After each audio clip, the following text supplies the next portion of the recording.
Take a moment right here, feeling like it's out gear. Driving towards the sun with a rose and a gun. Feel the wind in my hair, going nowhere I swear. Like an outlaw on the run, dangerous but it's so fun. Running, running, no. Hold on, don't let go. Running, running, no. Keep running.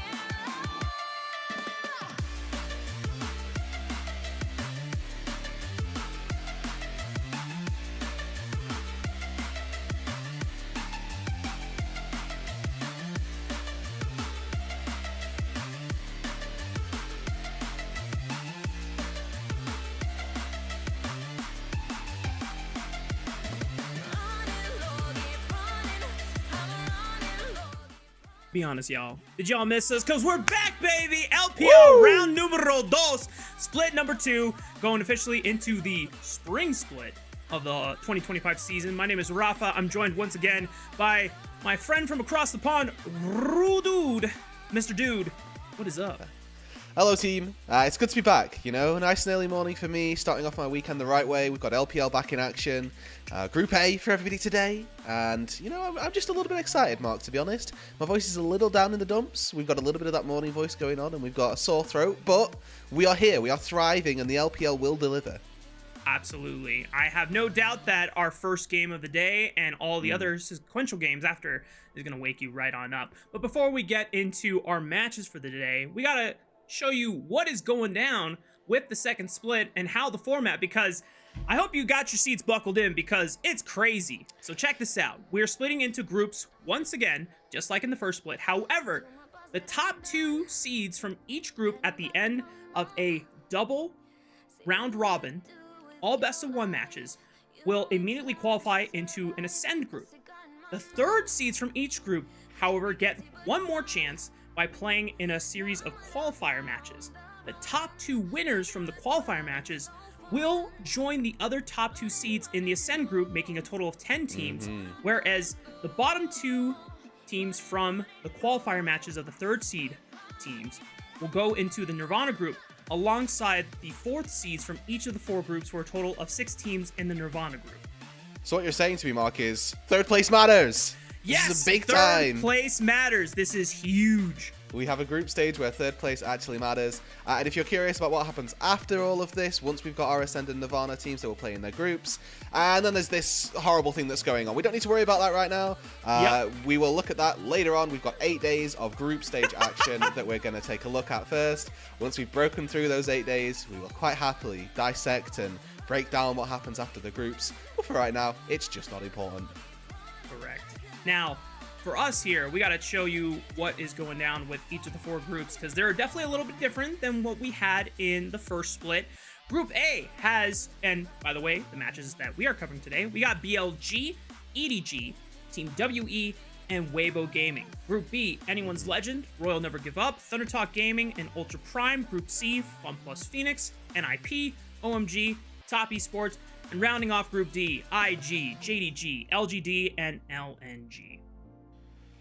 So lots of good action for the next 8 days, honestly. And it's honing in on Group A as well, looking out for the big ticket hitter, I think, a little bit later on in the day, which we're unfortunately not going to get a chance to cover. But that BLG versus Weibo game in about 4 hours' time-ish from now. The 4th game of the day, most notably. So that's the one, if people are curious, we get a little best of 1 action preview of what these 2 teams may be battling out at the top, or at least I expect to be up at the top, but a good little set of games across the next 8 days. Yep, that'll be a rematch of our Split 1 lower bracket elimination match that we saw BLG be victorious over Weibo Gaming, but we'll maybe get a chance to see a little bit of revenge or a little bit of a repeat later on in the day. But for us, we got to start with our first match of the day, Weibo Gaming taking on EDG. And the rosters have changed up a bit. Let's go ahead and first tackle on the non-changed roster in Weibo Gaming. It's the same as usual. We got Breathe in the top lane, Tien in the jungle, Xiaohu in the mid lane, Light in the bot lane, and Hung with him on support. Yeah, and again, like you say, this is a team that's looking to sort of bounce back from their split one, honestly, failures, let's say, going out in that 7th, 8th, lower bracket first best of 5, but staying unchanged with their roster, looking honestly quite formidable still, I would say, and especially Lights down on that bot side, certainly a player that I will be keeping my eyes on.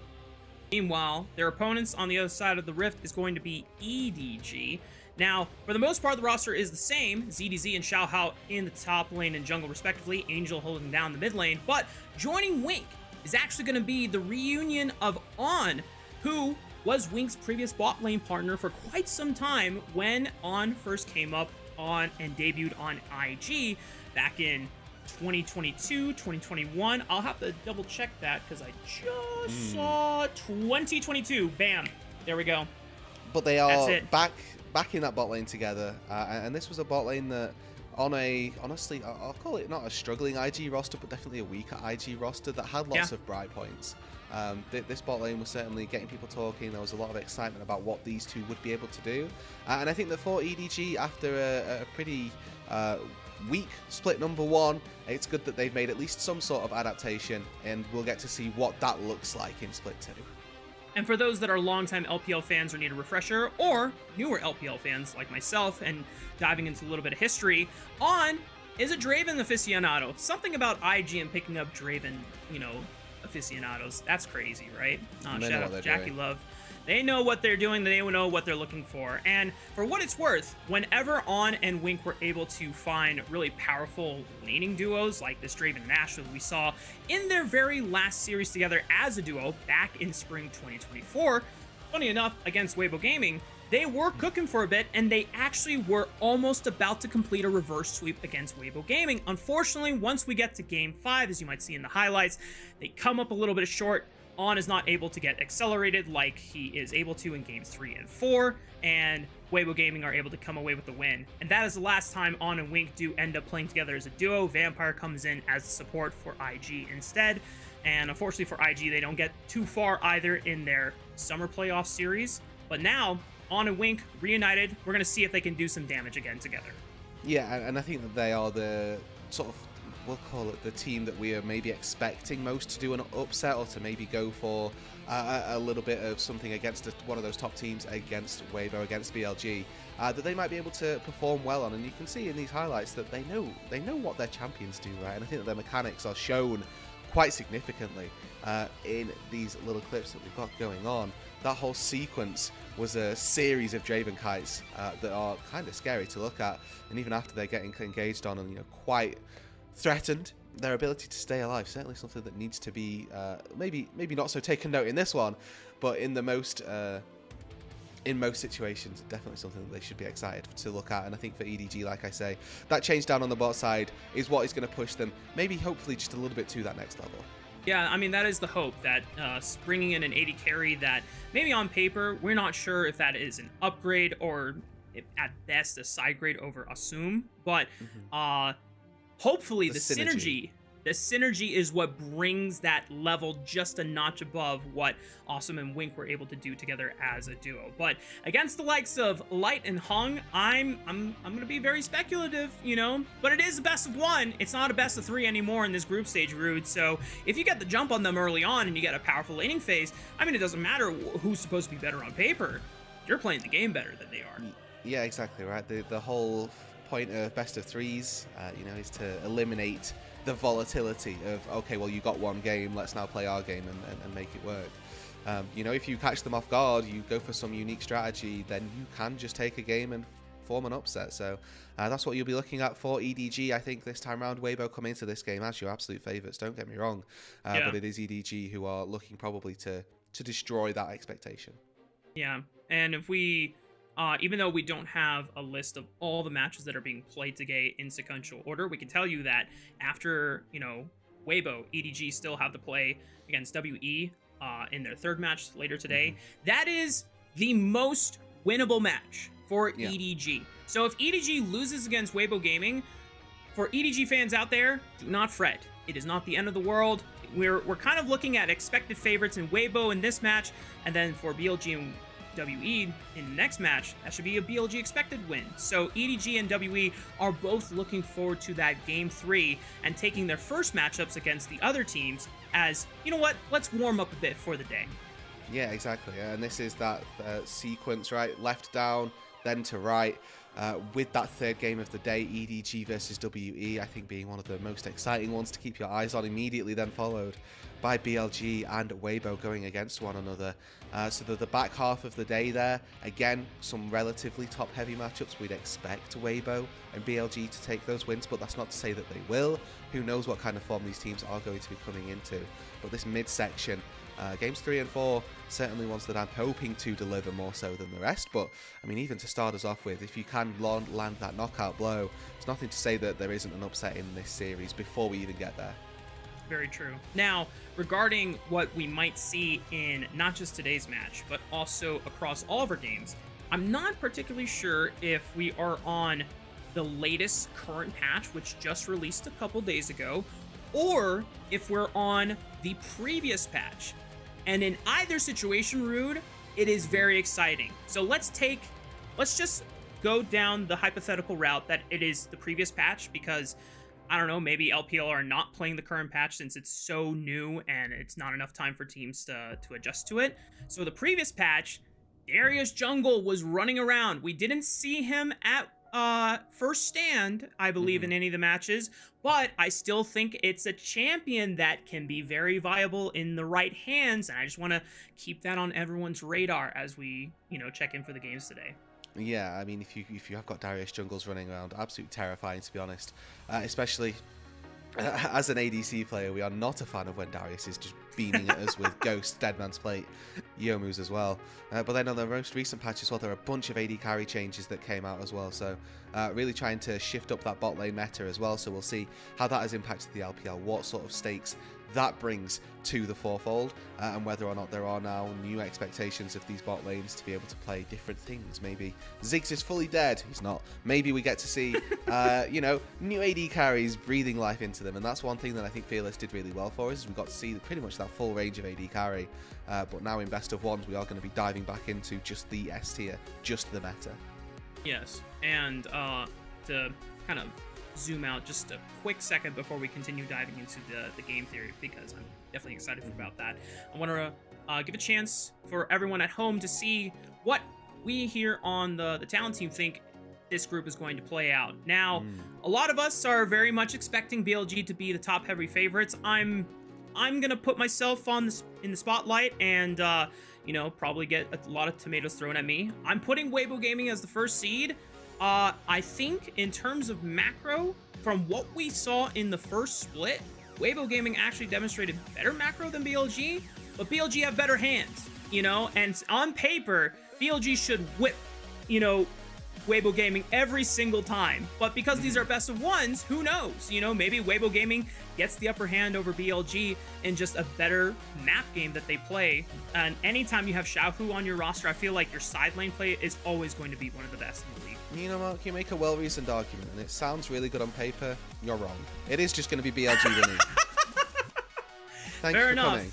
Thank you for coming. I have also gone and done something a little rogue. I think that WE versus EDG series, and I do have WE just coming out barely on top, but that's just a little bit of me trying to make sure that we see WE making it a little bit further and maybe returning to some very old form of glory. Sure. And what I will say about BLG, regardless if I'm right or wrong, they are going to be coming into this second split with a vengeance and a bit of a chip on their shoulder, because they were the two-time reigning LPL champions back-to-back from all of 2024.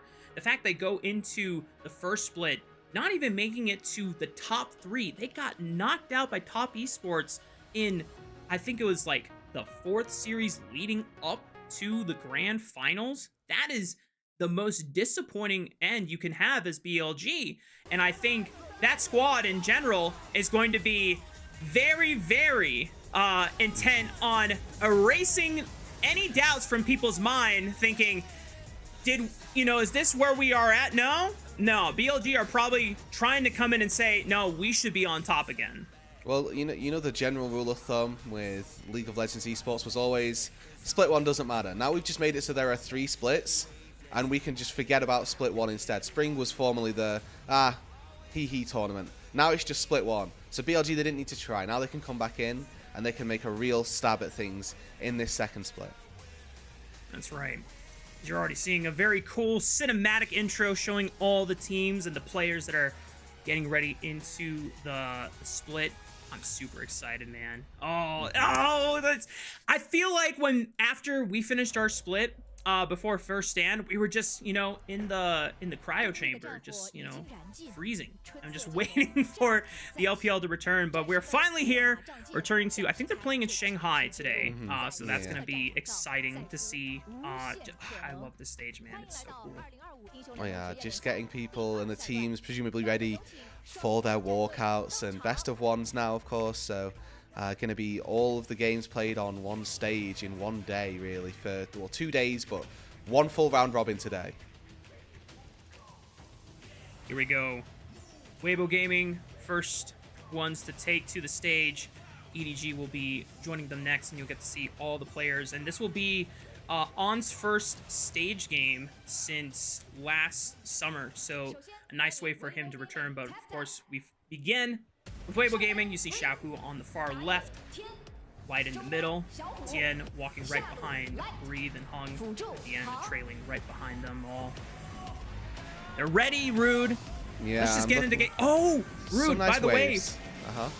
way, I know everyone got used to the side select 1v1s. We don't have that anymore because we're all best of 1, so everyone has a predetermined side that they have, set aside for the entire split. So no more 1v1s. I won't pretend that I'm not very happy about that. So that's my own personal opinion as EDG take to the stage as well. We get to see, like you say, Arn's first return to competitive in a little while, and see if he can make a bit of a splash on his new roster. All right. Both teams have now taken their seats. Draft should begin in just a moment. Continuing our game theory discussion, Rude, as you already mentioned, a lot of bot lane changes.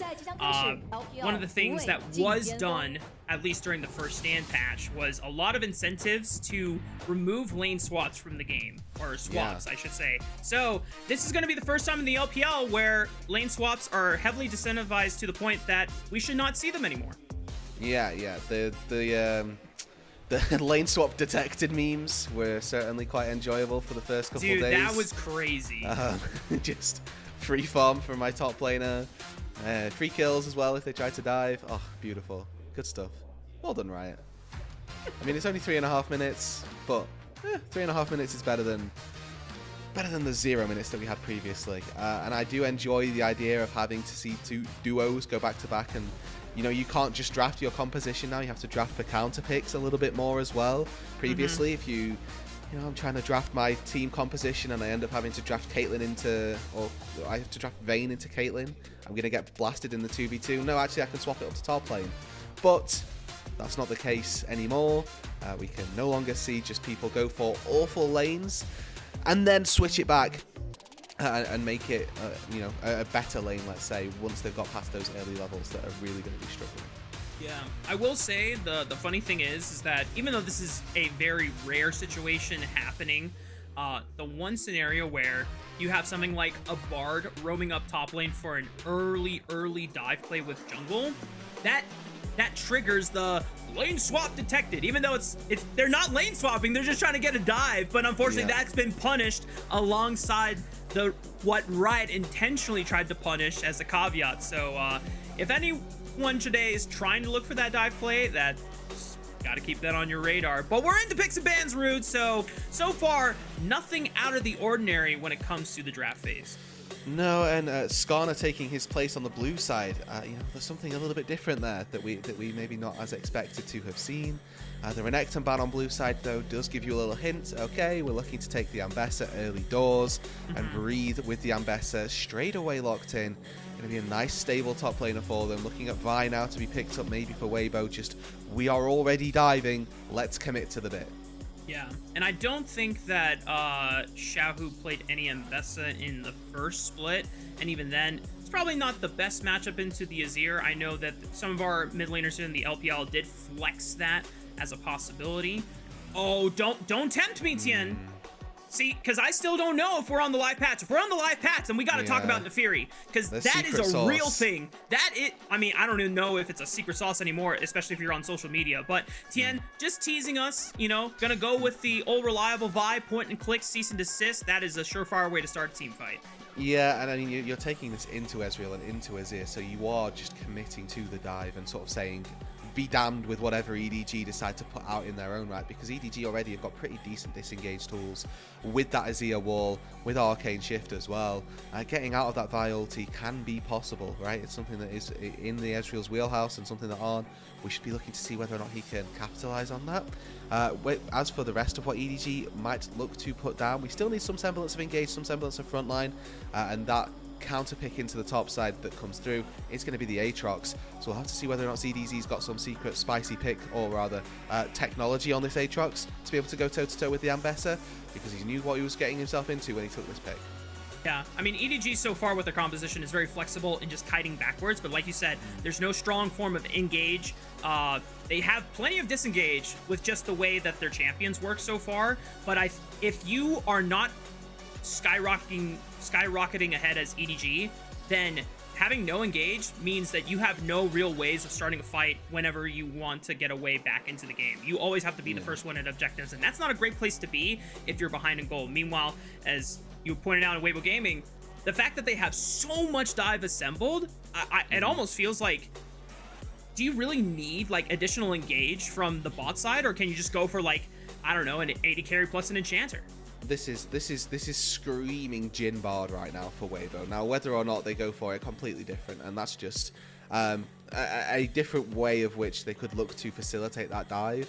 But you're quite right? They don't need that big engage, but what they are still kind of lacking is something to be a tank, and now they're not going to get that. Right, that's going to be Hong to just sort of throw his life away if they go for something that is going to be that little bit of frontline.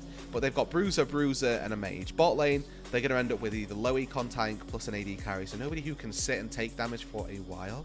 Obviously, you might end up with a Styrax on the Ambessa at some point, a Death Stance too as well. So there's a couple of options that Weibo have to use frontline, and I'm looking at what Light takes here, because the only good dive AD carry, like the quintessential dive AD carry, has been taken off the board in that Kai'Sa. And then you're just thinking, well, what else can I pick that facilitates this dive? I see I'm going up against an Ezreal, so it can be an okay laning phase. But if you go something that's really weak in the early game, what you can end up doing is getting Ezreal Karmad, excuse me, and you'd end up getting poked out quite heavily. So I like that Weibo are sort of suggesting we need some semblance of a 2v2, and they've opted into this Varus. Very standard, very traditional, and it gives them that power in the early game to try to go toe-to-toe.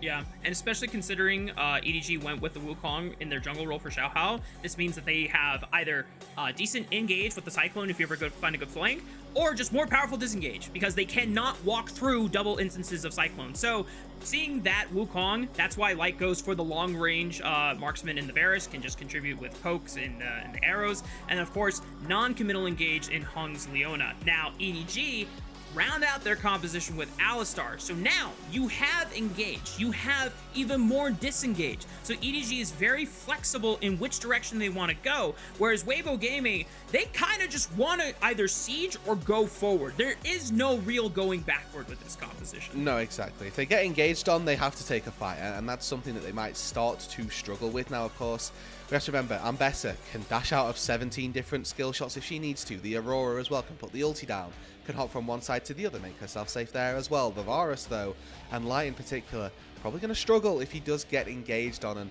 you know, Varus into Wukong specifically, if you're going for that on-hit style, can be pretty punishing as the Varus, because the Wukong on that 1-2 item spike just kills you, just beats you in the 1v1 if you don't have that support of your team there. I like that we've seen EDG pick up that little bit extra engage as well, something that they were kind of lacking and would have been relying a little bit too heavily on Xiaohao for. They've now got Wink as well, back up the team. We can go for that engage on the Alistar as well.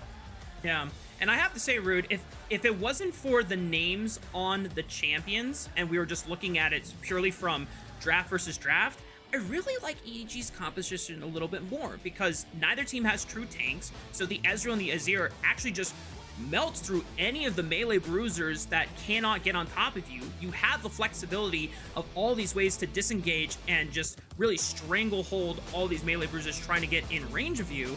And then on top of that, you have pretty much damage in every single roll. So if one of your carries falls, you have the reliability of everyone being able to make up for the slack. Yeah, exactly. And I think that's something that, you know, we can kind of attribute to both sides as well. It is to engage supports and then 4 carries essentially that they've taken, the archetypes of which, you know, we can argue for and break down a little bit later on. But, you know, we've got now the beginning of Split 2 now. This is the first match, right? Second split underway. 10 teams going to go into the Nirvana group, or the Ascend group. 6 teams going to go into Nirvana, and in a world where third place matters, every single win becomes important. Every single game becomes important, because if you can snipe away one win that you're not maybe expected to find, that can set you apart. Yeah.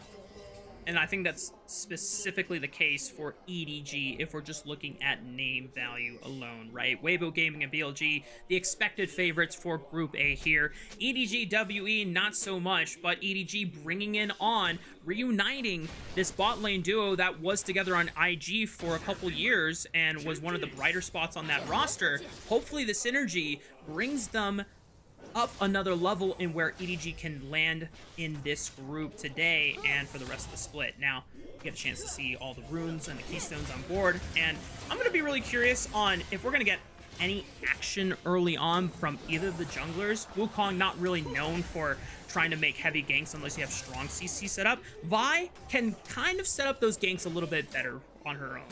Yeah, so Tian has a little bit more agency through the early game, right? That's what we're trying to get at, that the Vi can make that play into the mid lane, into the bot lane, wherever. We tend to see the Vi ending up. We know that we're clearing away from top side, so Breathe and ZBZ going to have a little bit of time now to throw hands with one another. And just looking at the minimap as well, you can see there is information that has been given over. EDG are spotted, Xiaohao is spotted, and Weibo, they'll be able to intuit where this Wukong's going to go. Whether or not that was reciprocated, we'll have to wait and see. Because if Weibo are operating with more information than EDG, that's already an advantage for Weibo. Yeah, and Rude, I imagine that Weibo will definitely want to try to prioritize the Groves this game, since Ambessa and Aurora seem to have a better time splitting on side lanes, and considering that it plays into Weibo Gaming's whole strong gaming philosophy of how they're one of our best side lane playing teams in the entire league, and it kind of just plays to whole what Xiaohu does. But do you think EDG will even try to contest them at that first round? I think the issue is that when we're looking at contests, it so frequently comes from bot lanes. They hit level 3. Nice opportunity for On and Wink to try and exact some damage, but just as I say that, it's a bit of a poke from Light's arrow that takes a chunk out of Wink's health bar. Now, Tian is technically here first, but Xiaohao has just finished his full clear as well. So Tian knows that the window to make a jump onto Wink and On has evaporated, and it's just gonna get some vision. Confirms that Xiaohao is indeed on the bottom side of the map taking that crab, so he will just cross and take the other crab on the other side. This does give a small advantage over to Xiaohao, as he's going to be able to clear his crab first. So what he does with this time, sometimes you can recall, be out on the map a little bit earlier, but he's just going to hop in, get a quick ward down. That's going to be it. So he's going to be out on the map just that little bit faster versus Tian. And again, it's about 10 seconds, maybe 12 of tempo in favor of Xiaohao. And then you have that question, what does Tian do? Does he base or does he cheat it and not have that combat power if he wasn't to take the recall? But immediately pathing back out toward their top sides, and now another engaged bot side. Oh, I don't think Hong wanted to take that Zenith Blade, was maybe trying to stop a base, but gets completely punished. On and Wink set up the trap, and they spring it. First blood for Wink. And it's this reunited bot lane that come out swinging, Rafa. You said going up against Light and Hong is going to be a tricky 2v2 to battle up against, but already, Ezreal Alistair, again, a lane not known for its 2v2 prowess necessarily, coming out on top. On and Wink, they're back, baby. Yeah, when you think of kill lanes, this is definitely not the setup that that comes to mind, but On and Wink make it happen, and as you called it, maybe the synergy comes back into the fray, and they're saying to themselves, you know what, why don't we try a little trap card? And unfortunately for Hong, he did not figure it out. Yeah, unfortunately, there are no better ways to face check that bush, but also, why do you need to face check that bush? You know, that's the question we need to be asking is it really too detrimental if they're taking the recall there? And what happens if they are? Well, actually, I just die. So they get punished. First blood over to EDG, and already we can start that Drake up now. That established bot lane priority just because we've got an extra little bit of gold in our back pocket. Certainly beginning to feel good again. When you get an Ezreal and a Varus in these games, and they're both going for the poke build, as we can see. Yeah. Tier stacking, something that I always really value on an Ezreal, because he's going to get to mirror mana faster. Just the way that Ezreal can spam spells and use his skills, it's faster than a Varus can. So he's going to get that mana immune upgraded much, much sooner. And if he gets a little bit of extra injection of gold along the way, he's going to have more items sooner as well. Now, if I'm Weibo Gaming Rude, especially if I'm Hung, my cope is, I say, hey Tien, no Ezreal flash. Come bot lane right now. Yeah. AD no flash. Jungler. Where is my gank? Where's my jungle? Where's my jungle level 6? Already, we're now beginning to see these two junglers start to do those trades. Tien moves his way up to the top side, and the firmly established bot lane prio is offset by what has been, honestly, a pretty decent laning phase for Breathe. 10 CS up versus the Aatrox. Again, this was ZDT's counter pick into the Ambessa. It's not going too well for him as of yet. It is giving Tien a little bit of free time to be able to take these grubs without any contest. You can see on the minimap as well, Xiaohu hovering toward that top side of mid lane, cutting off any approach from Angel if they were to try to stop this. Yep. As you see, cross trade of neutral map objectives. Xiaohao playing to the favor of On and Wink being able to gate that bot lane prio. Tien just clearing out some camps on the top side. I don't think Xiaohao is going to be able to find a red buff of his own on the bottom side since it has not spawned yet, so opportunistic for Tien to snipe this away. But it's not the end of the world. It's just one of those small things that jungle mains like myself get a little irked about, you know? You just gotta... Sometimes you gotta concede the point that, hey man, you might not be able to get every camp of yours, especially the buffs, but the fact that both junglers are level 6 now adds a little bit of playmaking, and I still want to highlight the fact that On's flash is still down for another couple minutes. That is a play opportunity waiting to be made happen.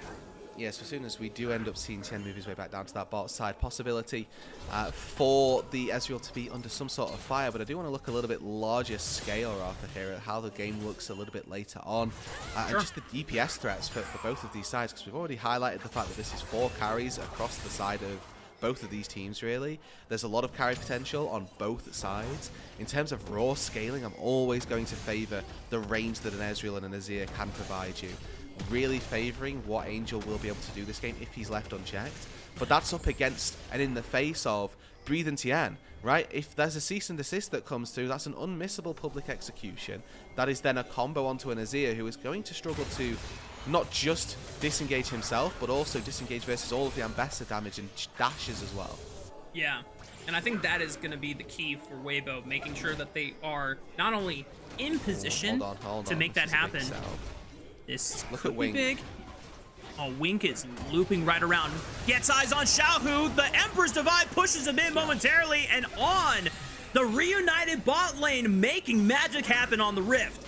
And that's all Wink there. Really solid play and just positioning from him. Walking the long way around. There's no chance Xiaohu is expecting an Alistar to come from behind him near his tier 2 turret to knock him into the team. And the second that first bit of CC comes through, the rest of EDG just swarm onto the poor Aurora. Take down Xiaohu, delay that Aurora damage for a little bit longer, and put, again, a little bit more gold back into this reunited EDG bot lane. And I'm not gonna lie, Rude, I think EDG are definitely more awake than Weibo Gaming are at the moment. They are playing super proactively. They're getting early aggressive vision down in anticipation of the rotations from Tien. And as Xiaohu knows that there's something happening, but he doesn't know where it's happening from. And that's where the punish comes in. Yeah, and it's just that lack of vision, right? When you've forfeited so much time to take away topside camps, this is what you give up. This is what you're sacrificing, and ultimately it ends up costing Xiaohu his life there. Didn't have teleport, so couldn't make it back in to that lane. But it is still worth saying he is up on gold versus Angel, up on CS still. So that first death hasn't proven to be too impactful. If anything, has sort of closed that gap up for Angel and made it so that mid lane is a little more tenable. Weibo Gaming not able to stop the recall from On. You could see that Hong was looking for it. And the gold lead is still negligible because both teams are even across the board. There's very minor goal differences. So even though EDG have gotten 2 very opportunistic kills, they're not snowballed ahead. Now, they are going to look for a 3v1 dive. Tian is going to ramp up the turret damage. I think Tian's going to go down, but as long as they pull out this play, and Tian flashes just at the last frame possible. No one dies on Weibo Gaming. Cleanly executed by Weibo Wink and Gaming. Xiaohao are looking, but they're not going to be able to find anything here. The Ambessa are far too healthy. No Trinity Force, no Sundara yet for the Wukong. And yeah, there's not enough damage even if there was an engagement there. But we're moving our way up to this top side. We've just lost our top planer. But look at who is here. Arn and Wink. Look at the timing as well. Second spawn of Grubs. You mentioned that the Ambessa, the Aurora, they would like to have these locked and loaded to have 6 Grubs. But it's EDG taking the initiative and making sure that they're in there just in time enough to try to take those Grubs. Reminder that there's not a real chance of any fight going to happen either, especially since we just used cease and desist on a dive in the top side. Yeah, I wonder if Weibo Gaming will try to position for the second dragon of the game then, since they have a minute to get this bot lane pushed in. But as I say that, Hong and Light are taking their bases now. Maybe there's some item completions coming in that'll make them a little bit stronger in anticipation for an objective fight around this bottom side of the map. We'll see though, as EDG still, once again, as we mentioned before, the gold lead still quite negligible, although the play on the top side did give Weibo a little bit of a boost, but still anybody's game in this first match. I will say, really happy with the little bits of macro that we've just seen from EDG here. Just the way that they're juggling their carries around to catch the relevant waves was actually really well done. Arn and Wink moved up to the top side, so the majority of the top wave that would have been lost on that dive was caught. Off the back of that, we see ZDZ go down to the bot side to make sure that he catches the wave that's going in there, and then they have to transition Arn back down to the bot lane. So Angel takes a reset, walks out bot lane, catches the wave that's down there. ZDZ's already recalled and is making his way back out to top lane. Arn catches one mid wave, and then they swap back, and it's this seamless transition that can go so horribly wrong. But it means that they're catching as many of the waves as possible, whilst also making their moves to have secured the now objective feat, because they've got 3 of those neutral objectives, and not losing out on that much in the consequence. Yeah, and that's why I said, or I called out that I think EDG are playing far more awake than Weibo Gaming, and they might just need a little bit more time to, you know, not be sleepy, since, as you called out, the rotation from EDG, far more proactive and far more early in advance, just giving them as much resources as possible. They are optimizing pretty much everywhere that their carries are being assigned to lane-wise. Now, we still haven't seen a massive snowball play come out of the lane assignments from EDG so far. Been a pretty good couple opportunistic picks as we talked about before, but we're starting to approach that mid-game slot where the first item spikes are coming online for a lot of people. Weibo Gaming haven't really, you know, sent this game out of control for EDG, so it's not a position where EDG, I would imagine, have to feel like they are forced to fight. They can just kind of stall the game out more, as Breathe might be in trouble, flashed away, but that public execution is going to snag Xiaohao, and he's going to get punished on the overextension. Well, I'm pretty sure that's not how that champion works anyway. It's not Yone ulti. He doesn't travel to the end, and whether or not Tian and Han can find some recompense under this turret, we'll have to wait and see. Tian does have cease and desist. The question is, who does he want to target with the ulti? They blow up Xiaohao first, and now they have to drop the turret aggro, but ZDZ is going to claim one. Angel flash, divide, pushes Xiaohao and Tian right back into the tower. Here comes the Darken Blade. Warmer cast the flash, lands the sweet spot, Winks, punts Xiaohu away so he cannot finish off ZDZ, saving the top laner, and Wink will claim himself the final kill. And a lovely collapse from EDG, once again just being faster and more alert to the play. It's going absolutely wonderfully for them in this early game, and for a team that we've said as well might be quite happy to just sit back, to just let what is happening happen and just to catch the farm to scale and be fine later on. Getting earlier kills and earlier objectives feels absolutely incredible. EDG fans, if you got homies, if you got family, wake them up right now, because EDG is probably playing their best LPL so far this season, and at least this time, it's not actually involved on the side, but just the rest of EDG just seem reinvigorated for the second split. Yeah, and once again, I want you to take a look at Minimap as well a little bit of this, because there's a bot wave that gets crashed and not caught. Whilst all of this dive is going on, it's experience being lost around the map, so it's a big commitment from Weibo to try to make something happen on this top side, and it's an ultimate failure, really. They don't get what they wanted. They lose out on a lot on the map, and it's going to cost them not just the kills that come through here, but all of that experience as well. That's the appropriate response, I'm afraid. Yeah, Weibo Gaming coaching staff is in shambles at the moment, just completely aghast at what is happening to their squad right now. I don't think it's any secret that everyone was expecting Weibo Gaming to be the favorites going into this first game against EDG. And yes, we knew that there was a roster swap coming in with the reunion of On and Wink, but I mean, this isn't just the power of On and Wink reunion. Unless it's, you know, suddenly motivating everyone else on EDG to play at their absolute top performance right now, because everyone is on fire right now. No, absolutely. And I mean, for the most part, we are 16 minutes into this game. We have to see what this EDG composition looks like as we move later on. I think that the composition of champions they've got looks really good as they move later. But so frequently with the top teams, it's their ability to claw their way back from these devastating positions and prove themselves a little bit later on. Whilst those kills are 2 to 6, the gold, again, at this stage in the game, relatively negligible, and we look at where the majority of that gold lead is, well, it's actually in Wink's pocket, which is the exact worst place for it to be. But Weibo, starting up this Rift Herald now, TP's available for our top laners if there is to be a fight. Wink tries to lead the engage first, but just takes a little bit of damage, gains some space for the rest of EDG. Weibo slowly trying to fight their way back in. It's all about the poke. True Shot Barrage gets a little bit of HP damage done. A teleport comes in from Breathe as he tries to join the fight. Might try to pressure for the top tier 1 turret instead, since EDG have dropped the Herald and it's reset. So there's a little bit of time for Weibo Gaming to play this slow, but the third dragon is about to spawn here, Rude, and that's where EDG want to go. Yeah, and again, it's a small thing, but now that ZDZ has made his way up to this top side and he's a little bit later, Zhao Hao looking. He's waiting for Tien to face check. Doesn't spring it, doesn't bite, just walks away and gets out over the wall. Breathe, tries to rejoin the team. Exactly, it's that top prio that we got to see that is actually going to be quite beneficial for Weibo. The startup comes through for them, and yes, EDG's moving from top side, but he's not going to be here. I wouldn't like to think in time, but this is a call from EDG. They want to take this fight here. Zhao Hao ticks over. We're looking for a big skirmish. 5v5 should be coming through. Maybe if Wink can find something, or Zhao Hao can go for the steal. Doesn't get it. Tien is clutch on the smite. And now the cease and desist locks down the monkey. Wink tries to give his life to buy some time. Angel pushes Tien back. Can they fight on proper front lines now as ZDZ sails through the air looking for that Darken Blade, but doesn't find much. Tien re-engages with the Vault Breaker. They fight on! And Weibo Gaming runs this fight, reminding EDG who is at the top as Angel's forced to flee, and Weibo Gaming find themselves a huge gold lead.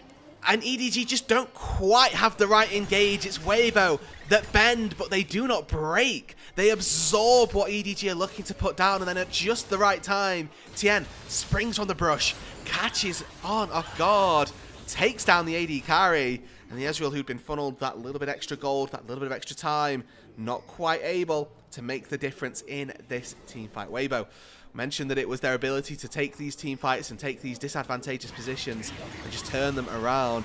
That's exactly what happens here. Control of the top side of the river is completely in favor of Weibo. So they're just able to operate so much better. They can use the brushes to dip in and out of vision. And when it looks scary that ZDZ is fully in that backline, they just corral around them in the pit. Tien again, just walking up into that brush, springing the trap, completely turns the tide of this fight. And I was going to say before the fight broke out that do EDG actually need to fight for this dragon? Sure, you can look for a steal, but the composition gets better and better as the game goes on. Why not play into that win con and try and overplay your hand? But, you know, EDG, they had the confidence. They were feeling on fire from how the first 18 minutes of the game had gone. I respect them for trying it. And unfortunately for them, they're just not able to get the execution right. And now for the first time, Weibo Gaming, I say it's a huge gold lead. It doesn't look like much because it's only 1,000. But when my Aurora has 1,000 gold lead and the first second item breakpoint over the Azir, things get scary for future fights.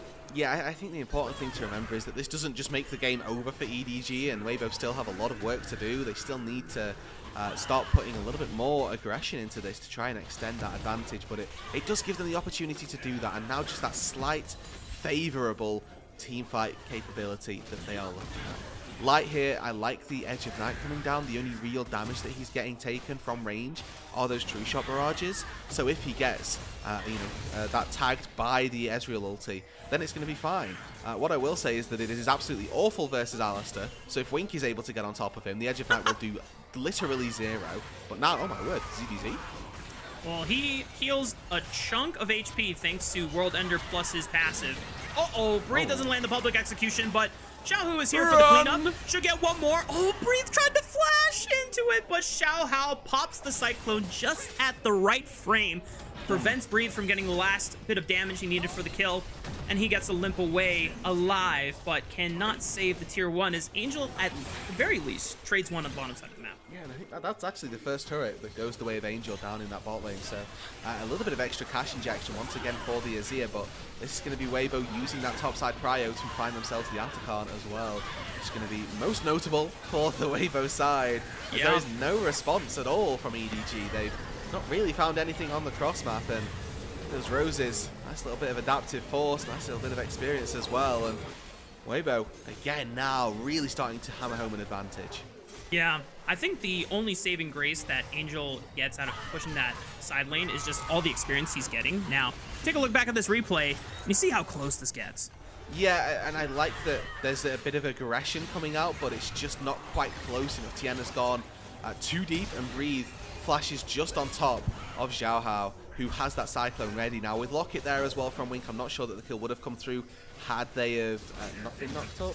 But even still, does look a little bit goofy, looks a little bit funny, and that actually, well, our Ambessa no longer has the flash. Unfortunate for Breathe, but Weibo Gaming, we'll see if that Ambessa flash is pivotal to what could be a fight around the 4th dragon of the game. Could be the 3rd or 2nd for EDG and Weibo Gaming, respectively. Now, we're going to have to pay attention to how well Breathe can set up this top lane before he gets a chance to TP and be in position, because that should give Weibo Gaming the advantage of being able to be the first ones into the river. It has proven to be very important, right? We've already highlighted the power that the river control has given just Tien in that last Drake fight as well. So making sure that the EDG can stop that from happening again going to be pivotally important. You can already see that the footwork has been done. Pink wards abound down on this bot side, and maybe looking to sacrifice a little bit of that mid wave, but they are looking to make sure that their control over that river is entirely EDG focused. Breathe is hiding in the shadows over this Raptor wall, but he's going to get spotted by ZDZ. Weibo Gaming pop the Rift Herald. No one is going to take it for a ride, just sending it into the tier 1 for a crash. This gives Weibo Gaming first move into the river, and now they have complete control. EDG would have to walk into darkness. Big chunk from Xiaohu onto Xiaohu's Wukong. That's 2 piercing arrows that have just landed onto Arn as well. So Light single-handedly has, or maybe not single-handedly, but with the power between Xiaohu and Light, they've just secured themselves this dragon before it has even started, before the fight ever has a chance to break out, and before any form of engage even has an opportunity to happen. EDG lose enough HP that they feel like they can't find that fight anymore, and I think quite rightly so. Pull away, but even still, that's a 2nd now Infernal Dragon. Weibo Gaming firmly on their way to getting to that next Drake. And what we need from EDG at this point is to stop pulling that trigger. We need Wink to find those unique angles like what we saw earlier onto Xiaohu. Get into a position where we can find a fight, and so that our carries aren't getting obliterated before they enter. Maybe a pick on to Breathe. Teleport is coming in from Angel to join with ZDZ for the 2v1.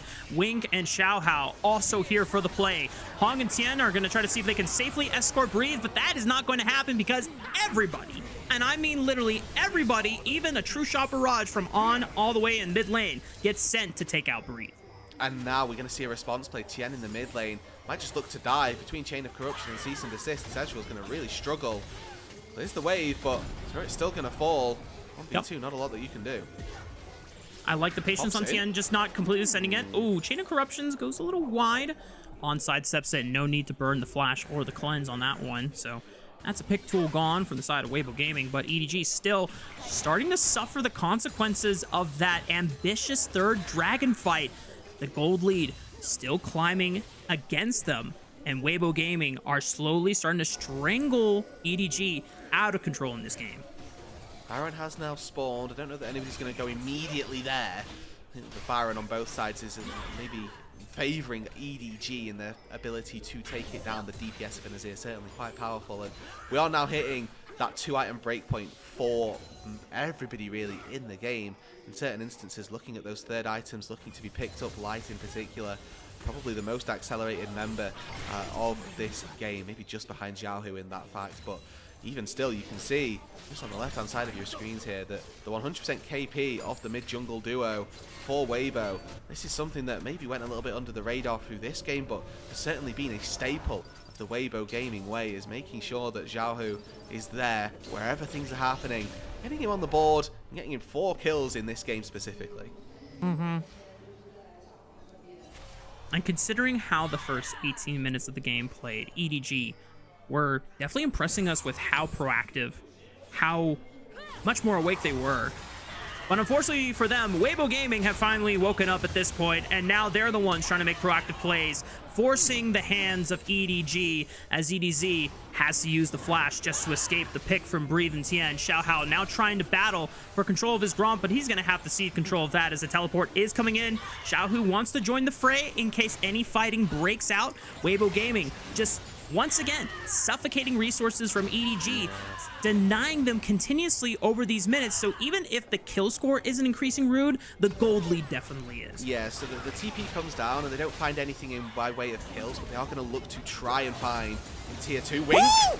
Pulverized Flash tries to look for the engage. Xiaohu forced to use all of his summoner spells and tries to run away using the ultimate as well. It's a decent look from EDG, and I like it, Rude. Even if it doesn't, unfortunately, net EDG much, that summoner spell's gone. Maybe the next play you can actually land the kill. That's what I was looking for. Looking for that engage. Try to find an angle to get a fight started. Now, Xiaohu, an unfortunately incredibly slippery character, had the flash, has the in-between worlds as well, so you can hop into in stealth, make it so that you can go from one side of your ulti to the other, and overall not quite able to find the full pick, but still a great heads-up play, and it defends the tier 2 down on that bot side as well. It was a 4v4 down in the bot lane. We saw Light and Angel just throwing a couple of hands back against one another for a little bit of time, but now we're seeing EDG just with a little bit faster play on the map, maybe looking to sacrifice another dragon down on our bot side for taking this tier 1 rather, in the top lane. Angel's got to be careful. He's got Wink and Xiaohao in his back pocket in case anything really got frisky, but Breathe, just a couple spells and goodbye. A solid half of Angel's health bar there. I mean, this is going to be the struggle when you've got an Mbessa trying to tear you apart in the backline, and if Vi ever links up at this point in the game, I think that's a guaranteed kill. I don't know if Angel will be able to survive long enough on the burst. So he does have stasis, and that's the real thing that you're looking to try and leverage, is that you can maybe stop one of the blow up one of the cooldowns and just eat it with Zhonya's, but even still, that is definitely tricky to look at. Gold spent as well, it looks like, or combat power is on just below the 2 teams player portraits. About 3k in favour of Weibo at the minute. So that gold lead up at the top, reading about 4 in terms of actual gold spent in inventories right now, about 3,000 in favour of Weibo. So they move up toward this top side. EDG looking to clear out some vision. That dragon in the bot lane is going to be forfeit. What are EDG getting on this top side though, Roffer? It looks like the answer is, unfortunately, a little bit of vision, but not a lot else. Yeah, because Weibo Gaming were able to split their assignments here, they couldn't really just force the Baron without Weibo Gaming being able to challenge, get some poke down. Tian.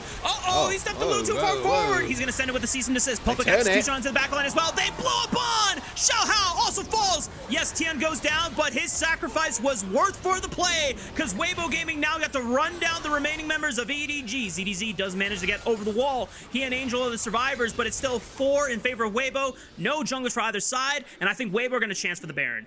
And it's on once again, just a little bit too far forward, getting caught out. That cease and desist lands, and the rest of Weibo Gaming collapse. It is a death that is not in vain for Tian, and now Weibo will happily be able to take down this Baron. A reminder that they've got no smite on either side, so there is a possibility that an Azir poke can steal this. Weibo needs to be careful that that's not the case, but with Angel not really stepping up, walking over too much vision to be able to do so, it's Weibo Gaming that secure themselves the Baron, putting right the wrongs of their first 15 minutes. Yep. When we take a look back at this play once again, you can see that Tien is on the hunt for a pick here. And even though he face checks, he's got a Sterix Gauge. He's 3 items. He's so ahead in levels that the base stats allow him enough time to get his cooldowns off before he goes in. Yeah, and on there, again, the reason you pick the Ezreal is that you have that Arcane Shift to buy the space between you and the Vi and potentially offset the Ambessa ulti.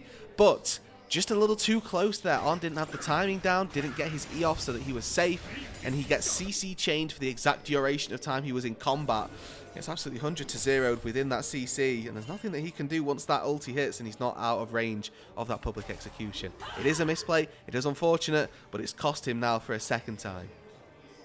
We're still 3 minutes away from what could be Weibo's soul spawning on the Rift, so EDG have some time to stall and farm up before what could be the last fight of the game, or at least the fight that pretty much seals the deal on what is already a Weibo Gaming favored match to close out.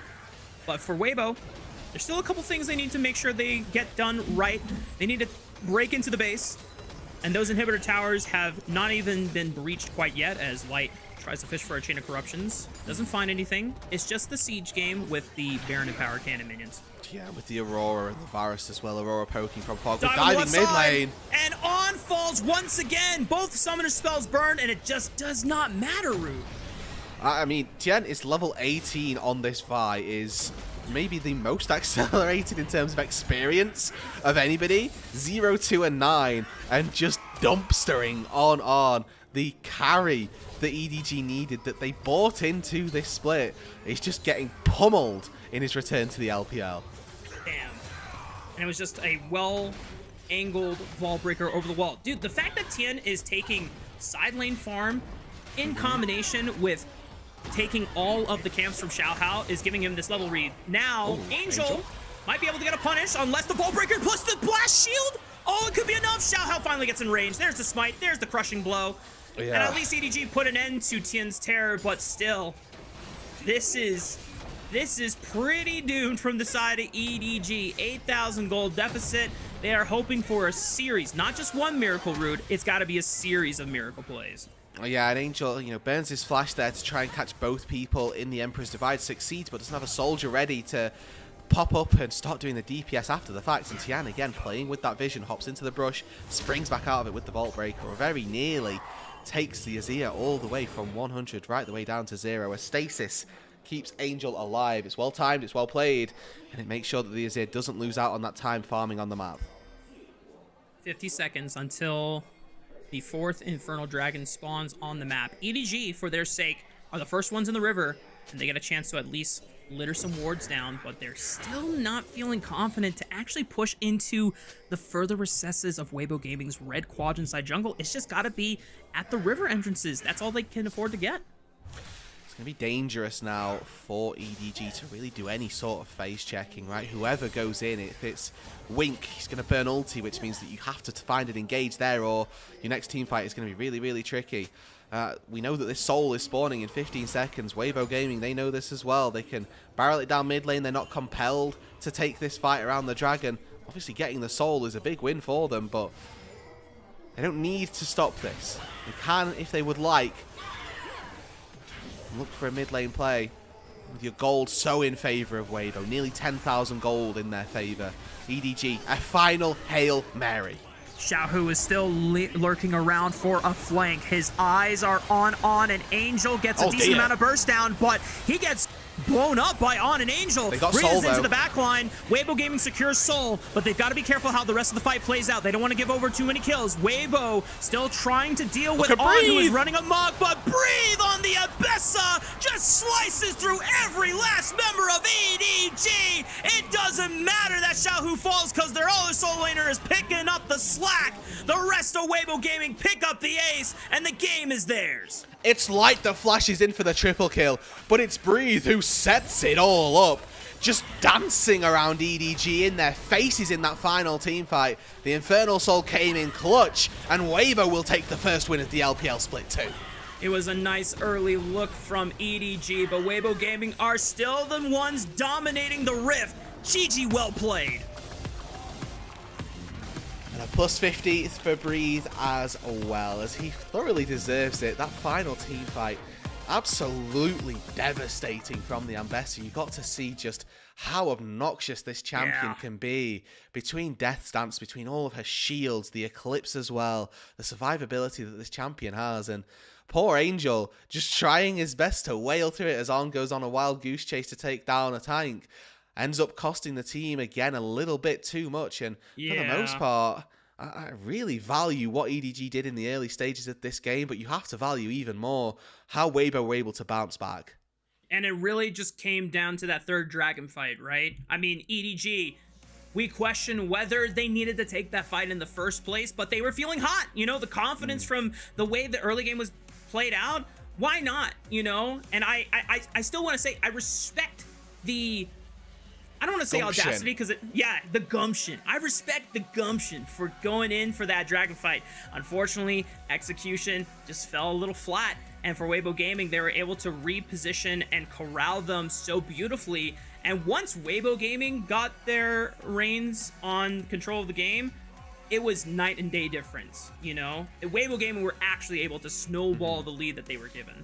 Yeah, it felt like once Weibo Gaming had it, they weren't letting go, whereas when EDG had that lead, there was always this element of, what are they going to do? Do we trust that they'll be able to do it yet? And unfortunately for EDG, we didn't have that trust, and it was proven here quite why, and you know, that's something that they can look at in the drawing room, right? Maybe try to figure out some changes that they can make.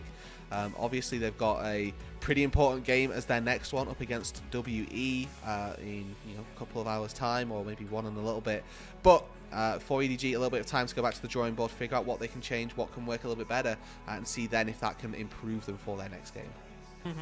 And, you know, for any EDG fans, you know, don't lament. I think there's still, as we said before, there's some pretty awesome things to look forward to that they are showing in their very first match against one of the favorites in Weibo, who should be walking away alongside BLG as the top two seeds of this group. And because third seed actually matters in this group stage, that is somewhere that EDG can actually look forward to. But, of course, they'll be getting another chance against WE, at least in our casting rotation. I think they also play against BLG later today at some point.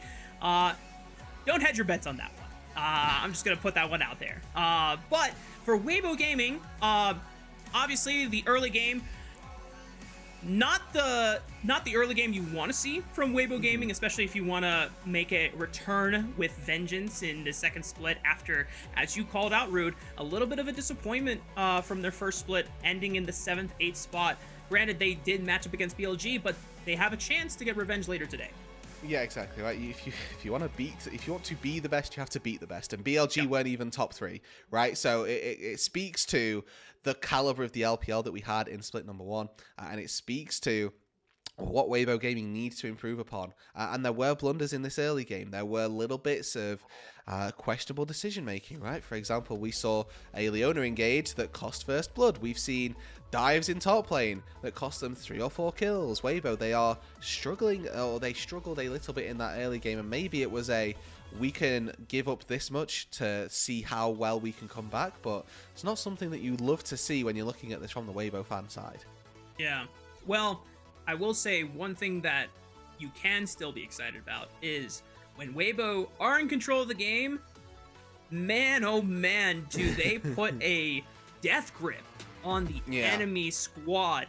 And the way that Tien was able to just eclipse Xiaohao in level leads, he had a 4 level lead on this guy by the end of the game.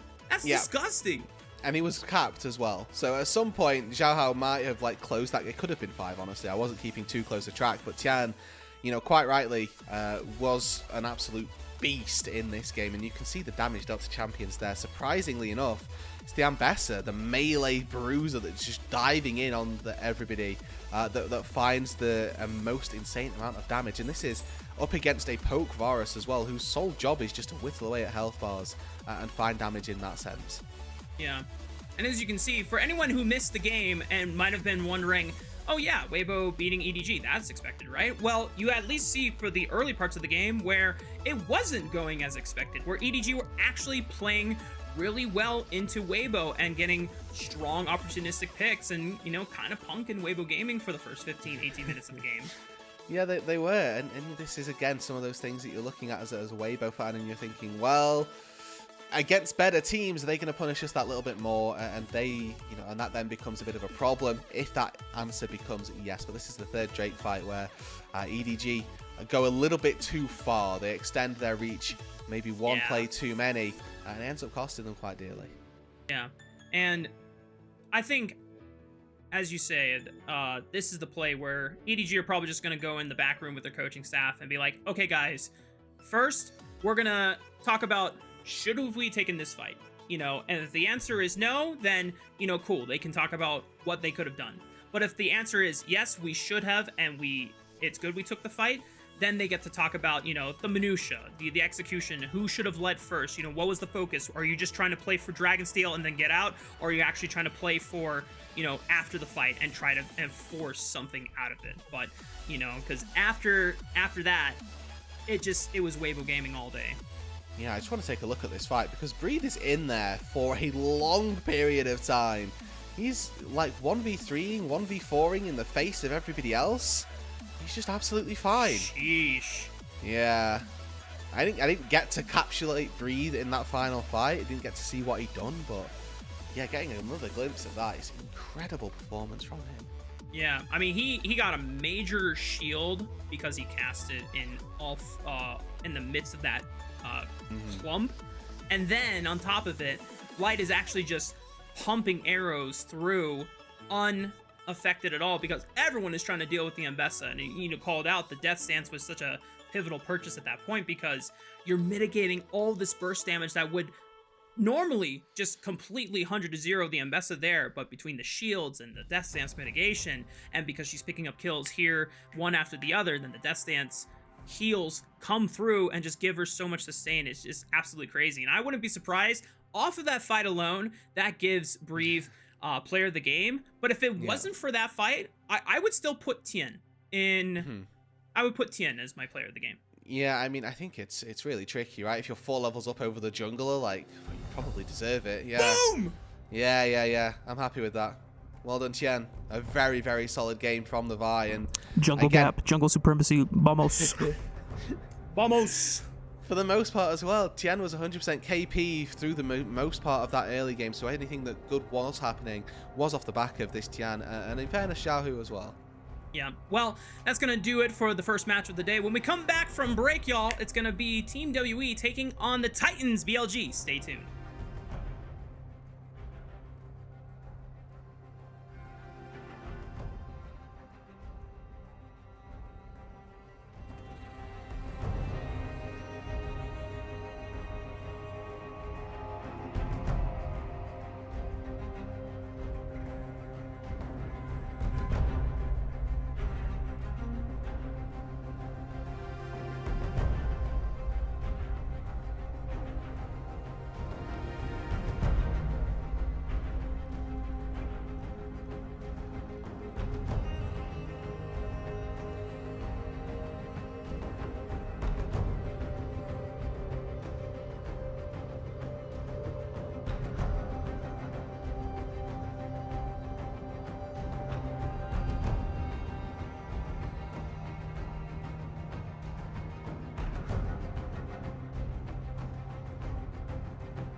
welcome back, y'all. We're getting ready for game numero dos between Team WE and BLG. Now, just on name value alone, Rude, we're just gonna go out and say it. For any people who are looking to hedge a certain hedge a certain term, just expect BLG to win. We're just gonna put it out there. Now let's get some of the new and interesting information out of the way.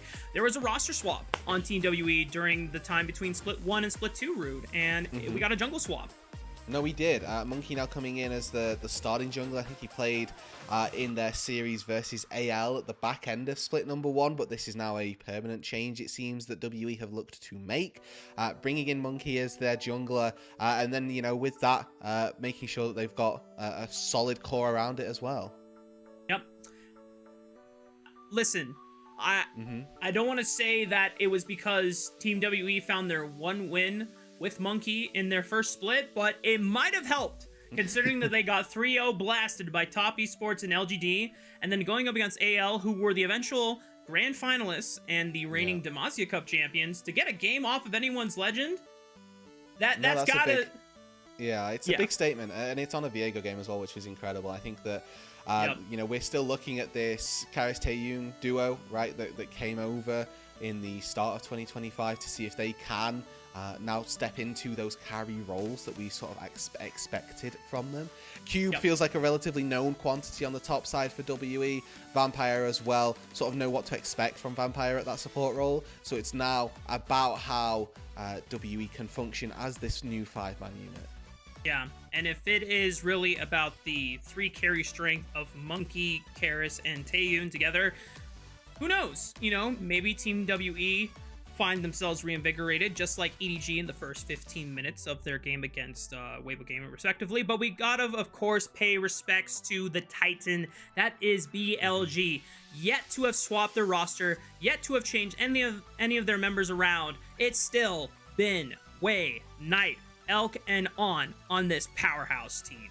Yeah, and again, this is another organization that is coming off of what is ultimately a disappointing split number 1. These were your back-to-back LPL champions in 2024. They are now a team from split 1 who didn't even make it to top 3, were knocked out in that lower bracket, were probably touted to make the same run that Top Esports went and did, but got knocked out, didn't make it, 3-1'd out of the lower bracket by Top, and now have that vengeance to make. Not only losing early and dropping a series against Thunder Talk Gaming of all teams, but then, as you mentioned, losing early in that lower bracket run against Top Esports, the eventual finalists and winners of the first LPL split and represented us at First Stand. Don't ask us what happened to First Stand. We're just we're ignoring it for now. Didn't happen. Nope, didn't happen. Did not happen. You know what, Team Liquid? They got absolutely destroyed, though. Let's go, Top Esports. Yeah, baby. Anyway, that hurt to say as also an NA fan. Anyway, Team WE BLG, some things to look forward to. I know, Prod. Go ahead and ping me. I'm not letting you out of this one, buddy. I know. You dig yourself.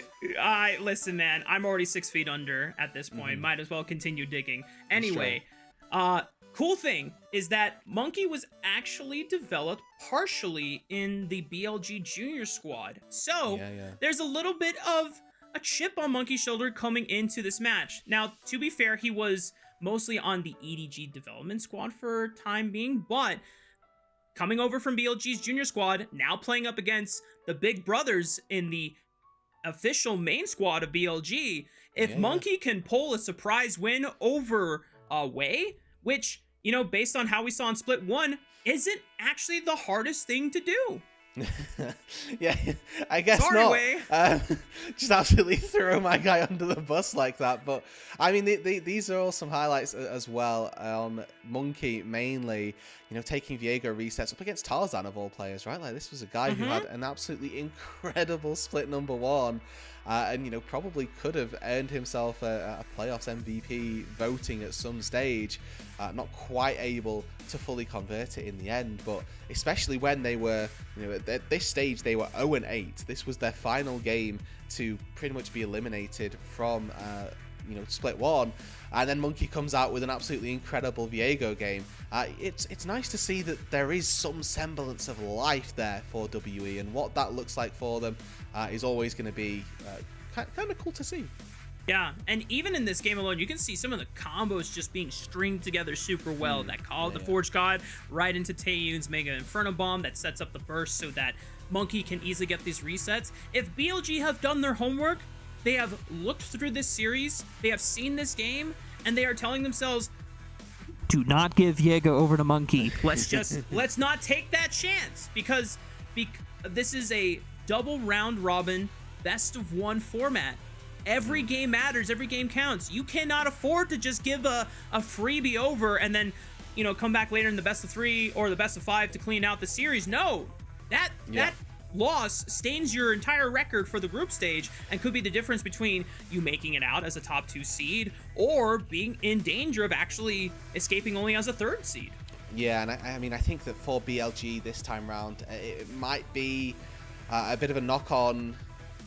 It might be an awakening for them, maybe, if they do end up getting taken down by WE. That would be probably the biggest upset, I dare say, of this group if it were to happen.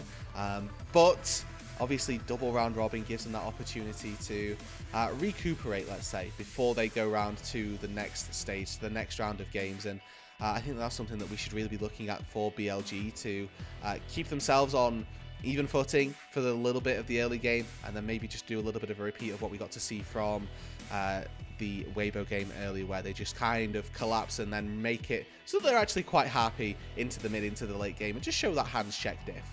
Yeah, and if there's anyone from the side of BLG who is going to, I dare say, ensure that he is not slacking at all, I'm just going to say it's going to be Knight. This guy had not missed a finals for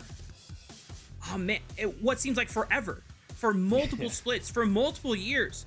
To have the first time not being in a final and, being knocked out that early, considering his caliber and his legacy. If I'm Knight, I'm going into the second split saying I'm not letting anyone get a freebie on me, bro.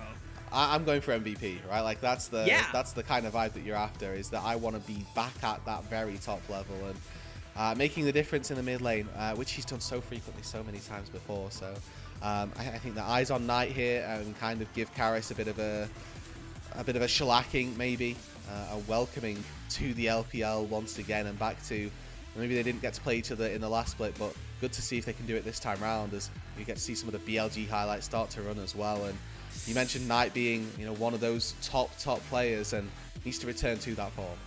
Yeah, I think the other player who really wants to make up for this first split failure and shortcomings has been the Cassante clip, where it seemed like I don't remember if it was a confirmed bug or something weird happened, but that play potentially cost what could have been the second win for BLG, and then could have snowballed into, okay, it was a bug. My prod is yelling at me in all caps.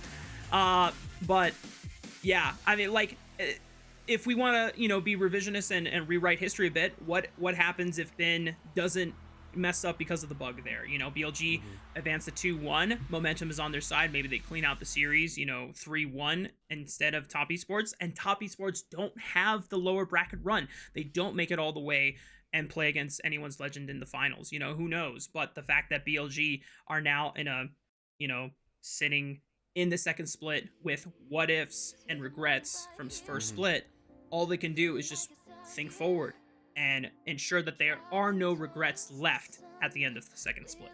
No, I think that's going to be really important, is that they are just as happy with their performance as possible. And again, back in the Shanghai stage, I get to see our the two other teams, I should say, taking their walkouts. WE and BLG. Yeah, this, just to remind everyone watching the games tonight, these are all best of ones from Group A. None of the other groups are playing today. Group B will play tomorrow, and then so on and so forth. Or it actually might be a different group. I'll verify that information later. But just to give you an idea that it's just these 4 teams playing in, varying orders just to get through their double round robin of these best of ones. As Team WE officially taken to the stage, you can see Monkey, big smile on his face as he strides on over to his seat. We'll see how well Team WE can take on the Titans and BLG. Yeah, so these two teams will play each other once again on Wednesday, so that's when the second round robin will occur, and that again is going to be a full day of games for this group. So by the end of Wednesday, day 5 of the LPL, we will know how Group A is going to end. And it is quite a nice logical progression that they have to it as well with this group stage. You play one game, you go through Group A, and then you play in the next group, the next group, the next group. I think it's Group D that we're actually covering tomorrow, but even still, it's a nice sequential order so that you get that little bit of a break in between your series, in between your games as well. Yep. Did you hear the crowd on the BLG walkout? It was so loud. Oh, coughing, bro. Yeah, I mean, that's what you get when you have nights and bin. True. I mean, reigning or two-time LPL champions of 2024. Yeah. You're definitely gonna amass a fan base. Also, world finalists, by the way. So, well, we'll see. So far from what we have gathered in the first game, Rude, I'm still not sure. I didn't get a chance to look at the patch. If we're on, what is it? Perfect. 25.05 or 25.06. I know Tien was teasing the Nefiri, but I still don't know if we're on the Nefiri patch, and if we're still on the first stand patch. It's gonna be the Nefiri patch for me, bro. As soon as we're officially on that, I want to see people bringing the dogs out. I want to see this Nefiri running amok, and especially with the upcoming April Fool skins too. By the way, if you haven't seen them, look up the April Fool skins that are teased on Skin Spotlight. Oh my goodness, some of the best skins that Riot has released in years. No cap. Well, okay, big praise, big words as well coming from our resident play-by-play here. Thank you, Rafa. I've actually not taken a look either yet, to be honest, so I might have a little cheeky gander myself once we get through these games. The draft, though, now underway. WA versus BLG. And I'm getting production confirming that we're on 25.06, so we are on the Nefiri patch. Nefiri patch, baby. Okay. Well, the issue is I don't think you're the best. I mean, actually, I think the best of one might be the best place to do it. Second best place is game 5. Yeah, it's game 5. Yeah. Now, we haven't gone into the nuance of how Fearless works because I think we're still in Fearless mode for these best of ones. And basically what that means is the next time WE and BLG play against each other, they will not be able to pick the champions that were picked in their first encounter against each other. So maybe the second best of one is where we'll get some of the quote-unquote crazier picks, but so far pretty standard. Bans across the board are the Varus, the Callista, you have some jungle bans as well, and then of course first pick Jace for WE, the return of 2 melee solo laners in Yone and Ambessa for BLG. Okay, so interesting that they are happy to give the Ambessa over to Bin. I'm happy to give Knight Yone as well. Previously picks that we've seen these two players do absolutely disgusting things on. So getting their hands on these champs, certainly something to keep our eyes on. As Monkey Play Monkey, Wukong locked in for the WE jungler again. Addition to this roster off of a good series versus AL in Split 1. Got brought in full time and now getting his opportunity to show why as we move into a top side of BLG, which is just disgusting to look at.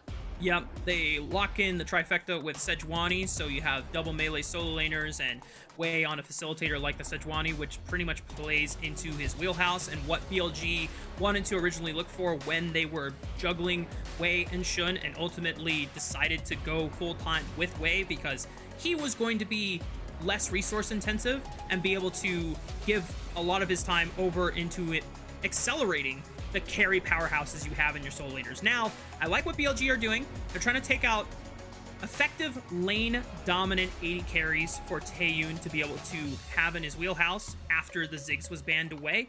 So no Jhin, no Misfortune off the table. Yeah, and you can see as well that WE are looking to ban away things that can kind of fend for themselves. Ezreal notably is still up and available, which is something that we might see Elk pivot back to. You've still got Corki as well, which is available if Elk is looking for something a little more aggro down on that bot side.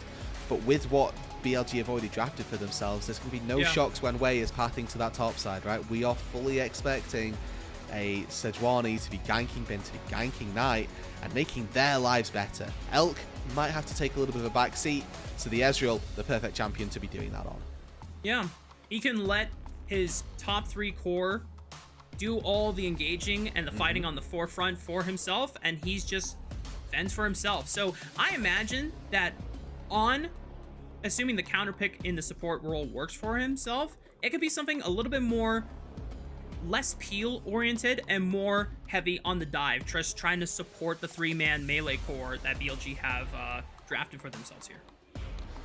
What WE have already is a very good teamfight composition, right? You've got a little bit of poke as well with the Jace, the Corki rockets that are going to come through.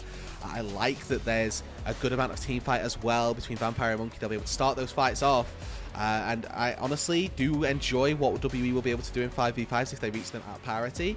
I do fear for them going up against BLG though. There's counter pick been taken in the support role as well. Corki can do pretty well versus the Ezreal, but the Alistair should have the better end of the trading patterns versus the Rel. So eyes are going to be on Vampire to try and navigate those that little bit better.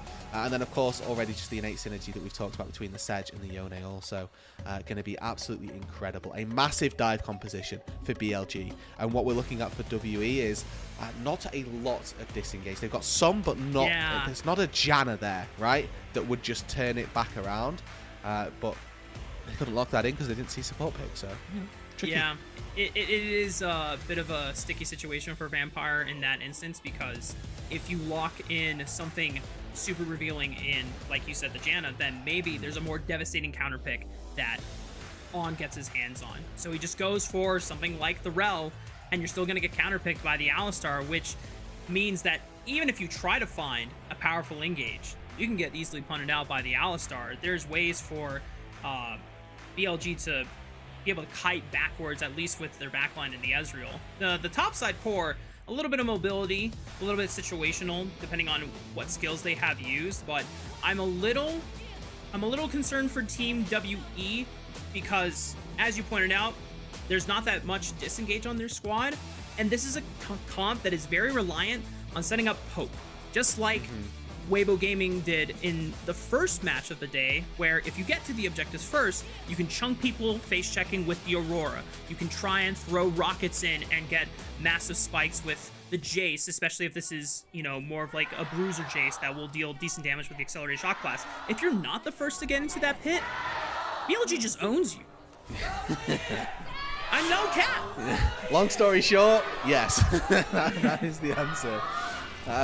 You're already seeing a small adaptation. Not too sure of the purpose of these two supports being on the top side. Maybe just a little bit of defense, but it's that level 1 ward, which might prove to be quite important. Vampire just giving a little bit of safety over to Cube.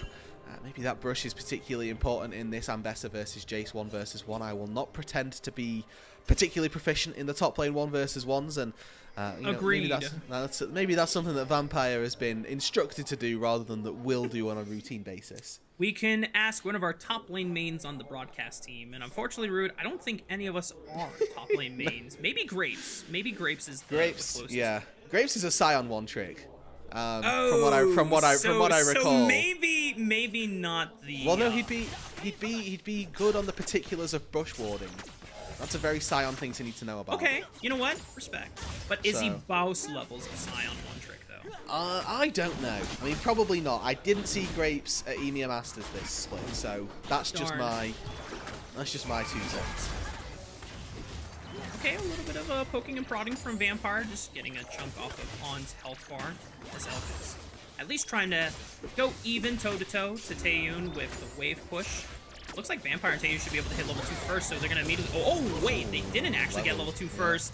Decent chunk on the On, but now Vampire's exposed. Elk might just use the flash here. Nope, it's just going to be Vampire immediately flashing away.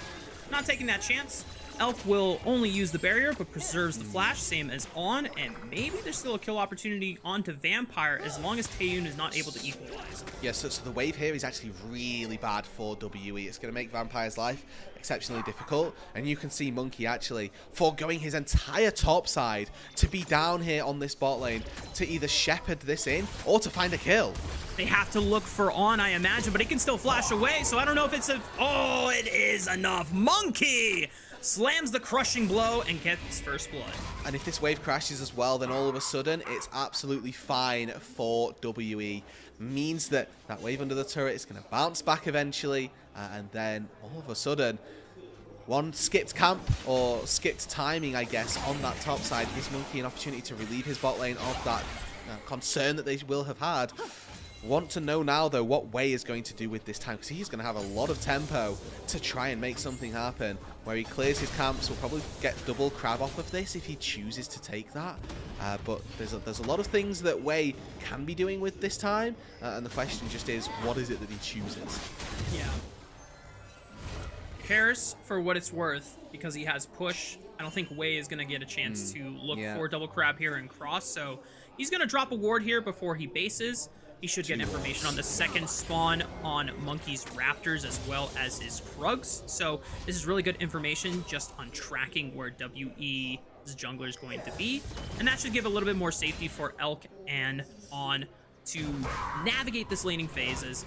Because he invested that time into getting that bot side kill, Monkey is slower on the first full round clear. Yeah. And we're going to see if BLG can actually take advantage of that with Wei on Sejuani. And again, right, this is good for WE that they get that first 600 gold lead. They have two solo laners that are currently winning out in their individual matchups. In fact, the least advantageous area of the map is actually that bot lane where they went and found that kill. But this is a WE roster that is looking to bounce back from a disappointing split number one, right? They brought Karis and Taeyun in. They went 1-9 in their first 3 best of 5s overall in terms of game score. Vampire's looking for another engage. Oh, Taeyun flash over the pulverize, trying to force the opportunity onto Elk. That gets his own flash in response. And Team WE really putting the pressure down on BLG's bot lane just in time as Monkey has finished his base, walking towards the bottom lane, but he's going to get spotted on that ward on the Krug camp. So now BLG have a heads up on what Team WE might try and do on the next wave pushing into the tower. Yeah, I mean, these are just a couple of wards that you'll see junglers very frequently put down. You know, after your first player, walk into the bot side jungle, use both wards, go back to base, swap for a sweeper. I mean, I saw Yike do this back when he was playing in the LFL on LDLC. This is such a tried and tested combo that you can do to give you that information, and it's information that has been, you know, beneficial for WE this time, or for BLG this time round. Not necessarily thwarting a dive, but already giving an advantage over to BLG in that bot side, knowing what they need to be careful for. But I'm looking at that mini map here, Arthur. Look at who's making their way into that top lane. Taeyun, Vampire, already looking for this first spawn of grubs, and Bin, well, it seems to at least be on the menu. He teleported in. Oh no, don't say it ain't so. Bin is going to face check, get a lot of health chunked off of him. Thankfully, he's very slippery on the Ambessa. Didn't have to pop the flash. But that does mean that he will seed wave prio, and that guarantees the first round of grubs going over to Team WE. Yeah, and I think that the flip from Vampire probably on cooldown there. He lands the Shattering Strike, but doesn't have the remount to pull Bin all the way back into the team that would have probably secured the flash at the very least. BLG just looking for a soft combo onto Cube, but because Team WE go for the first round of grubs, BLG just go for the cross map to get the first dragon spawn. I don't think there's a threat onto Cube here, has flash available, but Wei is level 6, so maybe they'll take the chance, and this would put Elk back in a nice spot in the game. We're gonna see who leads the charge first. On goes in, tanks the turret aggro. It's too clean and clinical from the side of BLG. Yeah, I mean, Cube there, I think even if he flashes, he probably dies. He can make it a little bit more difficult for BLG, but the odds are that he probably just dies there anyway. Might have liked to see him commit for a little bit of the wave, but this has been getting zoned off as well, and ultimately it's just 300 gold going into a Sejuani, which is the about weakest advantage that you could argue that they could get from that situation. Bin is able to come in and collect this wave, where the same to be said for Cube. So overall, in terms of experience, a slight advantage for Bin because he's able to get this solo and got the majority of the last wave as well. But we'd like to see, or we do like to see BLG being proactive as well. Yeah, and they definitely need to step up that part of the game, because we've already gone over how disappointing it was for BLG to end the way they did in their first split between the best of 5 series loss against Undertalk and then coming up short against Top Esports in the lower bracket run. BLG need to for the sake of their fans and for the sake of their own morale, be on as hot of a start as possible. And once again, as we pointed out, you specifically, if there's any player on this roster that really wants to ensure that this game leaves no doubts whatsoever in the minds of any LPL fans, it's that Knight has got to absolutely 1v9 this game. He's got to put on a star performance, and he's got the champion to do so in this Yone. Yeah, exactly right. He's such a playmaking champion as well. And up against Karis, who's coming into the LPL in 2025, right? Played split number 1, had some quite high expectations. I remember looking at him in Demacia Cup and thinking, you know, if there's an area of the map that WE should be looking to play through, probably is going to be Karis or Taeyun. Hasn't had that heavy hit, that start to the LPL that he might have liked, and Knight should be looking to take advantage of that. A player in the LPL who has been almost definitely tenured in at this point as one of the greats, now needs to continue to do that and improve upon a split number 1, which was disappointing. Yeah. I mean, Knight had not missed the finals for multiple splits up until this previous one. The fact that BLG come up short against Top Esports puts a giant chip on Knight's shoulder for him to say, this is not the caliber of play that we should be okay with. This is time for Knight, who, you know, seeing the regular season MVP go over to WBG, obviously we don't know how his reaction was, but I would imagine that it's like, hey, you know what? I'm someone that has gone to finals multiple times. I should be getting regular season MVP. I should be the person that is on the top of everyone's list for, you know, all pro in the mid lane. And his absence, you know, definitely left a lot to be desired for BLG fans.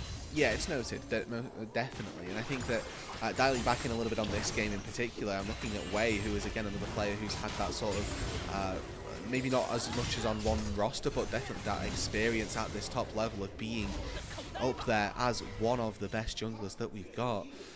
He's 2 levels up over Monkey right now, definitely ingratiating Monkey into the LPL about as best as possible by giving him a 20 CS deficit, 2 level disadvantage. It's going to go down as soon as this Gromp goes, but level 6 to level 8 at this time. Monkey, you know, found that first blood down on that bot side, but he's never really recovered in the farm game from when he sacrificed so much to keep his bot lane stable. Yep.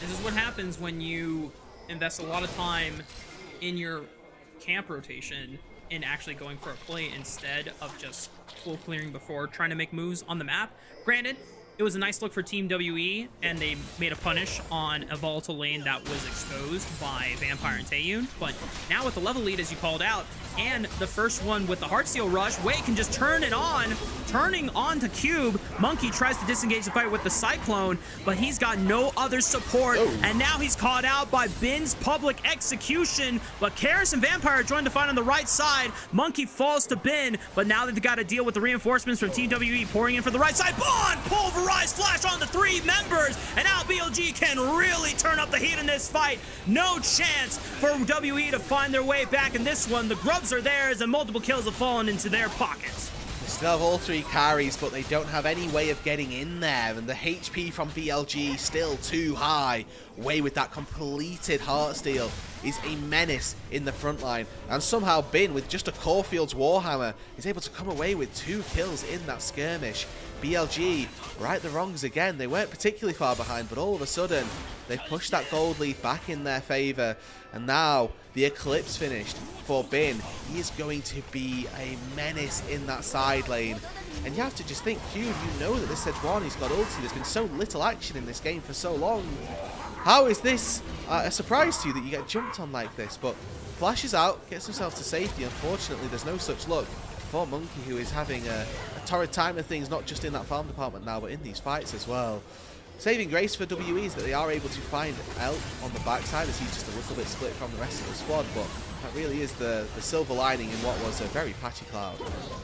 On might be in a bit of a trouble, does net a 2-man pulverize and gets the Aftershock Keystone proc, so he can be durable enough to just walk away. Bin trying to pick up the minion wave while the turret is going down slowly. Knight and Wade jumping onto Cube, knowing he doesn't have flash, and on, or Elk I should say, aiding with the True Shot Barrage over the wall. I don't even know if it clipped him. Yes, it did. 3 kills over to BLG, making it 4 total now, and Bin and on trying to make their way away from the dive from Team WE, and not much is going to get accomplished in terms of kills, but Team WE managed to push them away from the tier 1 on the top side, and that is first brick going over to Team WE. That is great play by On there to keep his top laner alive. Just, you know, the small things, right? Manages to knock away the Rel, and if that crash down had landed, there's probably the damage there to follow up from the rest of WE, but they are not completely out of this, and in fact, with the gold dead even, that first brick going the way of the Aurora, I mean, eyes on Karis once again to live up to that expectation that we had from him coming over into the LPL for 2025. This is off the back of Cube having already fallen, but just look at On here, just nice and easy, knocking away Vampire, and it is just the small things, but it interrupts the crash down, and Finn was able to dash out to safety anyway, but with that extra CC coming down, you just don't know. You can never anticipate it, but if you don't get the opportunity to land the CC, that's even better. Yeah, and the patience to space out the cooldowns instead of just expending the full combo in one swift setting, it just buys as much time as possible for Bin to make his away from the threat, I should say. Now, Dragon not spawning for another 3.5 minutes. BLG have netted 2 to their name, so they are in contention to wrap up a very fast Dragon Soul at this pace. Rift Herald spawning in the next minute and 52 seconds. I'm not sure who got the second round of grubs. It looks like it was, or I'm trolling. We saw the fight. My bad. Anyway, moving on. Rift Herald spawning in a minute and a half, guys. It's super late. It's like 2, 3 a.m. over here in Utah. We are chilling. We are chilling. We're chilling. We're chilling. Taeyun able to get this midway played on out. And for the most part as well, WE here, I think in an okay position. I think that the concerns come from when the 5v5s start to happen, when BLG start to fully coalesce as a 5-man unit and they push all of their buttons, because they have got one heck of a diving composition. WE do not have that tool that we're looking for as an answer. They've got one Valkyrie, right? One tool a piece. Oh, the Glacial Prison reached the very end of the range, so didn't guarantee the stun, and the slow wasn't enough for Taeyun to feel threatened. He just Valkyries away. It's a nice look from BLG. No harm, no foul. Still quite some time before the third dragon spawns, but WE are now gonna fancy a chance here on forced to pop the ultimate here just for the damage reduction. Vampire was looking for the flash. Elk preemptively getting out of harm's way, and forced to flash over the wall as well, but they get the empowered blast cone, so no threat and danger for them. But now a couple members, they're down summoner spells, and actually I misspoke. Elk didn't even flash, he just arcane shifted away, so that's flash down from Vampire all alone. Quick little pop, and he's able to get out to safety, and again, it's just a lot of these resources that are attempting to be committed. Cyclone now down, but that doesn't really get them what they would have liked, and we can see way down on the bottom. Kill participation going pretty darn strong. He's been a part of everything that so far BLG have done in this game, doing very well on those neutral objectives as well, and just in terms of making sure that Monkey's felt punished for going for that early bot gank. And it's one of those things that, you know, you think, well, how can one bot gank have been so punishing? And we're getting to see quite what the issue with it can be. What needs to happen is, well, we need to see Taeyun make the most of that, because it was the Taeyun Vampire bailout that they went for, and now the question just needs to be, can they pay it back to their jungler? Yeah. Vampire might be in trouble, but uses the crash down to escape from Wei and On. Just currently fighting for position and vision control in this top river where the Rift Herald awaits to be taken. Knight continuously getting chip damage onto Karis, threatening the siege of this T1, and Karis now too low to defend the remnants, and Knight, even with the turret ramping up, says, I don't care, bro, I'm taking this tower. Okay. Well, the wraparound. Okay. Forcing the flash on a Monkey, dodges the Glacial Prison, BLG. 20 seconds before the dragon spawns. Yeah, exactly the right time to go for this as well. Knight has been whistling away at that bot turret for ages, using the Soul Unbound to slowly just take little pot shots at that turret. Karis not quite able to defend it well enough, and it's again just a small advantage, that small laning thing that is giving Knight the opportunity to go for these plays and giving that little bit of extra gold as well. Yeah.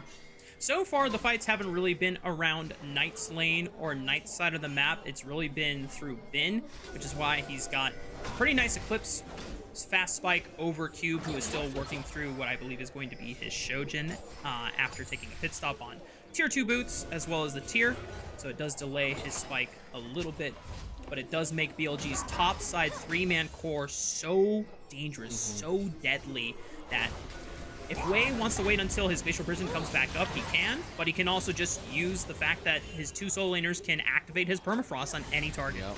Yeah, exactly. And this is now that breaking point, right? This is the do or die, I feel like, or the first point in the game where we're going to get to see this full explosive team fight with everybody really around.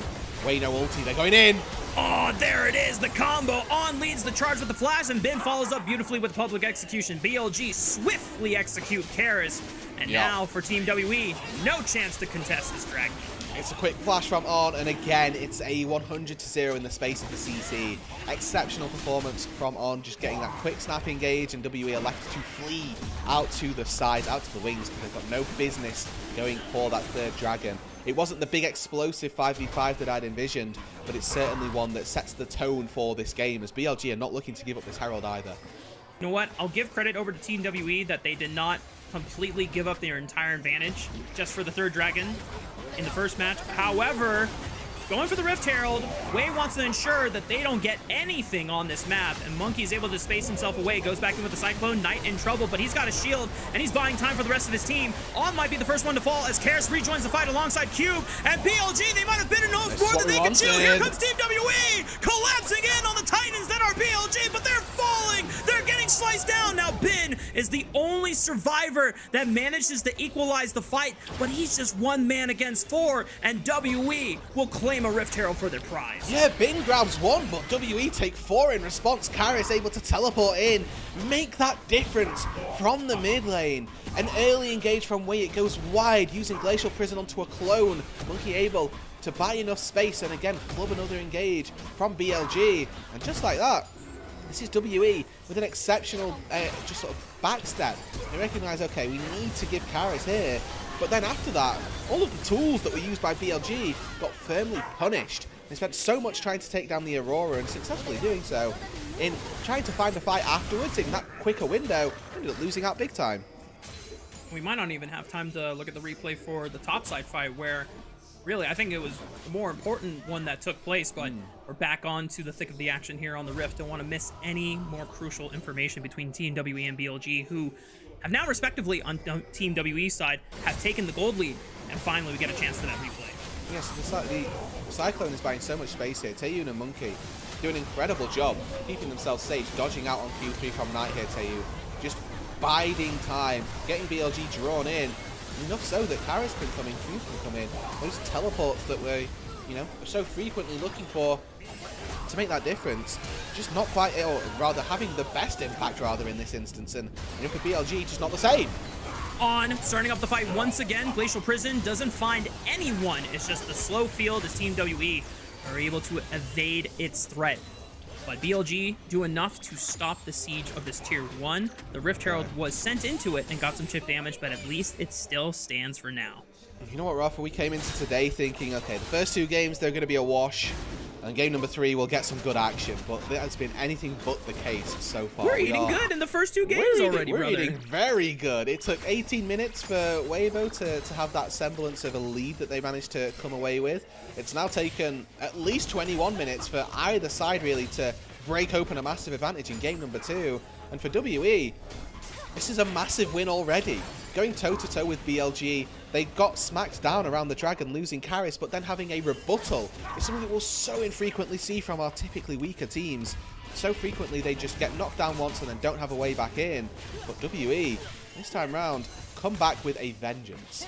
Yep, and this starts to set up for the third match of the day between EDG and Team WE, where EDG showed a strong, promising early game before being quickly done away by the more commanding Weibo Gaming and more sure of their map play. But at this point, 22 minutes in, as you already illustrated, Team WE didn't just have a decent early game.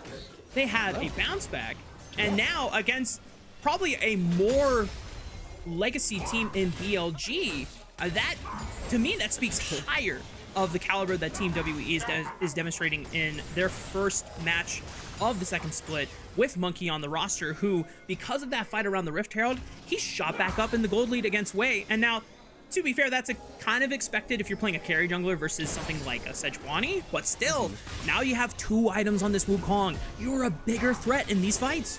No, absolutely. And I think that for Monkey as well, his opportunity to make that name for himself, especially in best of 1 style, is about as high as it's going to get on getting half HP'd from a combo from Karis.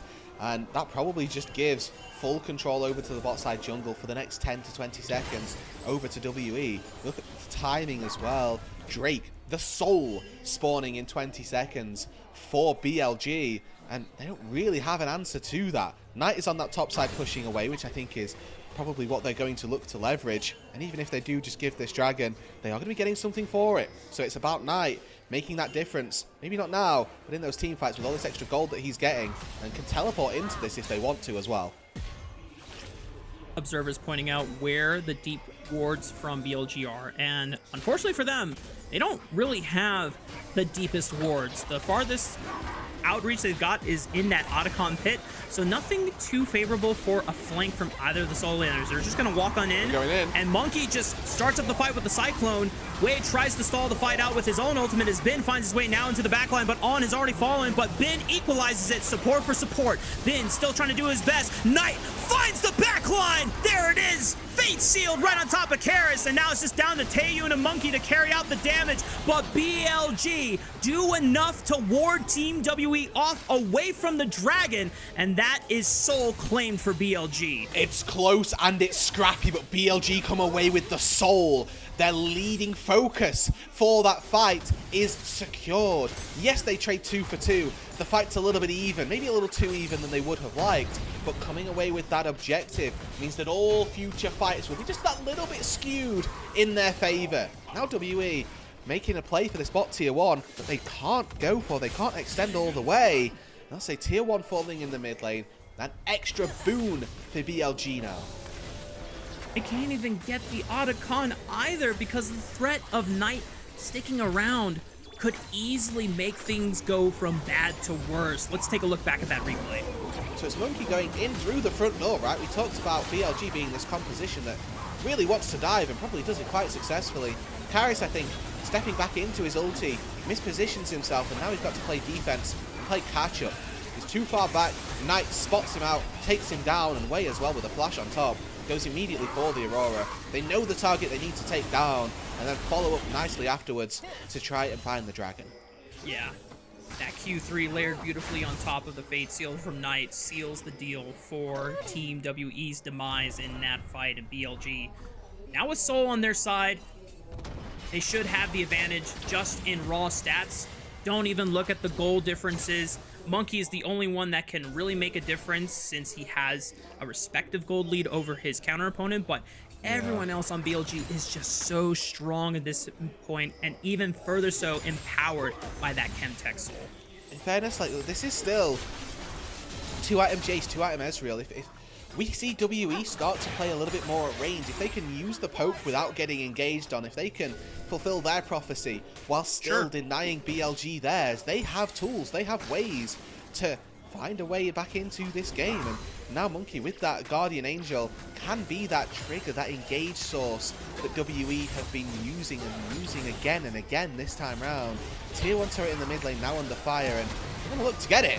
Empire forces the onslaught here onto Elk. The public execution for dead. Bin was too out of range. He doesn't get a chance to join the fight, and now BLG are scattered. Knight coming in now, trying to see if they can equalize. Now that Bin has joined the fight, looking for Karis, finds it again with the Fate Seal. The Q3 lands right on top of Monkey, and the GA is popped. But his teammates, they're starting to slowly corral around Knight. They give him the reinforcements they need. The Blast Cone. Knight survives for now, but Taeyu with a quick flash guns down Knight, and BLG are left to scramble.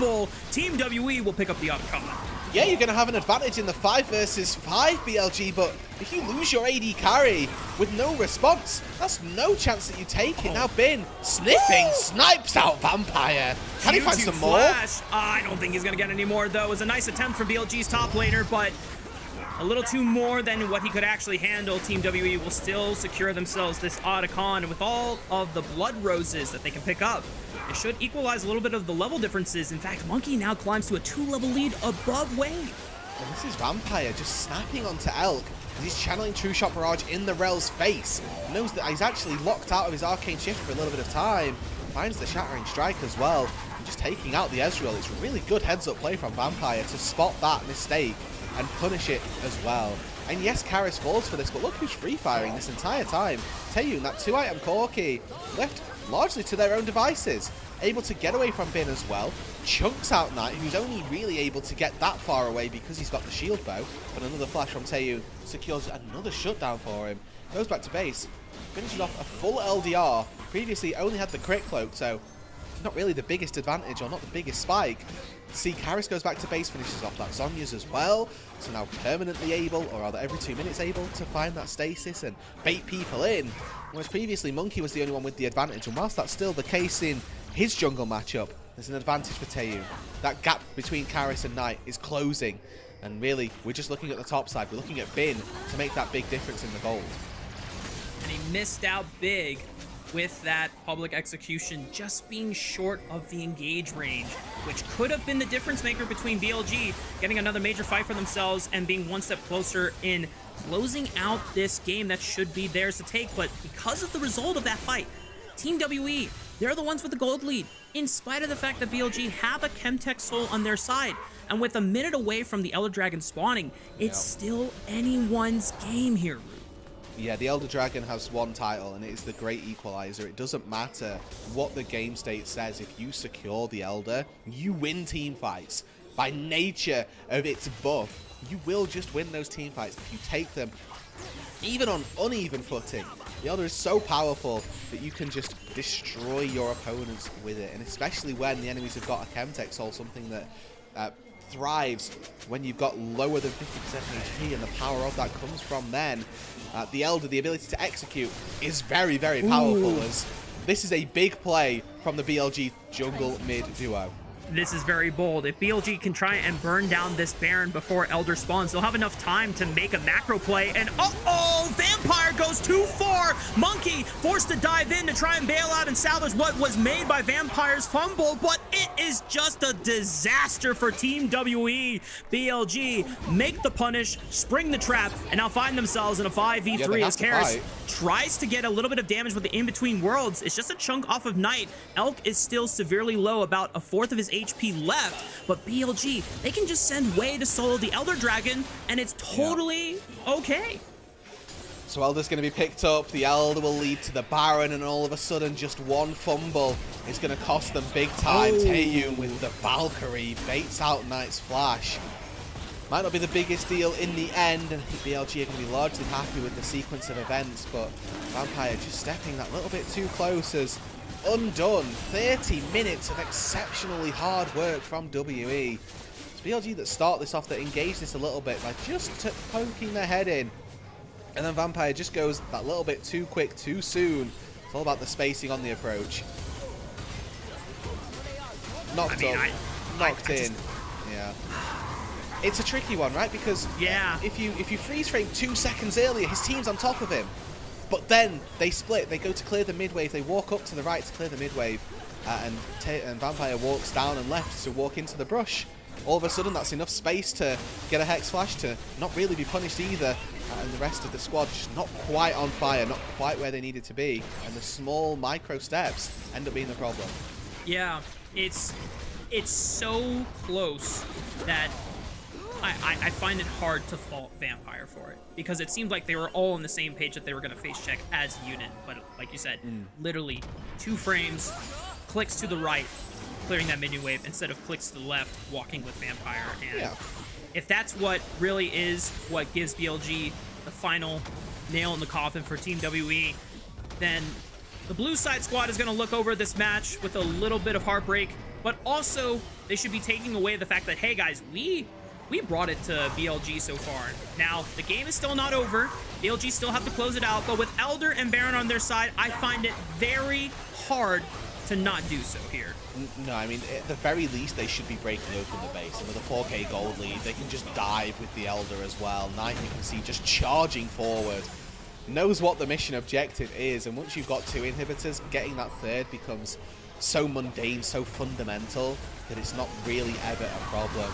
Another 40 seconds still, so they have this wave, they have one more where they've got Elder, and WE, they just have to play respectfully. They have to concede this. If they fight, they die, and if they die, they lose.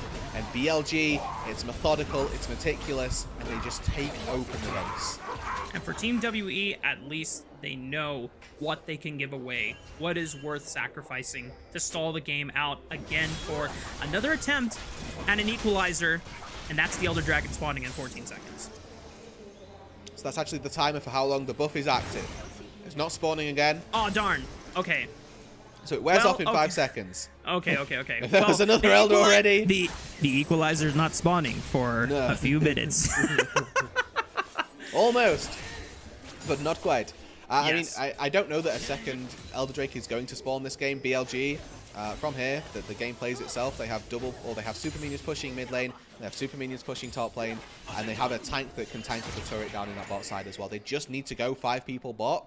If 5 people show up in bot lane to answer them, then they just wait for the super minions to kill the Nexus. As soon as somebody goes back to their base to defend their Nexus turrets, then you can just engage as BLG. Wei is so tanky that him dying is just not a foreseeable circumstance. Glacial Prison lands right onto Cube. That's a nice target to pick off first. Now, thankfully, Monkey's clone is going to stall BLG's siege for just a second here. But as I say that, they make their way through. The inhibitor tower falls. The third inhibitor should be next on the menu. And Team WE, four-man Magnustorm, maybe! That's a big engage. Knight loses his GA. Ben trying to stall the fight as long as he can. Monkey with the second cast of Cyclone already used, but Ben finds the public execution on Taeyun, the troublemaker for BLG, and they finally did him away. Monkey will not get a chance to upset his former squad today, as BLG, after a grueling 34 minutes, will take this game in stride. Yeah, for 30 of those 34, it was a nail-biter. It was as close as you could call it, but one quick engage, one snap decision from On, and BLG end the game with a 10k gold lead, Baron and Elder in their back pockets. A truly miraculous performance from BLG, a solid performance from WE as well.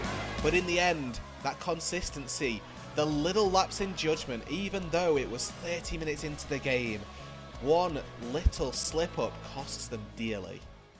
And that is what separates the top teams from even good showings from our bottom teams in the league. It's those microseconds, that split-hair decision-making, and BLG being such experienced players. See that window, waste no time whatsoever, immediately pouncing on the opportunity. And it's just, you know, a chance for Team WE to go back to the drawing board before their match against EDG, which is going to be after this game, to get a chance to say, hey guys, this is what we did really well, and this is what we can build upon. This is what we need to clean up. And you know, it's a really tight turnaround for WE as well. They got to pick themselves up, dust themselves down after what was, like you say, a pretty entertaining 30 minutes that just ultimately gets let down by one mistake. They've now got to go back, do all of this all over again, except versus theoretically easier opponents, right? I think EDG showed some good stuff to start us off, but nothing really the caliber of BLG in totality. So for both of these sides, really, BLG, you know, they can be happy. They can go into what is going to be a very tricky game for them up against Weibo after this. They can go into that with a little bit of confidence in their stride. But WE as well, they should be taking some confidence from this game, no doubt. Yeah, and if I'm EDG, I'm a little worried, because maybe EDG were thinking, hey guys, we showed some really good stuff against Weibo Gaming, and both us and Team WE are not expected to do well against our first opponents, so we're gonna have the upper hand. And then EDG look and go, oh crap, they were really good against BLG for a while. They held their own, right? And for WE, again, like we've said, it's a big boon for them to take it, and I think that for BLG, it's even bigger that they're able to, I won't even say right the ship, because they were never really behind, let's say. They were within touching distance for the most part. W had small advantages, but BLG were always able to stop those advantages from being anything that were just more than overcomable. Yeah, and I think the fact that Team WE were in it for longer than EDG were against Weibo Gaming, respectively. Just goes to show that there's a lot more to be gleaned and positive about on Team WE's side. Now, for BLG as a squad, since they did walk away with the win, it's the first game of the split. It's not a completely dominant showing as what you might hope from, especially if you are a BLG fan or a longtime LPL fan who wants to see the best teams of the LPL being super dominant as always, so that LPL has the strongest chances of going toe-to-toe with the best teams internationally as we start prepping for MSI in June and July. Yeah, and I mean as well, I will give credit to On this game because I think he played exceptionally on the Alistair. I think the majority of the engages that came through for BLG that netted them positive things came off the back of On. And there was a couple of really solid picks that he found, lots of really solid engages coming through as well.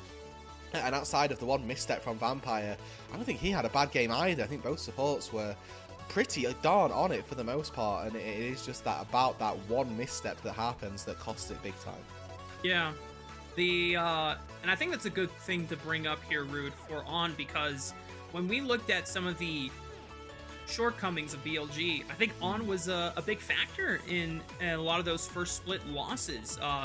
On in particular was seeming kind of lost in where he wanted to be on the map, and a lot of the engages that he picked or just got caught out in were not ideal and very uncharacteristic for someone who is a world-class caliber support historically, right? And being able to go to the finals for multiple international events to then really perform lacklusterly in the first split.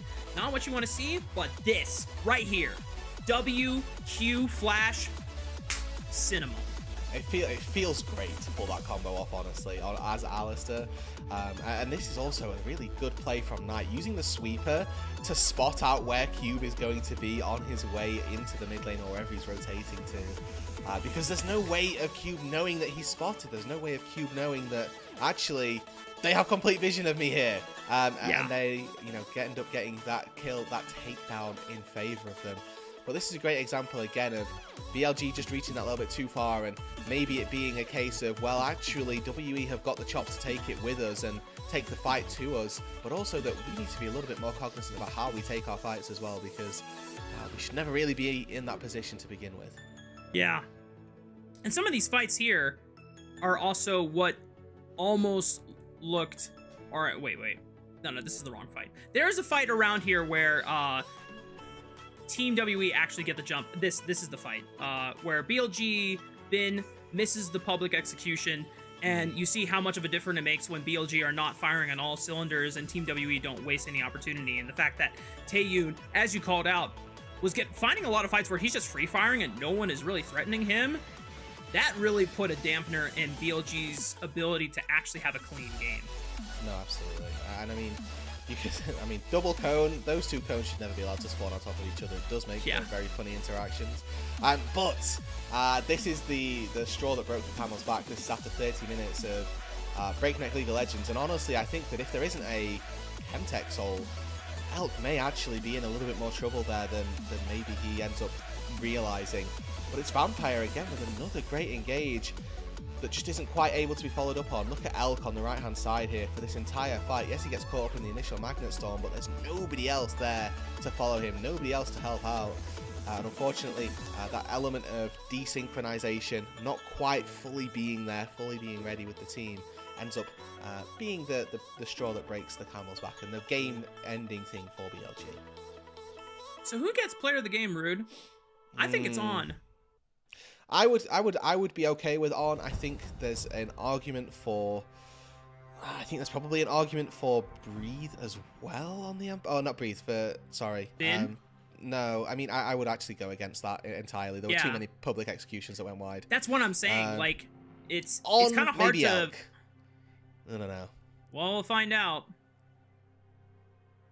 Yeah, good. I'm happy with this. We're 2 for 2, Rude. Let's go, baby. This fits. This seems appropriate. On was there. He was ready. Shout out the supporting roles, man. Yeah, I think there is just a little too many inconsistencies between the solo laners. Otherwise, if it was like a super dominant game, Bin would have gotten it, and I would have gotten it. But On, fantastic game on the Alistar. Now, before we toss to break for our game numero 3, our super banger between EDG and Team WE, we actually have a very special message for all of our homies in the chat at home, and that is the one and only that we're extremely grateful to our Coffee and YouTube subscribers who help level up the show. A lot of the initial payments go into upgrading the broadcast, but a huge bulk of it pays on-air talent and content creators. So subscribe to our Coffee, linked in the chat, to unlock perks like early access to content and the ability to ask interview questions for our unique on-site interviews. We're going to be back for more action between EDG and Team WE right after this break, so don't tune away.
What's up and welcome back, y'all. Thank you so much for your patience. We're just waiting for a bunch of unexpected breaks in content from the official LPL stream so that we could get back into the draft and what we could cover between our third match participants in Team WE and Team EDG. Now, both of these squads are down 0-1 in their overall group stage record, but if you are just tuning in and you missed the first two games assuming that they were washes, you might look at the game score and go, yeah, I was right, they were washes. Beg to differ. They were actually a lot closer than either of us expected. Yeah, no, absolutely. And I think that WE may be coming out a little bit better on the experience end of that, let's say. They sort of held their own 30 minutes wise. They bounced back as well. They had a really solid set of team fights that they just weren't quite able to fully leverage into a win. And unfortunately, it was like one misstep that ends up costing them the entire game. So it feels a little bit rough that that's what cost them, but them's the breaks in the high stakes types of best of ones that you play. EDG again had 18 minutes where they were bouncing off of Weibo Gaming quite nicely, but then again one quick slip, and yes, the sequential dominoes take a little bit longer to fall, but it was one lost fight around a dragon that then they never really had a chance to go back to. Yeah, well, for the benefit of EDG, they had one game to take a breather and even getting a chance to, if they wanted to, look at what Team WE were doing and what they had to show in their respective match against BLG, whereas Team WE, even though they don't get a breather, or as much of a breather as EDG, they can leverage the fact that they looked a lot damn closer to BLG than EDG did, respectively, to Weibo Gaming. So now, I want to shoot a couple of quick facts over to you, Rude, from our two matches. And because the sample size is 2, it totally means that this is completely accurate and completely carrying over. Wukong, 0-2 win record. Don't pick the monkey. Alistar, 2-0 wins. Pick the Alistar. That's my analysis. Nice. I'm checking out. Good luck, Rude. Solo. Thank you. No, that's all good. And Mark, play-by-play truly in his head. We just go off results, and it's not results-based analysis, guys. It is simply vibes, clearly, that we've picked to go off of, but we are seeing some slight adaptations already.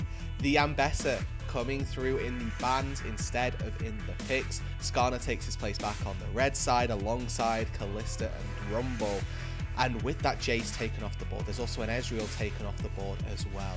The Aurora also a pick that we've seen banned out, or rather picked a couple of times. So we are going to get to see some new champions take to the stage, be it in that mid lane, be it in that bot lane.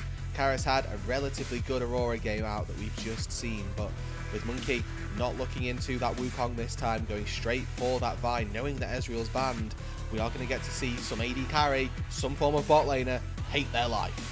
Ooh, and Xiaohao's already flashing the signature on Draven, but we're not getting the on Draven this time around. We're getting a Ziggs. And that was why I hesitated to say an AD carry, because I kind of felt the second that I saw Varus Vi locked in, I don't want to play any AD carry versus this. Like, you can give me anything that's not Ezreal, and I'll be thinking, no, thank you. So lock in the Ziggs, make the bot lane boring, but make it consistent, and that's what we're going to see from Arnt and Wink this time around. The Rakan locked in now for Karis, giving a solid, cohesive engage for WE. They've got now the Varus to fire a little bit of poke. They've got the Rakan and the Vi to go diving together. And now they need some real DPS over the top. We need something from Karis in that mid lane that will just work, right? Thinking things like Ahri, like Orianna as well, to add that little bit of kill threat into the mid lane and make that mid jungle duo a little bit more deadly as well. And the funny thing is that WE not necessarily having to do homework for EDG's composition, because what EDG was drafting was very similar to the game-winning composition that Team WE piloted against Anyone's Legend in their series in the first split, which was Monkey's first series with Team WE. Just trying to deny what could have been a massive amount of burst and poke from Jason Ziggs setting up the Viego as they continue on with the bans. Also denying an Azir as well, which could be strong disengage to try and stop what is so far a solid dive combo out of the Vi and the Rakan. Yeah, and I mean, they do have an option here to try and pivot. They can also look to something like the Silas as well. There's already a good couple ultis to try to take away in that Ziggs in the Leona as well. And that pairs up nicely with the Vi as well, but you're taking it blind. You can get open to counterpick. They take it anyway. Nice. So it looks really good on paper to pair up with what they've got. Now your question becomes, well, can we go Cassio? Can we go Galio? Can we really punish this for taking the Silas blind? EDG still have a jungler to lock in, and then either they're going to send this Jace into the mid lane if they like the matchup into the Silas, or pick something new for Angel, and that just might be the answer, going and opting in for a blind pick top laner for ZDZ, taking the Gnar. And now how do we round this out? There is magic damage already in the Ziggs, so you could go triple AD, but EDG might think to splash just a little bit of extra magic damage, and the fact that Team WE, other than Varus, relatively short range and melees, Lilia could be a great way to punish that. Yeah, not too sure how I'm sold on the Lilia versus Vi in particular, right? Lilia is a champion that succeeds against skill shot champions, right? She has so much movement speed, but Vi, you just get locked down. But they've actually done an almost double flex here. I mean, Silas into Gnar is also a very good Silas matchup. You steal away the Silas or the Gnar ulti, and you can win that win that 1 versus 1 as well. So I would expect to see the Corki go into the mid lane. But for the time being here, well, it's not the case, and Karis is still the one with the Silas. And is this a Corki top lane for Cube? Wait until the 20-second mark. Or, you know what? I'm just going to wait until the 0-second mark. I'm going to wait. I just want to make sure we're not getting bamboozled, and it's not like, you know, a graphic error on the stream side. But if this is it, Cube is saying, hey, you know what? I'm going to match range for range and get probably a free scaling Corki in the top side and still allow Karis to match the Jace with the Silas, the melee on melee matchup. Yeah, I mean, hey, sure, that sounds good to me. I think cool. that the Corki versus the Gnar, you offset any of the early pressure that the Gnar was going to look to try and put down, because he typically just bullies melee laners, but obviously you're playing the Corki, so there's no melee laner to bully. I might have liked to see Silas go into the Gnar, just because it is, you know, pretty decent matchup for him anyway. But we are still going to get to see that Silas versus Gnar interaction as we get later on into the game. I mean, there's Ziggs plus Leona ultis as well. Very good to steal. The Lilia one a little more difficult to steal effectively. Same to be said for the Jace one. You pretty much never want to steal away Jace ulti if you can avoid it. But, I mean, for Karis this game, a lot of opportunity to make that name for himself. I'm just really impressed with the flexibility and adaptation from Team WE in this final pick. I'm about to go through Cube's match history and see if he has ever played a Corki top laner or a top lane in his entire career. Probably not, but you know, considering we had an entire split of playing a bunch of 1v1s for side select, you know, maybe Cube ran some Corki 1v1s with Karis, you know, just to like get familiar with the matchup, as Team WE are actually sending a full squad just to get vision control and ensure that ZDZ doesn't get an early ward down, just to give Cube that extra edge in the 1v1. So Cube has played 1 Corki game, and it was a loss. I can't tell you when or where, but he has got 1 on his match history, which is an L for him. He did have a 6 KDA, which is, you know, not bad at all. But it's worth noticing that it was a loss, so we'll keep our tracks and make sure, see if he can 50-50 that win rate. Where'd you get that? Did you go to GOL? I did, and then I did indeed, and then I clicked all. See, powerful. Back in season 9, I've been reliably informed. Oh, that was a long time ago. You know what? I think season 9 was the. It might have been like where there's a bunch of ranged top laners. Like, wasn't there like a Vayne top and a Kalista top meta at that point, and the Shy was doing like some really heinous stuff? That could have been it.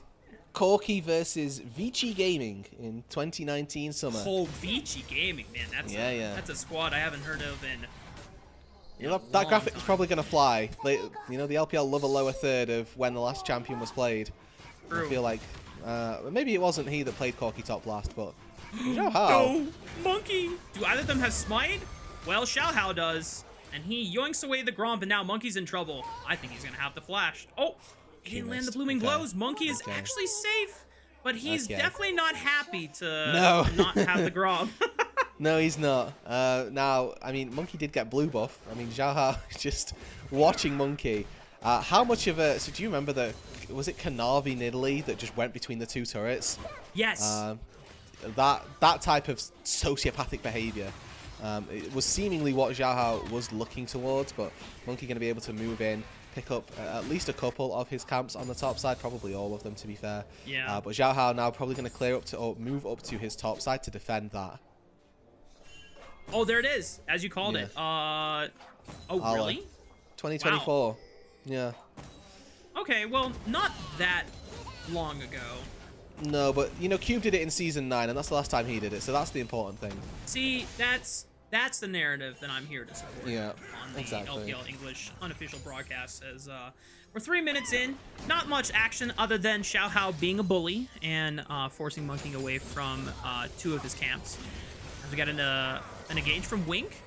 A nice use of the satchel charge to blow Vampire up and away, just for extra chip damage. But now, all these guys are level 3 on more even footing. We got crabs spawning in just a few seconds, and because Xiaohao took an extra bit of time to just take away Monkey's camps, he's still matching level 3 for 3, so he doesn't have an insane level advantage on this guy yet, but he is going to opt into fully clearing out his top camps and then looping back around to the bot side where he will get that level advantage and should have enough prio to fight for the bot grab.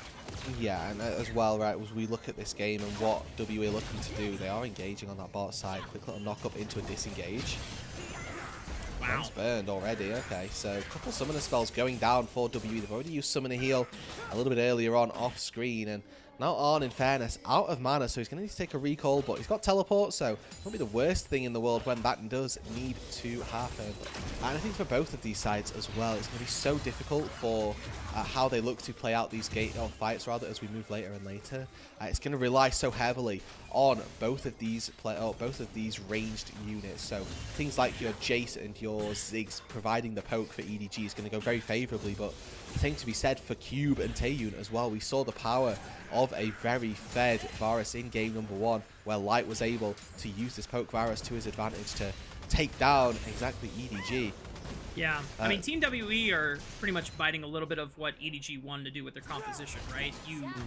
If you're able to get to objectives first, you set up the minefield, you poke with the Jace shock blasts and the bombs from Ziggs, and then you net yourself a health advantage in being able to set up advantageously for those objectives. But Team WE, they're bringing just a little bit of extra poke power now that Corky's in the lineup, and you're also denying what could have been another melee champion that Lilia could have abused fairly easily in these long extended team fights. Now Xiaohao is going to have just a bit more difficult time in navigating them. Crash comes through on that bot lane, and that was the goal for WE there. On doing a pretty good job at attempting to keep that freeze, but a reminder that he's just going to push this wave, match recalls, and should come out relatively even in that bot lane. Taeyun likely to miss the majority of this wave, despite his ability to sort of speed his way back out of the fountain. On will be able to get a wave crashed underneath it and even up what was a slight CS advantage for the WE bot side. Wink, the first one to make his way up to that top side as well in lieu of these grubs. Reminder that Xiaohao will have that level lead from the early steal away and will look to try to take this fight. It's going to be 5 versus 4. Look at the minimap. On's on their way. Xiaohao gets the smite on the first grub, secures it for themselves. Karis trying to get a little closer to threaten, steals the solar flare, but the rest of WE are forced out of the grub pit. And Xiaohao, even though forced to use the first smite, is actually going to secure all 3 grubs for himself. And EDG, that's the power of the level advantage for your jungler. Oh, hello, we've gone in there. Yeah, that's a mistake. I think not knowing the vampire was around, he bends his flash on. He loses out on 5 out of 6 creeps of experience down in that bot side, but secures his team 3 grubs. So overall, you can call worth for it, and probably neutralizes what we saw Taeyun miss under the bot lane turret as well from that early crash and reset. For Arn though, A chance at redemption, I think. Game number 1 was a little bit of a fumble from him on the Ezreal. We didn't get to see the full extent of what an Ezreal can do. Now on this Ziggs, he's going to have to try and leverage that long range again to stay safe, as well as not make sure that he doesn't go down and make sure that he's able to pump out the DPS in these fights, because looking at the composition that they've got, EDG, in terms of raw DPS, they've not got a lot. In terms of fits and spurts of damage, the Jace can do very well. The Lilia as well can do pretty darn well. But you're looking mainly on just with those repetitive bouncing bombs again and again to source your DPS in the fights. I mean, unironically, your most sustained damage is going to come from the Lilia come late game, when she is just zooming around these team fights as a solar flare. Oh, that's right. Karis had stolen it, and it was running out of time, so might as well just throw it out for good measure. Is now ZDZ having to deal with the fact that he doesn't have the range advantage anymore playing against the Corki, and trying to at least trade blow for blow and maintain somewhat a health equalization here, as he's trying to catch the minion wave and get a little bit of a freeze on it. I'm not sure if it's going to maintain its position here, as it looks like ZDZ just wants to push it back out and get a chance to base with probably a decent amount of cash in his pocket. We'd like to think so. Probably working his way onto his first item to begin with. Trinity Force in the works for Cube as well, who cancels his recall in lieu of catching that wave. Resets back out to the mid lane once again, so Wink now here ready to help out Angel. Can move down toward this bot side for the Dragon, can move up toward the top side as well to try and punish Cube for sticking around.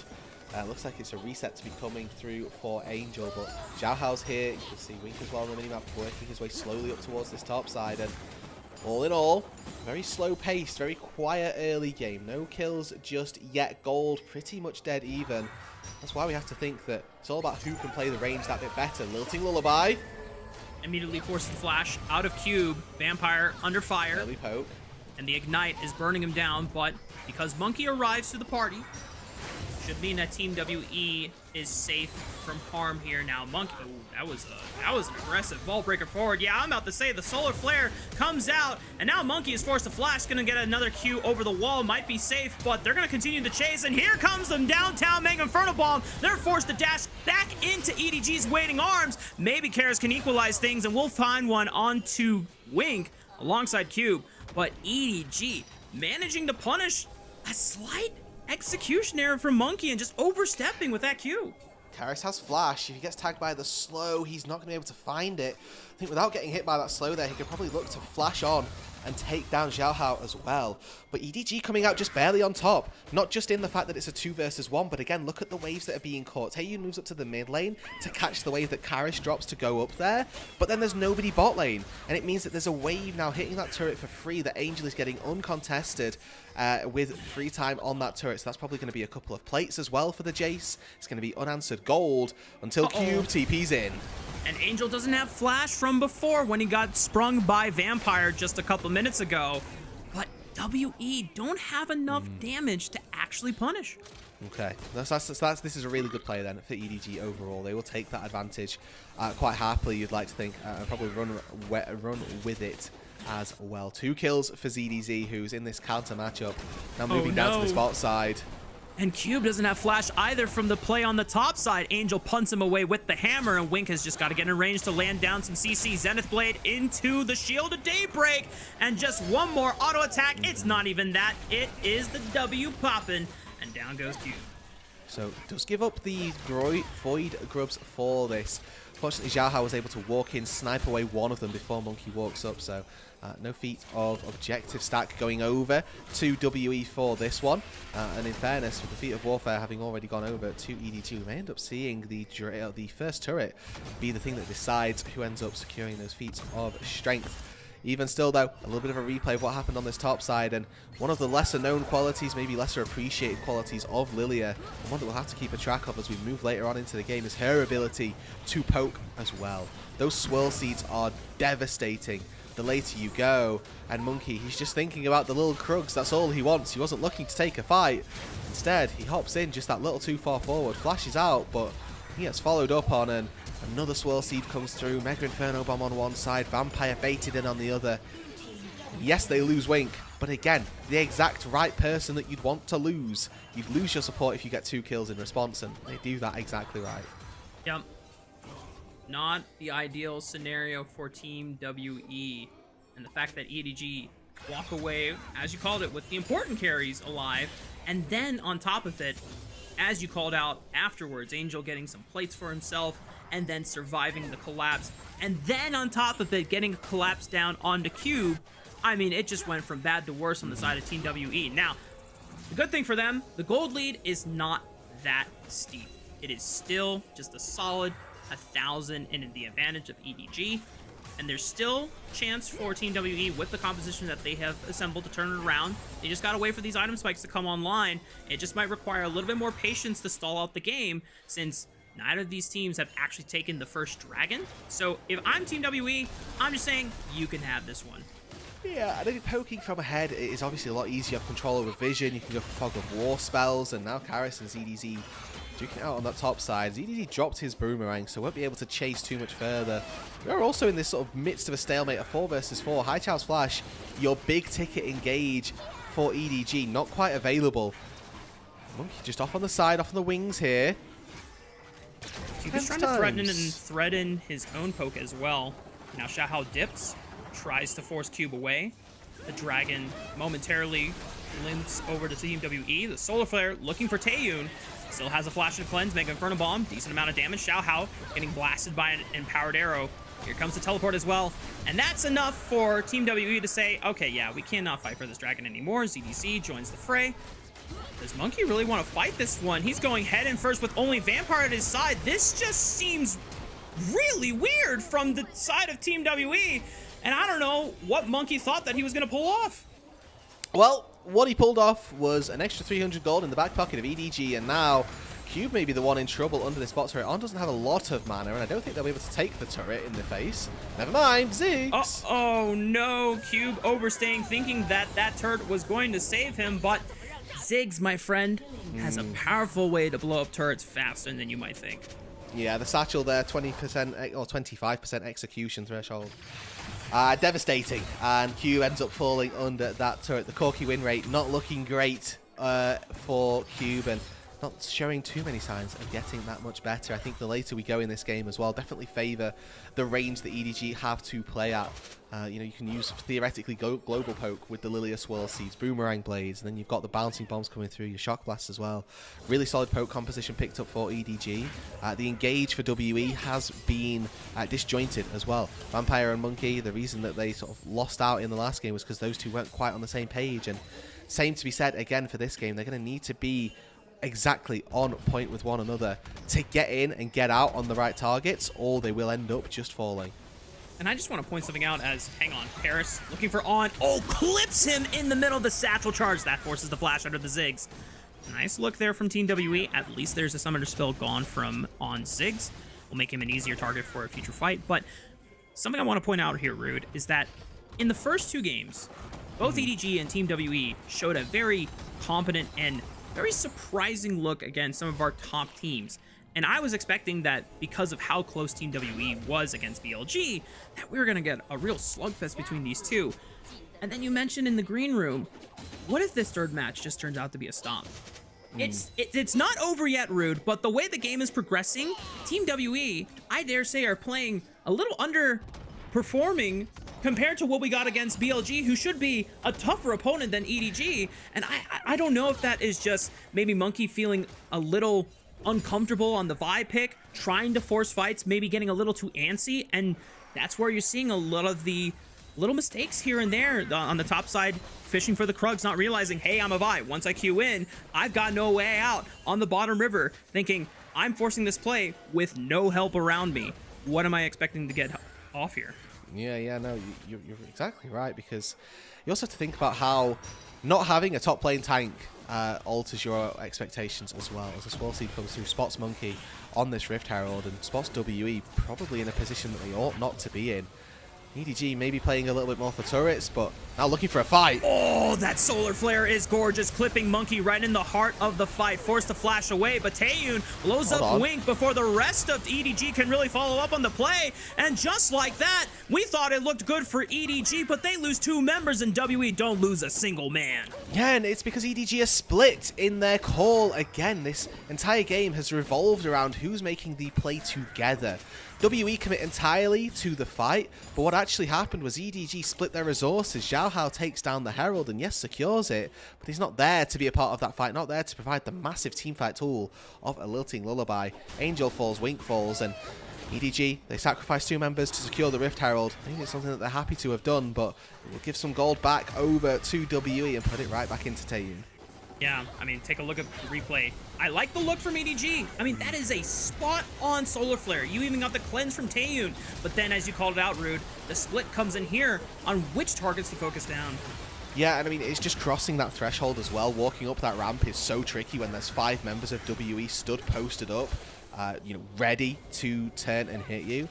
So trying to cross that is really tricky, and, you know, fair play to the EDG members that did it. They ended up going down. The ones that didn't sort of recognize that that choke is a little too dangerous. And it didn't end up being even that they were massively split. It's just that we didn't see Xiao Hao get into that backline, was a little bit too tunneled on that Rift Herald, being a feature of the fight, and ends up securing it, but sort of selling out a couple of his teammates.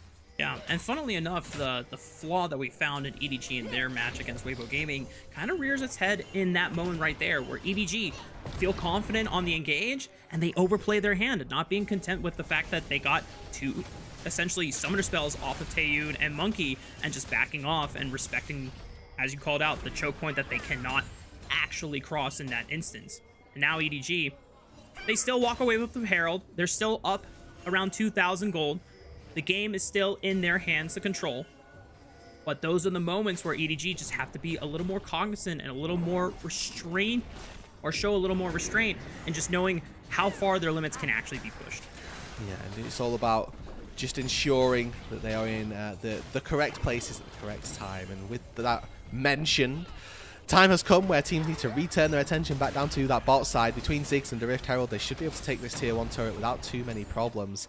And then leverage that into a dragon as well. Mid prio in their favor, but look at Vampire. He's very deep here. ZDZ's on a flank that he will be scouted, but that pink ward is going to cause big trouble for Vampire. As soon as he crosses round that corner, he's going to get spotted, he's going to get seen, and that's going to give up the ghost very, very quickly. He does notice in there, there's a little ward that spots it, but it's hard for WE. The vision cone is just so small, but as you called out, if Vampire ever crosses that threshold, which he is now, WE secured the dragon for themselves, and now Vampire tries to cross over to Karis. That solar flare, they get over the wall. The up's going to abduct in the battle dance, and now they turn right onto ZDZ. Blow him up before he gets to go mega. And like you said, Rude, once again, EDG just a little too far forward, not content with the wins that they already get, and they get punished for it. I mean, in fairness, EDG got nothing from that anyway. They were desperate because they got mid-tier 1, but then afterwards thought about fighting the Drake that had already gone down. WE come in, they snipe away the dragon. They find a quick kill afterwards because ZDZ just tosses himself into the midst of all 5 members. And again, you know, it's about these split-second decisions that people need to recognize and quite where your position is relative to your team. Take another look at this once again. So the Drake goes down, Vampire gets spotted out. This is all fine here on both sides, but the second ZDZ jumps this wall, he's left 3 members of his team that cannot help. Blue ward in, and there's a 5-man of WE waiting in the tri-brush to help him out.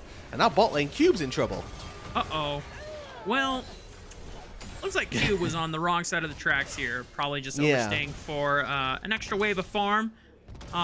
We've definitely experienced it before. Not ideal for Team WE, but it does open up a window for Karis to take a tier 1 turn on the top side uncontested. As Taeyun does have flash, does have cleanse, should not be in trouble on just trying to protect the wave as he pushes it in. And with the power of Ziggs and Xiao Hao, this should be a tier 2 going to the way of EDG. And the map opens up even further. Yeah. This champion is so brain dead, it's great. You just push bombs and you just clear waves. It's incredible. He's able to take the turret as well. Auto attack quickly. Job done, yes. Oh. Wow. I thought Monkey, considering how aggressive he's played in this game so far, He's about to press R. He's saying yeah, he's sick of he the was Ziggs about as to well. cease and desist this little Yordle baby, but Yeah. he shows restraint, good character development, just making sure that he doesn't go over in his head without the support of his team. They just move in, trying to contest this blue buff at the moment. Stage completed for ZDC. There's the cease and desist. Looking for the backline. Once again, Xiaohao is the target. Goes golden with the stasis, and that's a big lilting lullaby. Does it stall the fight long enough? Answer is yes, it does. Vampire, Monkey, both on the run, but he cannot escape the wrath of Angel's Jace as Cube Fuzz find one return kill back onto Wing. But Cube is going to teleport the heck out of there and make sure that he doesn't give another kill over to EDG. Yeah, and that's a real big blow for WE. They committed so heavily to making that play onto Xiaohao, who lives in the end. And once again, it's Wink who goes down, and this is one of those games where you look at support KDA and you think, wow, Wink, you know, how is he dying so much more than the rest of his team? But actually, he's just the one that needs to be dying, right? If you're going to give up one member who gives all of their health bar to a fight, absolutely make it your support. And Wink, I think, is having a pretty stellar game on the Leona in terms of just mechanics as well, making sure that he is where he's supposed to be and when. A voracious Atacon picked up now for EDG as well. And you can see Wink, he's just the one in the front line, but immediately turns around, 3-man solar flare on top of Xiaohao, who's able to then 3-man sleep and then layer up for the Ziggs to come on through. In terms of the way in which these teams are playing with one another, EDG's synergy was just beautiful. No, it's rude. I think in EDG's position now, solid 3,000 gold advantage. I want to remind everyone that because of the new format for Split 2 and the fact that every game matters, we kind of built and propped up this match to be the most important for both of these teams, because this is going to be the squad for both EDG and WE that you are most expected to be competitive with. The fact that they were, you know, kind of close with Weibo and BLG respectively before this matchup gave us a lot of excitement to look forward to and how, you know, much of a banger this match could be. And although it has been a little flippy-floppy, it's mostly been soundly in the control of EDG. And if EDG walk away with a win here, then Team WE are really in a tough position going forward for the rest of the group stage. And it's nice as well to see this EDG roster succeed, right? They're one of the few teams that have actually made a change to their roster in the entirety of the LPL. Period, right? I know that we're in a game of where there's 2 of the roster changes already, but with On and Wink being reunited down on that bot side, it's good to see that Wink is still pretty much on fire, knowing what he's supposed to be doing. And in terms of redemption games for On, after game number 1 where it was unfortunately a little bit left missing from the Ezreal performance, on this Ziggs, again, just demolitionist, really. He's taken 3 turrets easily that I've seen, and now looking for a 4th. And Solar Flare from Wink just opens up space for EDG to continue the siege. Decent chunk on Nakaris, but not enough to really threaten him away from the defense of the turret. Team WE are going to take their leave now, though, knowing that there is some time before a wave actually gets a chance to crash, so they'll take their bases. Baron is up for the taking. Also, the 3rd dragon has spawned, so that is where EDG's eyes are set, as they'll finish off this objective and probably get in some bases, too. Move their way back out toward that top side, maybe make tier 2 turret the focus of their attention for the time being. But overall, again, a relatively solid little sequence from EDG as they find themselves now 3-4k gold to the good, and it's spread evenly amongst your top and your jungler. Good to see that they've got an advantage in that side lane, that ZDZ can probably go toe-to-toe with Cube without too many difficulties, and that Xiaohao as well on this Lilia, one of the later picks in the draft. You know, caught me a little bit by surprise, wasn't particularly happy with how well it'd be able to function, but so far it is operating incredibly well and getting, you know, 5 out of 9 kill participation, not bad, most on his team, and making sure that he's not dying either with those Merc Treads, with the Zhonya's also. Very, very good opening for the Lilia's campaign. Yeah, and a lot of Lilias would like to just power farm that second item to be like a Rift Maker, but Xiaohao, not being greedy, knows that he is one of the few members that can reliably engage or will be one of the players that WE will want to try and jump on first. Goes for the Zhonya's second item rush. It was so crucial in that fight on that top side blue quadrant where WE tried to spring the trap on the Xiaohao, bought so much time with the Lilting Lullaby into the stasis, and now he's one of the strongest members where you can't just blow this Lily up for free. You're going to have to be super careful about the target selection and how fast you execute the play.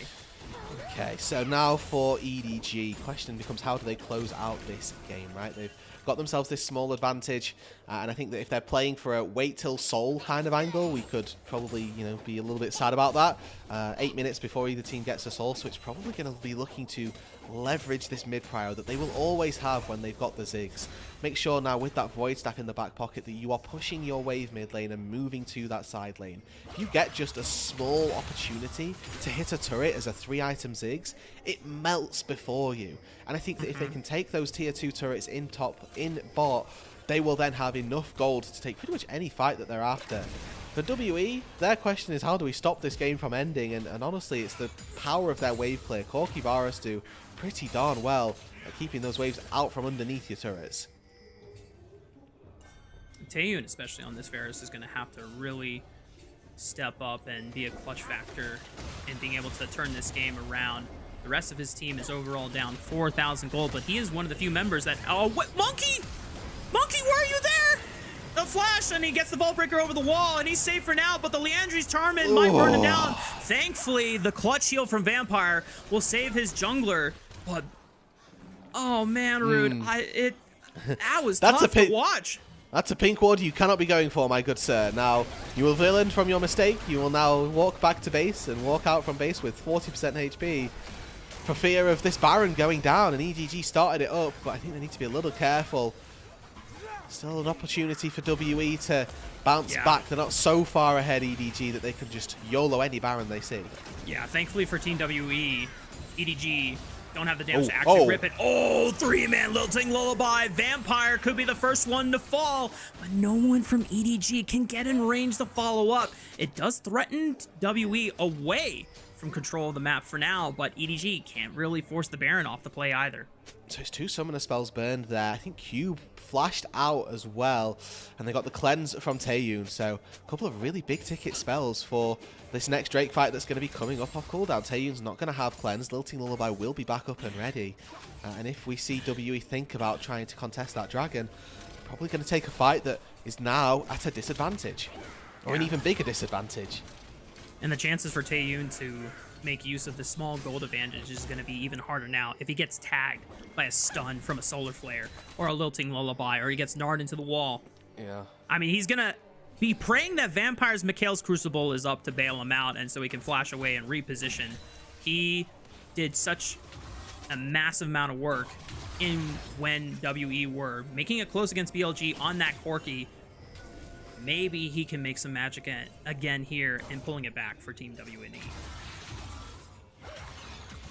And now it's about this dance around the mid lane. Are we going for Baron? Are we going for Dragon? What's our call here? 2 teams that had disappointing split ones looking to, at the very least, make it into that 3rd place of the group. Remembering that 3rd place, relatively important in the LPL in this group stage format that we've got. An opportunity for you to make it into the Ascend group if you make it into 3rd still. With WE and EDG, I think that this could be, you know, we know that this is going to be your 3rd place match, right? This is the expected outcome, that these 2 teams are going to be battling for 3rd, and if they can snipe away a win against one of the other 2 teams, maybe that probably gives them the edge. Oh, they're looking for On. Tries to flash away, but Vampire and Monkey cease and desist combo. Alive. It's just not enough. They can't layer the damage on top of the CC chain. On totally fine, and the rest of WE is compromised. Cube and Taeyun forced to retreat, and EDG still have all 5 members to rock that Baron down to 0. Yeah, and On just flashes away from the damage. It's beautiful. He still gets hit by the cease and desist, but there's not enough space for the follow-up. Taeyun can't quite get the damage down, and even without any real defensive items, On is just able to sort of walk it out, uses his flash and gets out to safety. But with Baron now at their backs, they can go down to the Dragon as well, and I hope their poke composition Ziggs in a siege composition is disastrous to try to play against. Well, they can go back to base, put themselves in a very good stead, probably to end this game. They're pretty much one good fight away from closing this game out and netting their first win of the second split. So you take a look back at this fight, try to see where WE was trying to make the magic happen. Yeah, and you can sort of get the idea, okay, if Arn steps past this this threshold, then maybe we'll go for a play. But it's just a little bit too overzealous. If he steps upon this mid wave, again, it's that pulling of the trigger, that step too soon. Vampire sees him and he's just flashed far too far away.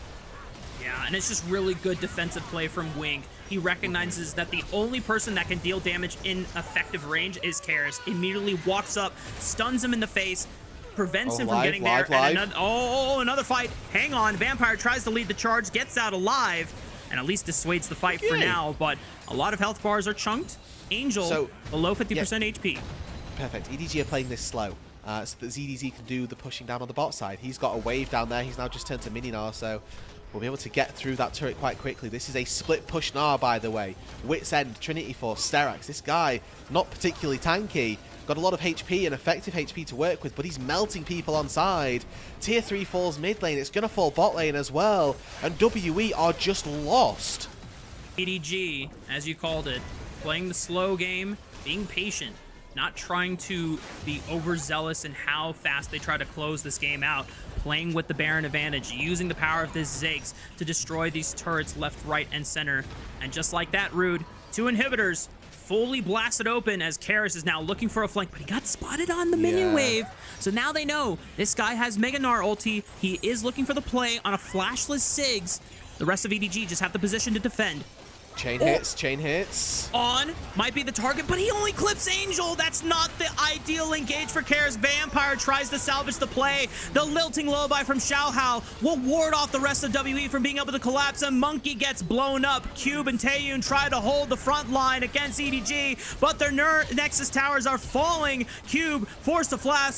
Same as Taeyun, ZDZ goes Mega, and just like that, EDG clean house. GG, well played. They're victorious over Team WE.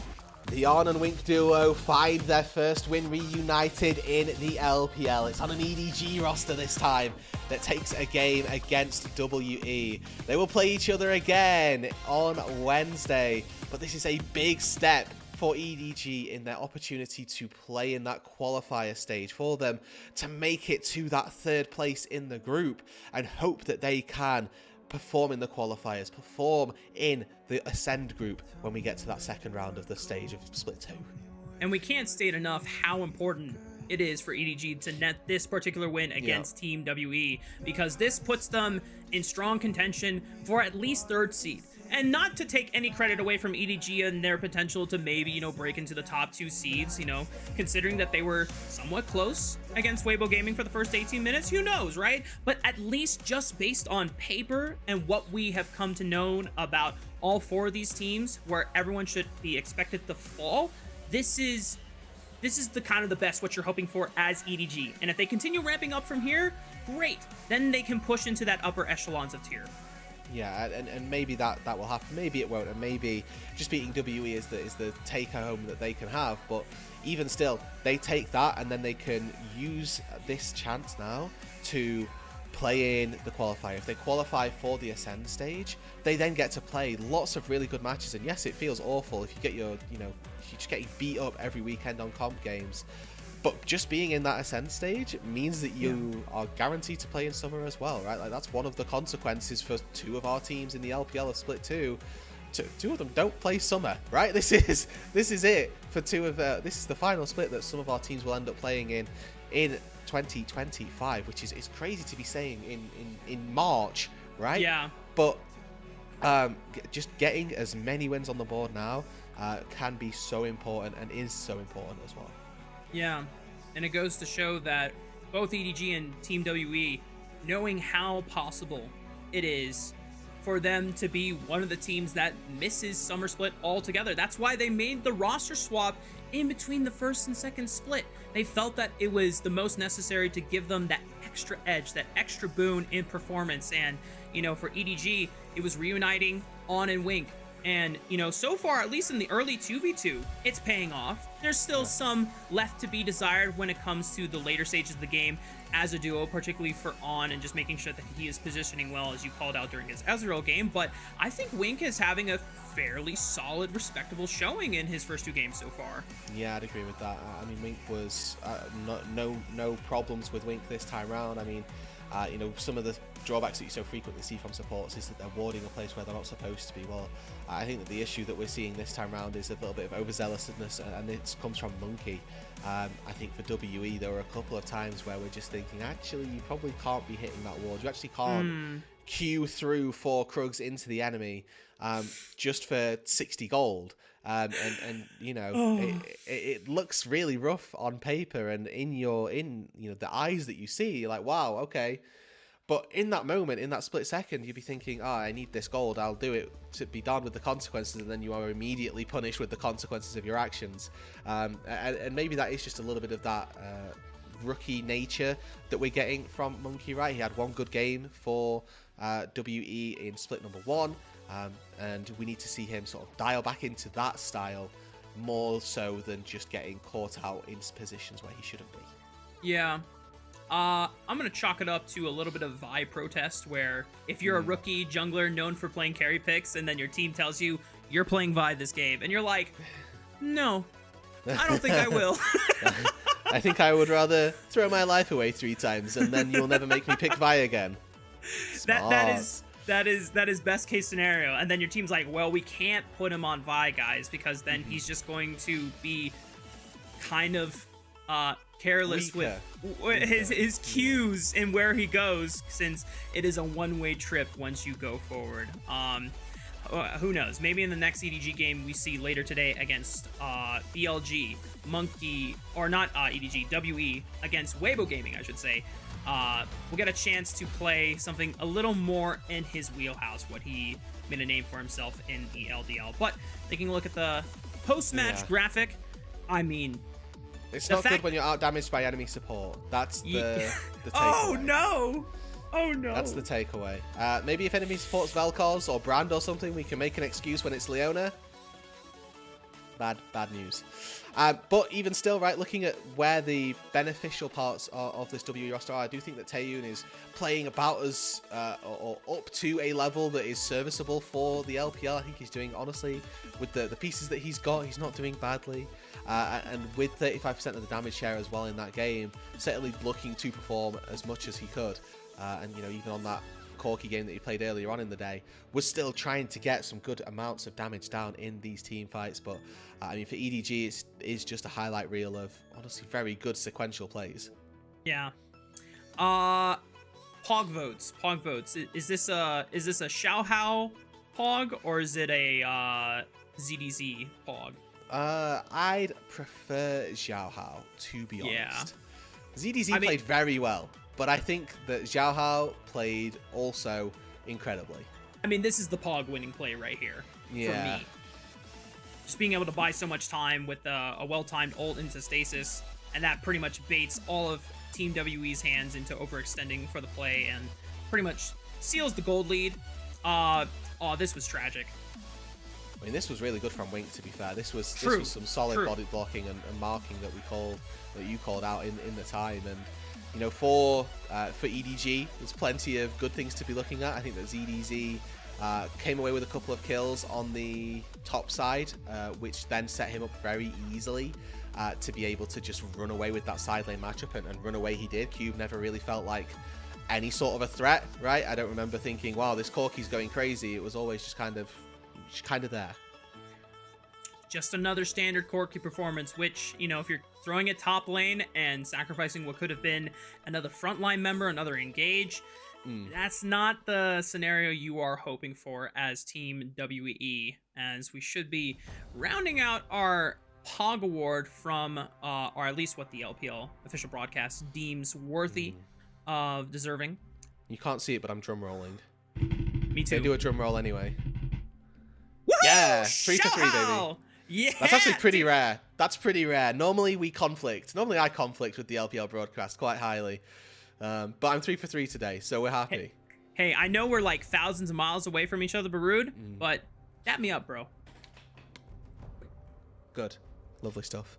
Yep. You couldn't hear it, fam, but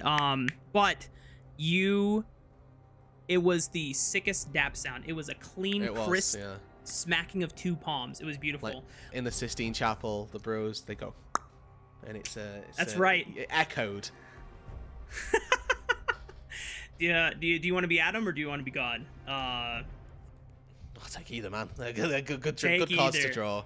Huge. Well, that's going to do it for us on our rotation of the first 3 games. Me and Rude will be bowing out while our second caster duo comes in. But before we go, I actually have a special surprise, as I've recognized that a lot of our LPL unofficial English broadcast fans are very, very excited about.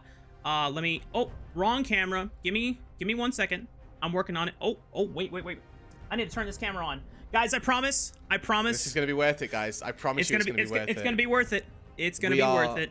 We are not gaslighting you. This is worth it, 100%. This is What what the the LPL heck? English has been looking for, okay? Yeah. Not actual League of Legends. No. It's Hang on. Mark and his great camera control. Dude, this is always happening to me. I don't understand.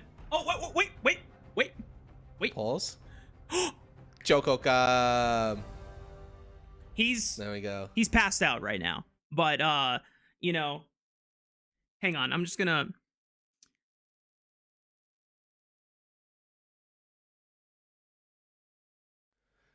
Joko, hello. Lil bro, so cozy. He's too cozy. He cannot be bothered to really get up right now. But That's I okay. know the fans enjoy the Choco Cam. Oh, get a little stretch there. There you go, buddy. Yeah, the stretch is worth it. Okay. Anyway, my prod is screaming back at me. I'm assuming it's time to throw to break. It's been an awesome blast with you all. It's been an awesome blast with you, Rude. I'm so happy and stoked that LPL is back, and we still got more action. 3 more best of ones coming your way. Don't turn off that browser. We'll be right back.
Welcome back, everyone, to LPL English, the unofficial home for everything LPL. I'm Mazel. I'm joined by Alk, and I couldn't be more excited to finish off this very long day of Best of Ones.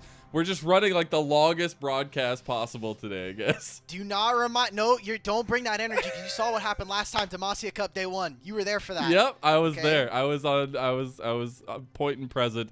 Anyways, Yeah. we're going to be getting into some stuff here as well. I think it would be really interesting, obviously, before we get into the latter half of this Group A matchup, to talk a little bit about what this group means, why we're here, and everything along those lines. Because this split's differentiation from Split 1 is pretty massive.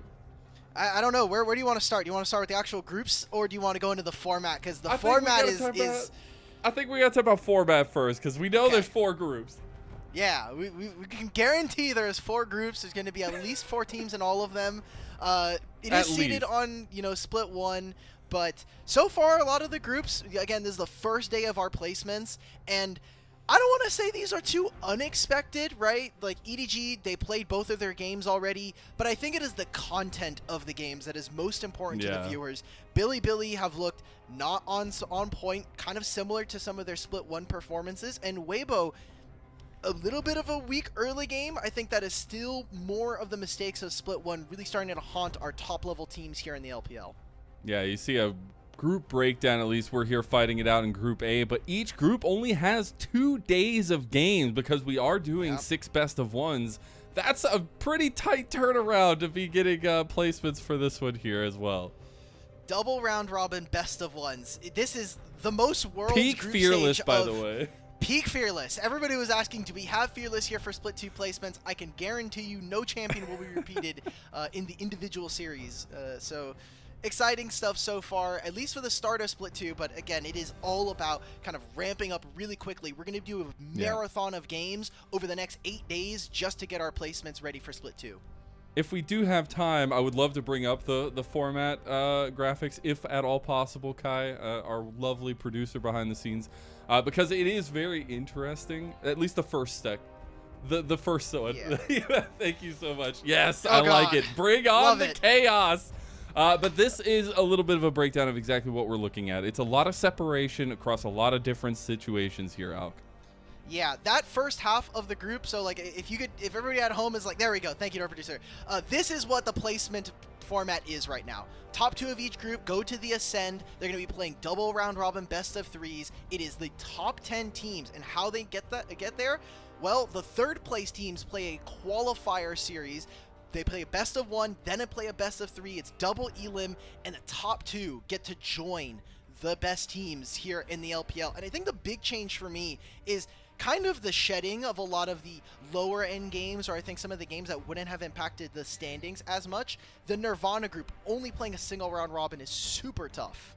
Yeah, well, we're getting right into it. Ooh. We are into what I would say is the premier matchup of the day. These are the expected top 2 teams of Group A, BLG versus Weibo, both coming off with wins in their first series as well. So we're already into it. BLG on the blue side, they banned away the Poppy, the Gwen, and the Karma.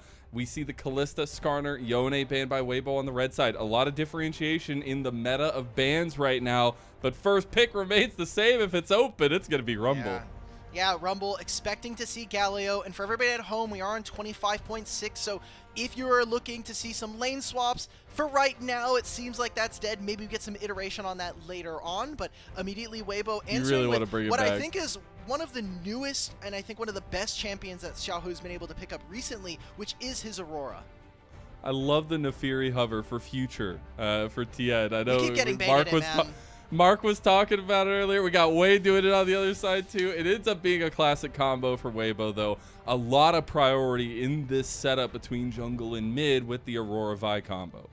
I think that this duo is so deadly, not only in the amount of crowd control and setup that specifically Vi brings, but also Aurora. I think you think of that one burst combo between these two champions, Weibo have a huge knockout punch, and I think they're going to need to bring that when you talk about who is on the other side. Knight versus Xiaohu is always a very fun matchup to watch, whether it's in playoffs or regular season, and I'm only hoping we get some more to deliver here between these two mids.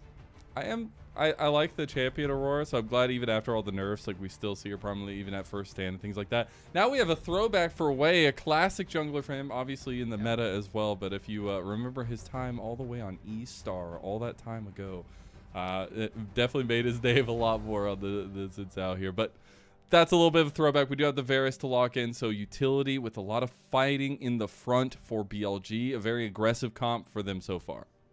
Yeah, that throwback as well as Rumble might be the oldest thing in this draft right now. We'll take a look. It might be. It might be. What's so funny though, just really quick. Just really quick. It's so funny that in this day and age, like first pick bin Rumble actually works now, right? We've evolved. It's real. Yeah. We've it evolved sucked for a long time. So glad to see that he's been able to evolve there. Back end of the draft. So I think interesting things that I want to note on the Ezreal ban here, although I would expect to see Light want to be able to pick it up with how versatile this Weibo composition is. I think taking that away from a player like, with the performance he's had in the past couple months on this champion, I think very well bears well for Weibo Gaming. As you look at this composition, heavy dive, a large amount of damage. I think you get those level 6s, and we're talking about those big team fights around objectives. They're going to be in a very good spot. And BLG knowing that they're trying to go for these massive setup plays as well. They're going to get the misfortune away from that kind of wombo combo setup. But I love that we're seeing a very clear direction for Weibo. They're going to follow it up with a little bit of flexibility here as well in the Corki, having that damage profile to kind of match and wave with that rest of the comp.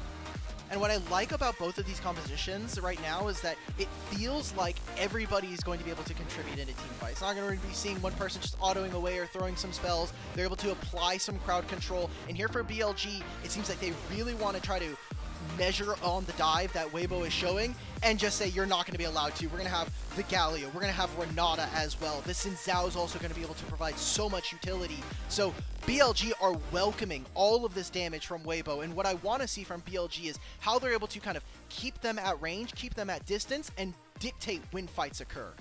I'm geeking out a little bit because this feels like the most kind of split focus, or at least not split focus, but responsive focus. You get the very aggressive comp with the all-ins, the kind of execution needed for Weibo, and BLG are just saying, come at me, bro. I want you to do that. I want you to try to fight into this, and execution is going to matter a lot. And I like that both these teams that are supposedly at the top of this group are setting themselves up for that and using that bar of execution to say, I'm better than you. I think also plays a little bit into the format, right? We're talking about best of ones, so really you're just allowed to play everything.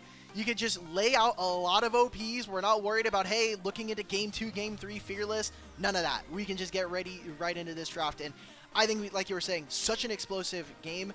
When we looked at individual players, I know before the match we were kind of trying to tease up our two mid laners here, but another Galio game here for a night. I personally really dislike when we see BLG take tools out of one of the best players in the world to be able to kind of influence the rest of the game.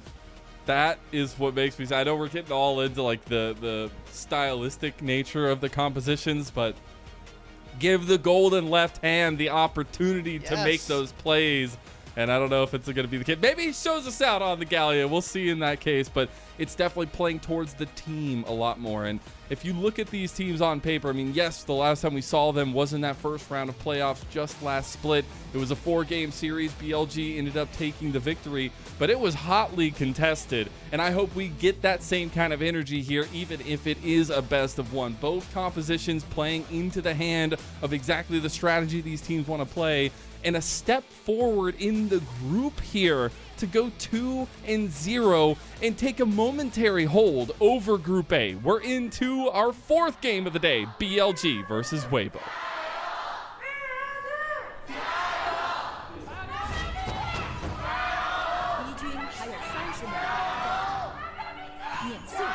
Maybe Rafa was cooking. I think the Gios have been a little quiet today. They've been rough.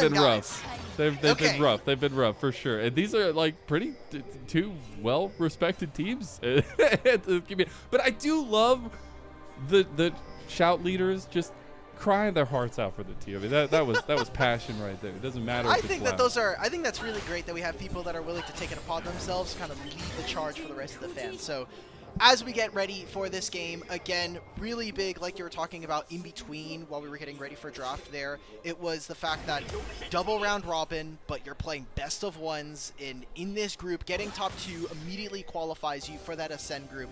And for both of these teams, obviously losing here, someone obviously has to lose, and you eventually are going to have to make it through the bracket. We're looking towards these 2 teams to be the top 2 in this group. Every single win is going to have to matter here, and anytime you can kind of take the lead, especially against 2 top teams, it's going to be really important. And I just noticed this. You know, you were talking about how Aurora is a champion that has gotten a little bit of nerfs, but I think she got brought back by the Electrocute change. What is Breathe rocking over here? Is this a new tech? Are we just abusing Electrocute now, guys?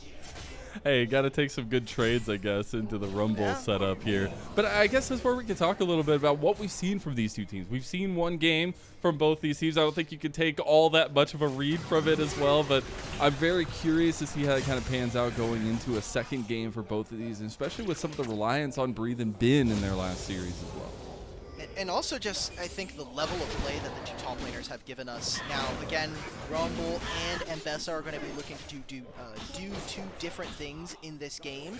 And I wonder if the Electrocute is going to meaningfully change how Mbessa is going to be played. I'm going to be watching how Breathe is entering into team fights, how he's able to execute onto this backline. It's particularly difficult when you have stuff like the Renata as well, so I think it's going to be a tough job. Weibo need to be able to get off to an early enough start. I like what Xiaohu is doing in the mid lane. I need to see how him and Tien link up, as these 2 have been, I think, the linchpin to Weibo's success. Yeah, and it has to be. You have these names on your team. You're expecting for that to pan out. As we take a look, though, Xiaohu got the better end of the trade on the night there, and that was without even a TP. That's just sheer laning right there. Insane. That is just what Aurora does, so going to be looking towards that. And the 2 supports, we're like going, I think, across the board in these rosters, but for Weibo, Hung has been a liability for them, so he needs to kind of step it up. You have so many veterans. You've been playing in the league now for a couple of years. I want to see a level up in his gameplay, especially when I think he has been one of the most crucial members when it comes to whether or not Weibo are able to contest in team fights. He always gets caught out right before an objective, and we saw it earlier today in their match. He was my biggest question mark coming into the year, at least, with the kind of new signee as well. Was always an interesting piece on LNG, but trying to find his niche on Weibo has been very important, and in this one he has an even more important niche in terms of the engage that he's going to be providing for a lot of the team's follow-up here. We did see the culmination of the jungle pass and everything go away. We did end up getting the trade of the Scuttle Crabs there and the reset by Wei and Tien. So no early action, but we can't expect early action on the horizon because of that dragon spawn, but more importantly, the grub spawning in about 1 minute and 40 seconds. I like what Weibo's been doing, though. You see how much vision they have on the top side? They're really trying to make sure that Breathe, and specifically Xiaohu, can be a little bit safer. We were already talking about the mid lane matchup there, but Rumble has really just kind of been shoving in these turrets versus the Mbessa. I wonder if there's going to be a trade happening around level 6 here, as both of our top laners reach level 5. But I'm looking at objectives. I mean, yes, the dragon is up in 15 seconds. Light is coming off of a reset, so we do expect for Weibo to go for this early Drake on the bottom side of the map. And again, they are the early game team. They are the beatdown. They need to make sure that they're stacking objectives and putting a timer on BLG. You might see a little bit of a timer here. Tien is just What is he waiting doing? for the clock to tick on some chicken nuggets here. Finally, the air fryer dings, and he's trying to gobble them up before Wei can get over here. I don't know. Wei becomes the lightning, steals all the little chickens. He at least gets the smite on that one. We're going to see Wei try to defend the rest of his jungle here. He's going to go ahead and control ward the dragon pit, but Tien just stealing away a little bit there. I feel like Tien just griefed his team, though, because you think about what they were setting up for. We're talking about them going for the dragon. Light had just been coming off of a reset. That could have been their angle, but with Tien investing the smite to make sure that he grabs that, I mean, like, he just can't even contest for the dragon now, because Wei, their bottom lane, had just reset. Aurora already spent a lot of her time pushing in the wave, so that was a missed opportunity there for Weibo, and I think we got to see it in Tien just literally emote spamming to hit Raptors. Now we see, how does this affect our top side? Because now BLG, they're taking control of bottom side of the map. Wei is now deploying out onto these grubs, and is Tien now going to get the dragon? Well, Knight already has level 6 and is pushing mid first, so I think this is tough. Yeah, it looks like there's going to be an attempted trade here, but the fact that BLG have already kicked the ball out in front of them gives them a little bit of preemptive information, as they will move over just to make sure they secure the grubs. That trade will go down the control ward, spotting it out as they go, but this will be a given trade for an early game here. I like the 3 grubs with BLG way more. Taking that away not only from some potent side laners and someone like the Aurora and the Ambessa, but also just having that, I think, is so helpful when you have a lot of melees on your team as BLG. Hitting the turret isn't going to be as reliable as they would have had in some other comps, so making sure that you have that damage, especially if we're looking them to be a really strong team fighting team, means that taking a dragon, taking a big fight, and moving on to turrets is going to open up the map for BLG, as we're getting a little bit of skirmishing on the top side here. Level 6s and ultimates, more importantly, coming in for both of our solo lanes. So I want to see how Breathe and Bin are able to connect with their team, as I think Bin has been a lot better about being able to play the map and meet up with the rest of BLG.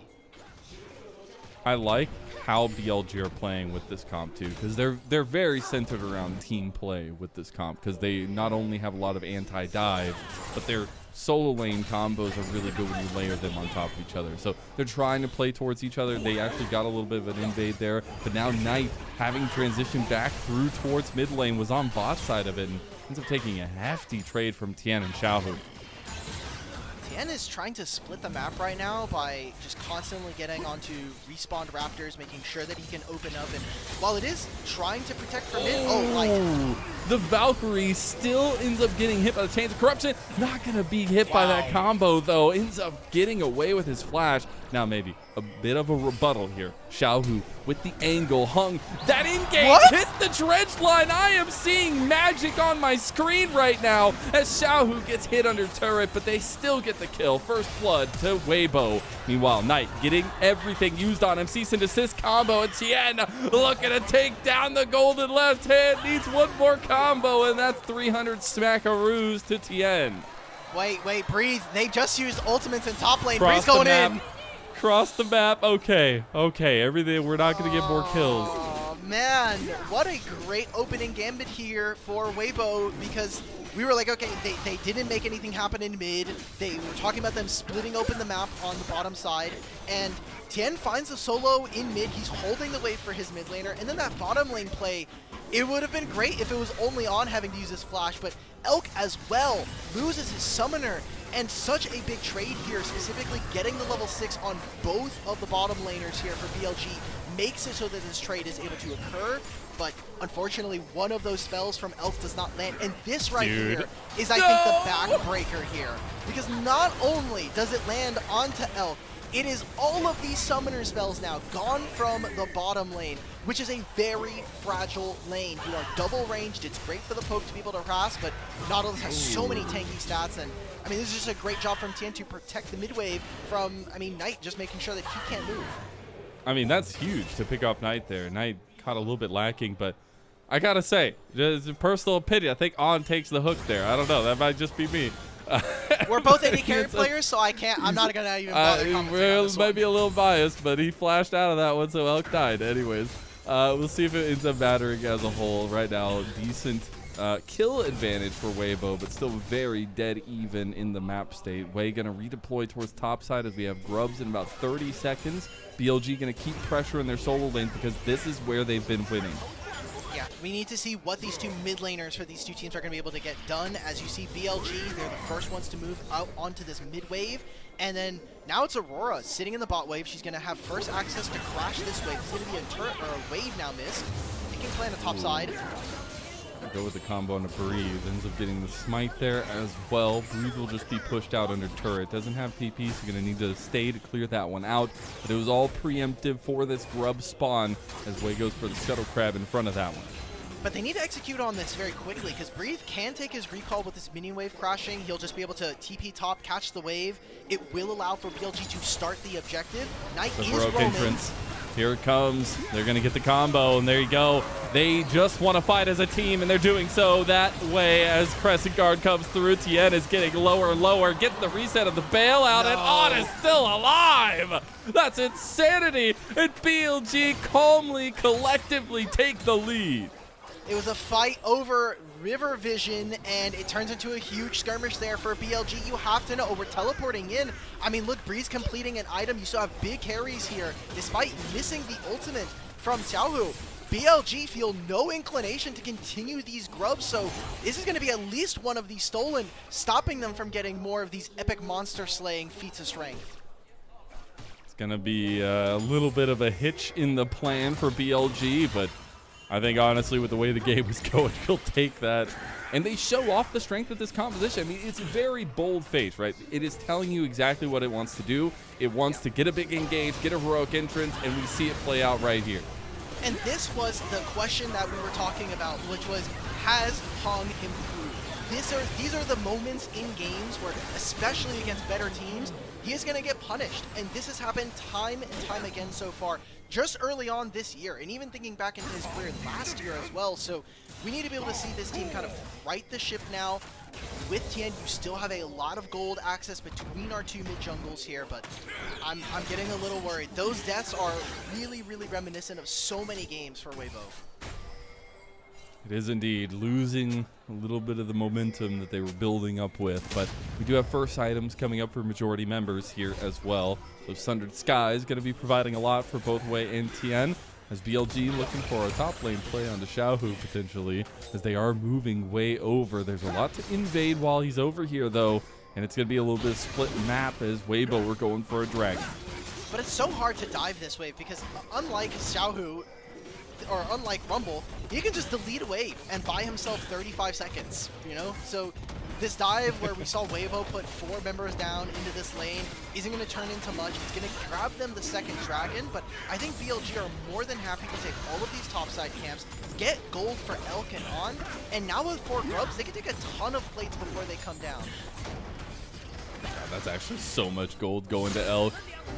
He's going to be about 1,000 gold up over Light, respectively. A little bit of extra gold being picked up in bot side. Tien going for a play on mid.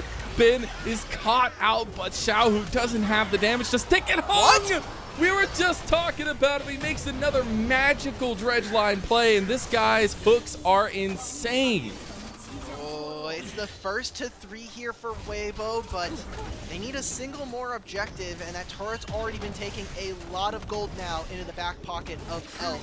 Someone who has really started to step up for the team, and it is gonna have to continue here in this game, because right now, Bin is getting caught out on sides. We're having Knight, again, on Galio, and just looking at how this play happened, Bin was bottom lane, but he just TP'd into this mid wave. He doesn't have he doesn't have flash up and available.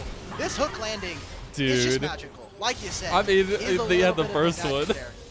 They had the first one, and then you have this one. It's actually insane. We need a new skin. Oh, Riot Games, you're welcome. We need a magician skin for a dredge line. I don't think we need. We need in the same way that we have Lollipoppy. We need like Lollipop. The thing is, the dredge line, the hook on that magician skin needs to be like super tiny, but then it still hooks you in the entirety of the radius that the normal anchor would look like. So then it looks like magic. We are not putting you on the dev team, bro. I'm just. We're No, you don't removing think your rights that? for Oh, come on, come on. No, I don't think Am I the Look, me to get kicked out of the window? You know. all I'm saying is we've got a Herald spawning in a minute. Or yeah, we've got Herald spawning in a minute. I think that is more so the objective I'm looking towards right now, and not the one of getting you inside Riot Campus. We are not getting Oh, you man. Well, I'll still be pushing anyways. We got a lot of vision set up by Weibo down on this bot side. Preemptively, at least, to try to get a little safety for Xiaohu getting the side lane. And this has been bread and butter for Weibo. If we think about how they were operating in the last split, but as well as over this last year and a half or so, 2 years that this kind of experiment with the majority of this roster has been like, they do love playing towards side lanes, and especially Xiaohu, being the master of side lanes, is going to get a little bit of love down here as Knight outplaying the first half of this one, as he's real tanky, and he's got the turret there. Hunk going back in to give his life, and that's a 1-for-1 trade. It's tough because there's not going to be any damage relatively on this mid wave. I think that's a good spot here for Weibo. Light playing way too far off of the turret, will just fall there, and that's unfortunate because now you just lose that outer turret to Elf. that was my question, right? Was, okay, is this play on the bottom side worth it? It took so long to kill Knight there that I was afraid maybe Weibo weren't going to be able to grab the turret, but now with that kill in mid, it allows for BLG to fade into the top side of the map, grab themselves this Herald, and honestly, it just feels like they're compounding on more and more of these goal leads that we're finding for them. It has been pretty even for most of the game, kind of going back and forth, saw Weibo kind of strike for first blood, but Weibo, one of the problems with this team is in the mid game, if they don't have an overwhelming gold lead, I think that specifically Tien and Hung get a little lost on the map. Hung gets caught out, Tien has to kind of make up and kind of solve problems on the map in live time, and that is not what I want from my superstar jungler that is, you know, supposed to be able to This is help not them what I lead want this from team. my game. That's all I'm saying. We got to pause, Maybe. apparently. It's funny. I was going to bring up the Hung conversation because it's the whole conversation and meme of, you know, if you can't handle me at my worst, you can't have me at my best. You have those magical 2 hooks, and then you have that last play that happened. And you just have to take the good with the bad. And I think they've got to figure out. I'm thinking of a lot of Blitzcrank games at Worlds. Yeah, hey, a lot of Blitzcrank games. There's the a Pike past is game the from last past. The split past as well. is the past. All right, we don't judge. We listen. If that's the case, if the past is the past, then I'm allowed to start slandering Xiaohu in this game. Oh, that's a little bold. Yeah, see? I think there's a lot that Xiaohu can do, though. And I guess while we have a little bit of time here, it is funny to think, and I guess maybe not funny for the other teams in the group, that this is like the supposed 1-2 matchup here. And we saw a little bit of give and take in that early game, and now it definitely feels like BLG have gotten a solid control of the map and how they want to play the map, at least. Yeah. Oh, it looks like we are back to live. We're We've got back, baby. gameplay. Yay, Let's we don't have the pause go. anymore. It's not day 1 of Demacia Cup. Only got Lennon this time. We got no white man on True. the show, at least in the color casting spot. So we're here 17 minutes. Like you were saying, BLG starting to make it very difficult for Weibo to exist on the map. And it is all about that one punch. We talked about it from draft. Can Weibo explode into a team fight? And I'm going to be honest, without our top laners here, I'm going to continue to prefer BLG's composition. We have not seen Breathe connect with the team. And I think of prior games, specifically, I think there was a Galio game that Breathe played. He never was able to connect with his team. And that was in the playoff series versus BLG. That is, I think, going to be a big point of criticism for this team. Well, and I think moving the spotlight a little bit from BLG is wanted, at least in this situation, because they did a hell of a good job getting resources funneled towards Elk, and now on this Varus, a very premier pick right now in the meta. He could do a lot of things and a lot of damage in this game. We're seeing them push into this bot lane, tier 2 here. Xiaohu was maybe looking for a little bit of a play as they were looking to try to take it down, but the turret's still standing. TP coming in. Maybe this is what Weibo been waiting for, but the combo's already there. Public execution isn't going to be enough. Here comes the heroic entrance on. Is not going to get bailed out this time. Re-engaged by Bin onto Hung. Hung down. Double kill goes over to Elk, and he is pumping. Okay, and what that does for Billy now is grab themselves the dragon. It gets a lot of teleports out from both sides. The fact that Bin wasn't able to connect into that team fight a lot earlier maybe changes how Weibo were looking to enter and exit out of that fight. But it seems like for now, Weibo are going to lose numbers on that. They're going to lose the dragon and not even able to really press on the opposite side of the map here. So BLG continue to come up trumps in these games. I mean, yeah.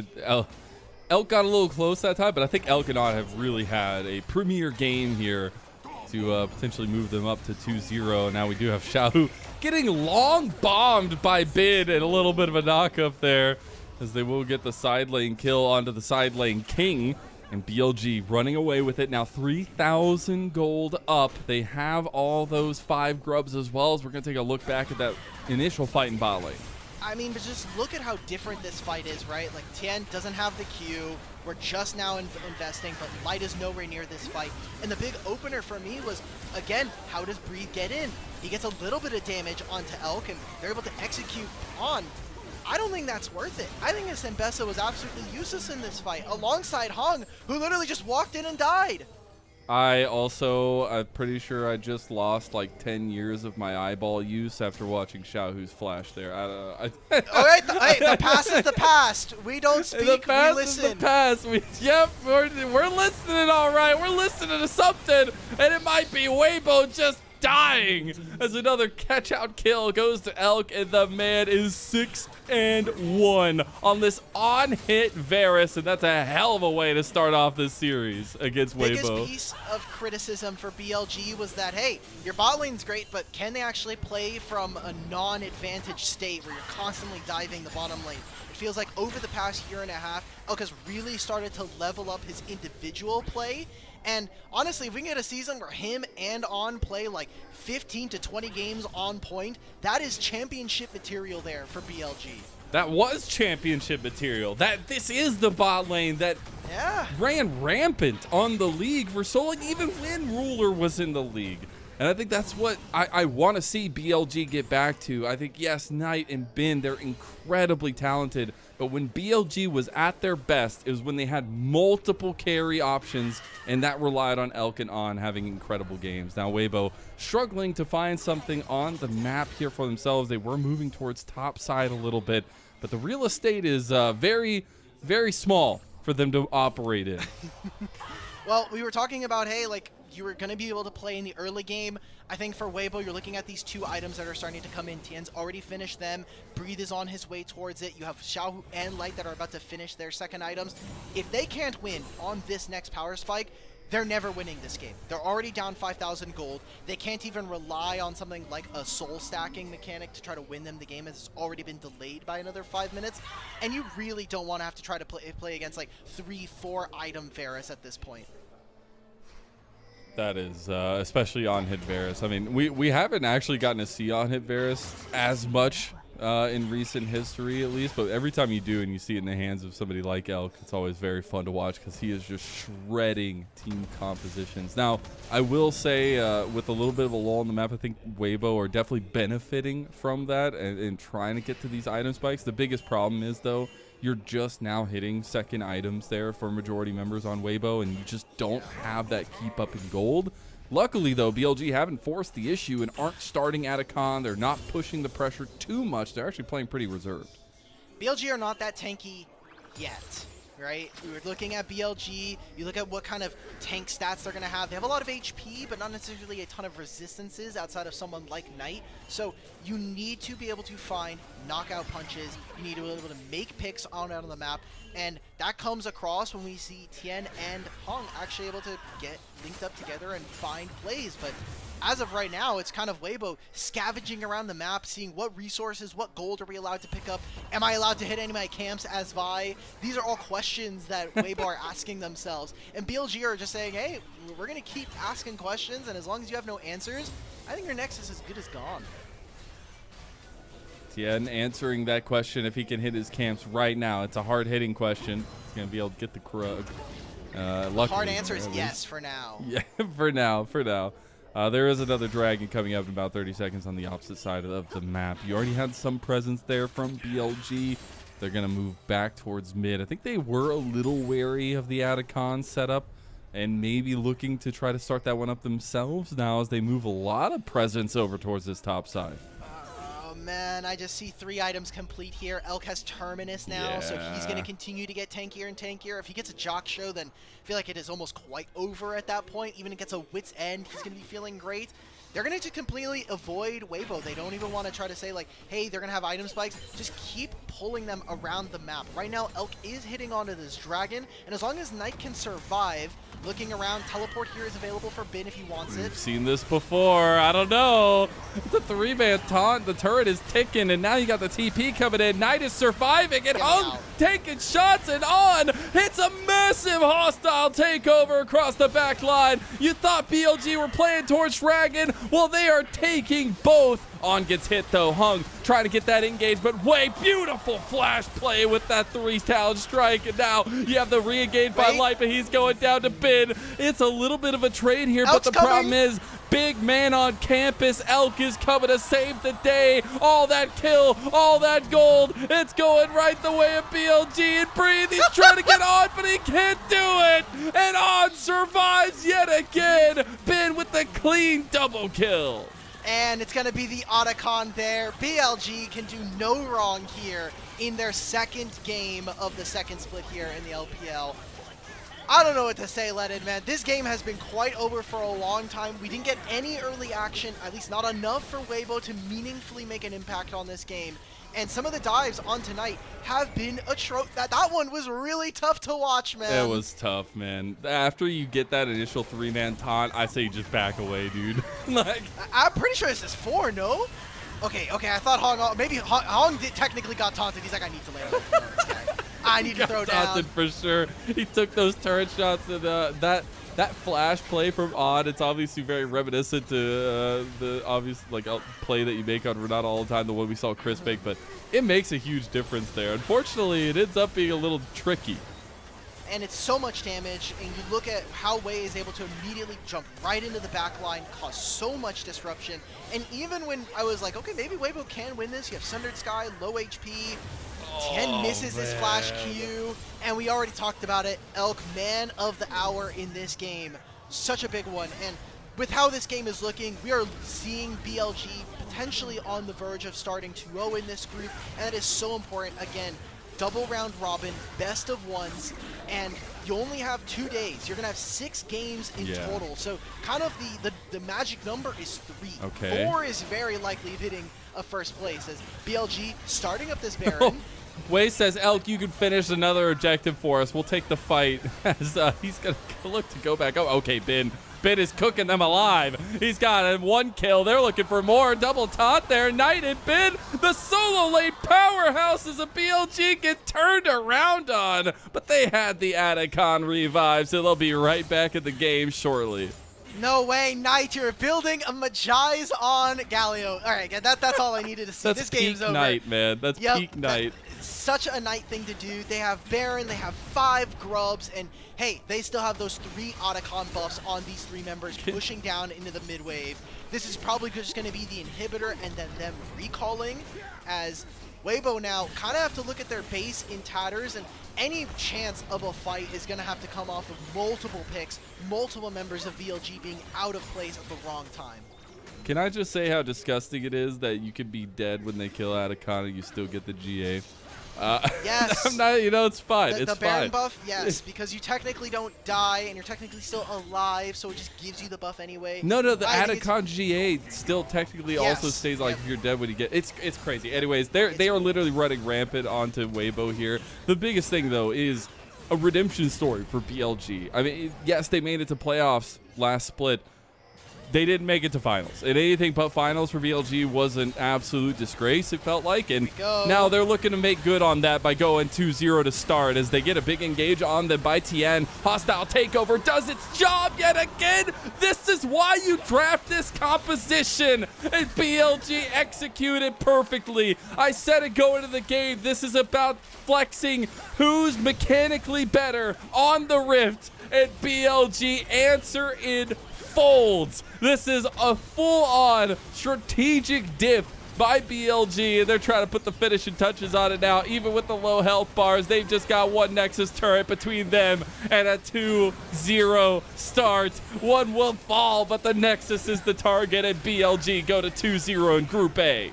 The focus in mid lane was felt this game as there was so much thrown at Knight this entire game. It was Weibo constantly trying to make dives, trying to pressure the Galio, and with how much they sunk into trying to get the mid laner of BLG behind. No, hey! Xiaohu's just walking off!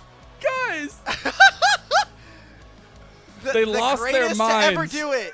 The greatest to ever do it has now lost against the greatest of right now. And look, they're just in the mindset of We're used to playing best of fives, guys. We're used to just having to go backstage We're immediately. used to just immediately on the turn on. That was actually one of the funniest interactions I've ever seen. And then you have like Hung walking past Bin as he's still giving the incredible stuff. But incredible stuff from BLG. This is the BLG that we saw for a majority of the last split, and unfortunate faltering in the end. But this is a team that should be among the best in the league, and it's nice to see them execute on that with a very clean strategy and the execution following.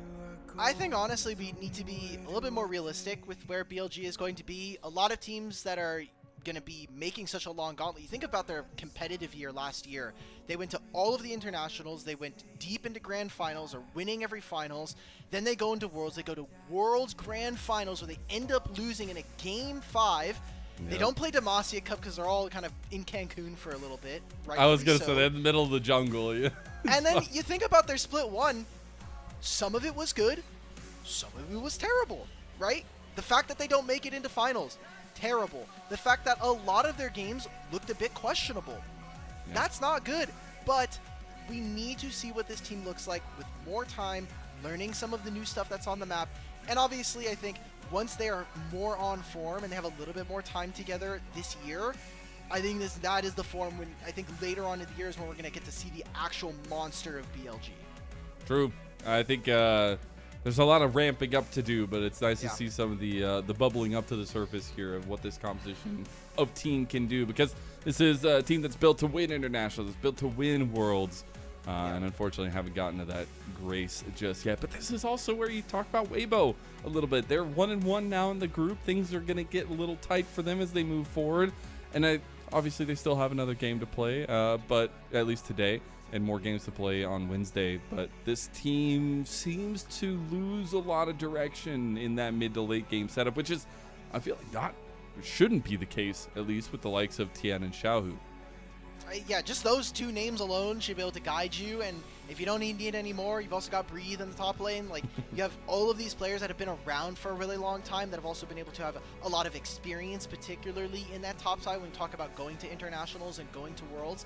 So this team, like you were saying, shouldn't be lost, and this comes down to those big question mark pieces, right? The two newest players to Weibo, Tian and Hung, specifically in that bottom lane, they need to be able to level up just a little bit more to be able to bring this team to titles, because you look at the names on this roster and we should be expecting nothing less than top 3, top 4 finishes. Yeah, and I think in situations specifically like this last games where you want to see Hung finding those really massive engages to kind of set up the cease and desist angles from Tian, and we weren't getting those as often as you would want with the competition that is literally all about going in. And I think those kinds of fluctuations in the execution can be really difficult to manage. And that's also why we saw Weibo falter in the first round of playoffs in that matchup against BLG in the last split, because that consistency wasn't there. And Weibo as an organization have always been known to be consistently inconsistent. Yeah, I mean, they signed the Shy for a couple rosters, okay? They signed the main man for that one. They said, this guy is our poster. The representative for inconsistence. Yeah, he is what we aspire to be, which is eventually world champions. They almost did it once, but yeah, it's unfortunate. I do want to kind of reel it back a little bit. It is one game. You have, even if they were to lose both of the games to BLG and win the rest of them, they'd still be top 2. Finished 4-2, so I think not a bad roster or record if they're able to accomplish that. And again, we're expecting both of these teams to be in the top 2.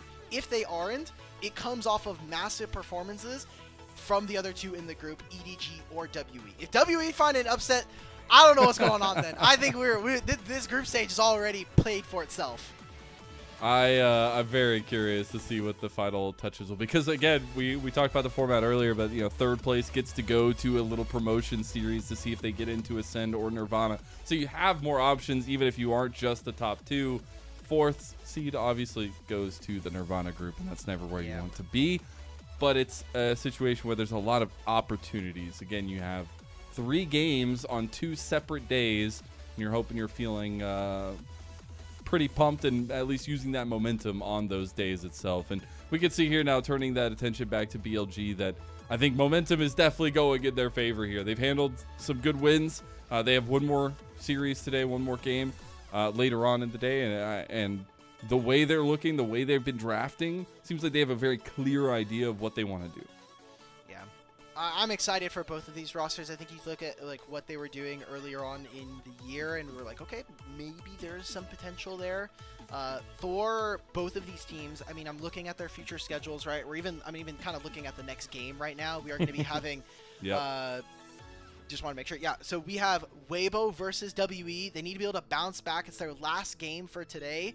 And this should be a layup, if we're being honest. So I want to see how BLG, how Weibo are Don't going believe to in On and Wink?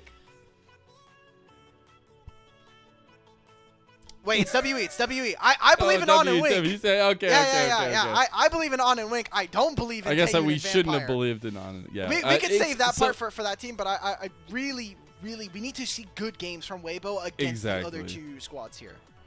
I think that starts with Tien in a lot of situations for Weibo, because yes, I talked about Hung trying to find those engages and have that kind of direction for the team, but Tien seems to be the general on the team, even if you have General Xiaohu there in the mid lane. That combination, especially when they drafted the Vi or Aurora, thought would be the saving grace. They need to find another combination that works for them, because those two guys functioning on the same page and efficiently is the key focus for Weibo to find wins. Okay, now we gotta start thinking of player of the game. I think it's very obviously going to be Elk. I think it needs to be Knight, man. Man made Galio look good in the side lanes. Yeah, I don't know. I mean, he got like pushed out early as Galio versus Aurora, which happens. He had some good roams. I think we talked about all of those 100%. dives. He got a lot. It's probably going to be Elk, but give it to me. It's gotta be. It's on. Send What? us to break, bro. Just send us to break. It's because he survived with like 20 health. Okay, we went to All right, everybody. We'll see you for the next game. Odd got MVP. I don't even know how. We'll see you for that series for Weibo and WE.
Welcome back, everyone, to LPL English, your unofficial home to everything LPL. I'm Mazel. I'm joined by Out Battery yet again, and what a game 4 on the day it was. BLG taking a triumphant lead in Group A for now, but now we're getting into our 5th game of the day. 2 games left on the docket. Now this one, Weibo versus WE.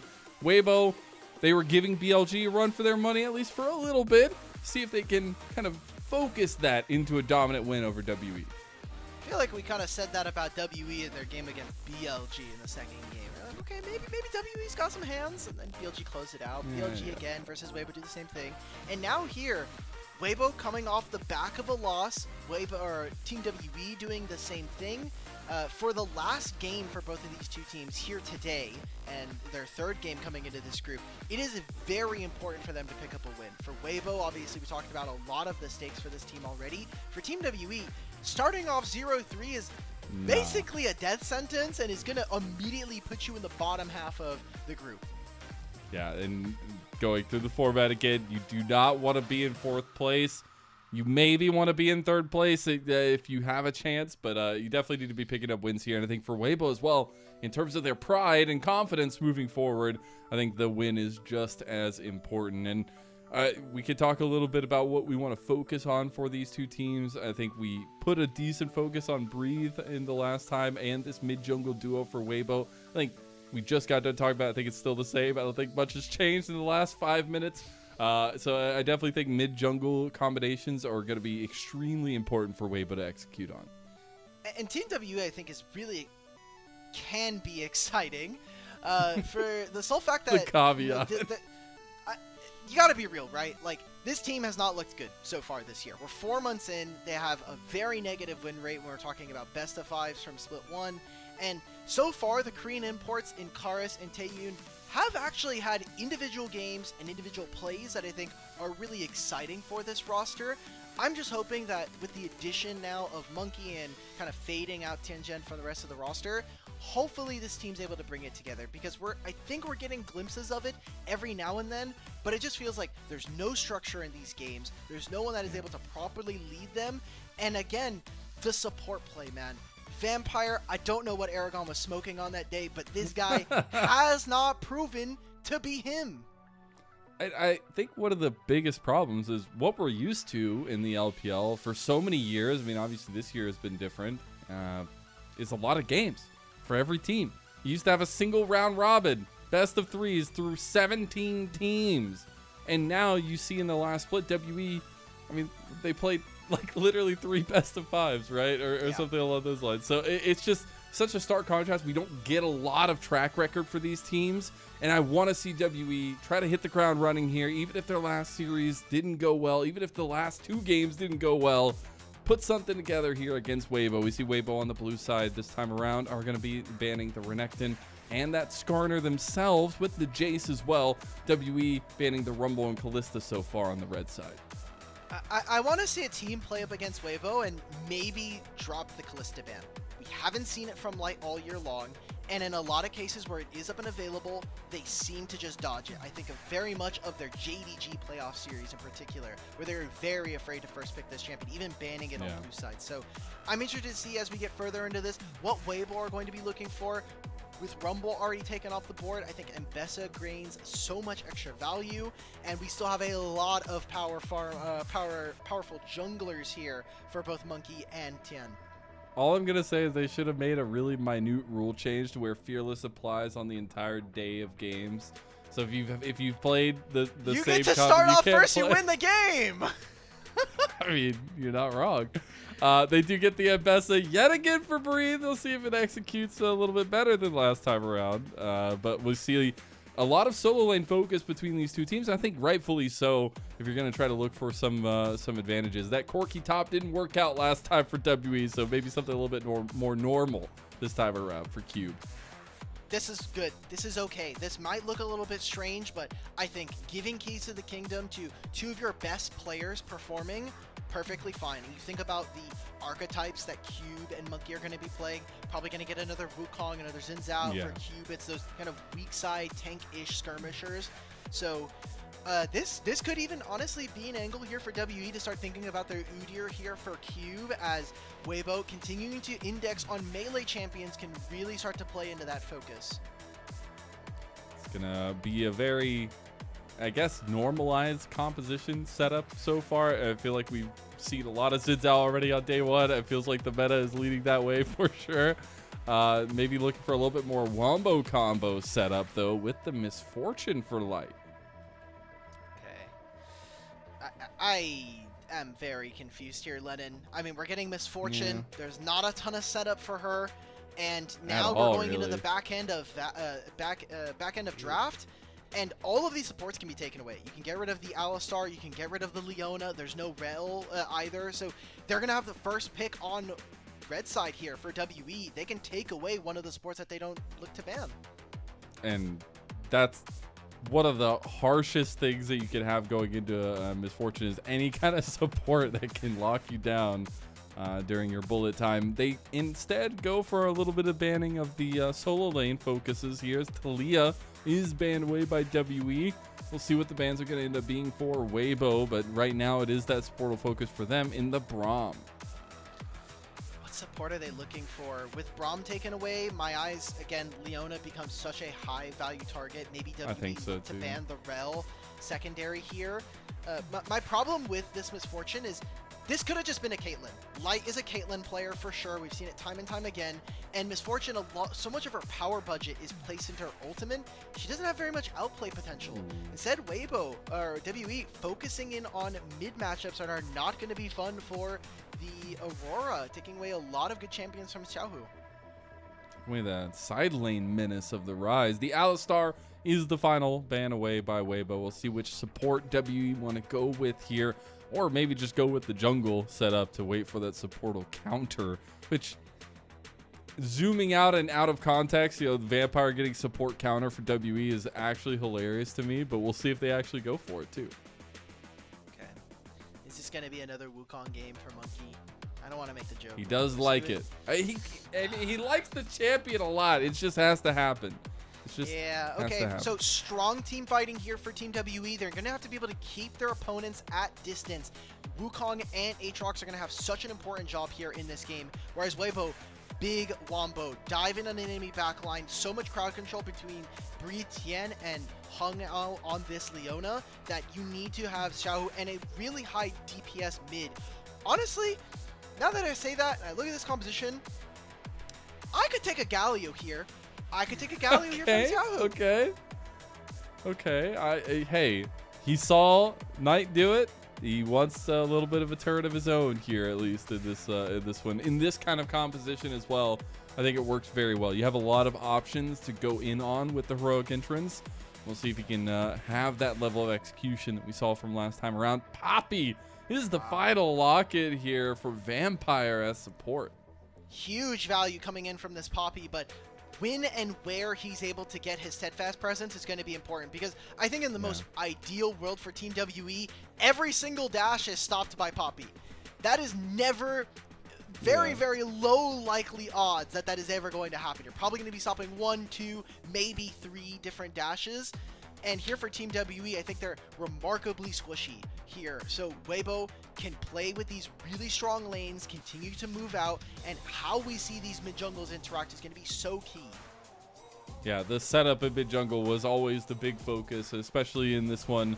Looking at Monkey on one of his favorite champions, trying to find a way to make this work. The last game did not look that great from him. I want to see a little bit more consistency, a little bit more clarity in what he wants to accomplish on the map, because if you let him, Tien will absolutely run you into the ground at the jungle matchup. And with this setup, with a lot of the skirmishing and the in-between focus of these solo lanes around the Tien, that setup is going to be even more important for Weibo. So Weibo looking to right the wrongs, looking to try to keep up with BLG in a lot of ways. WE just looking for something here in Group A.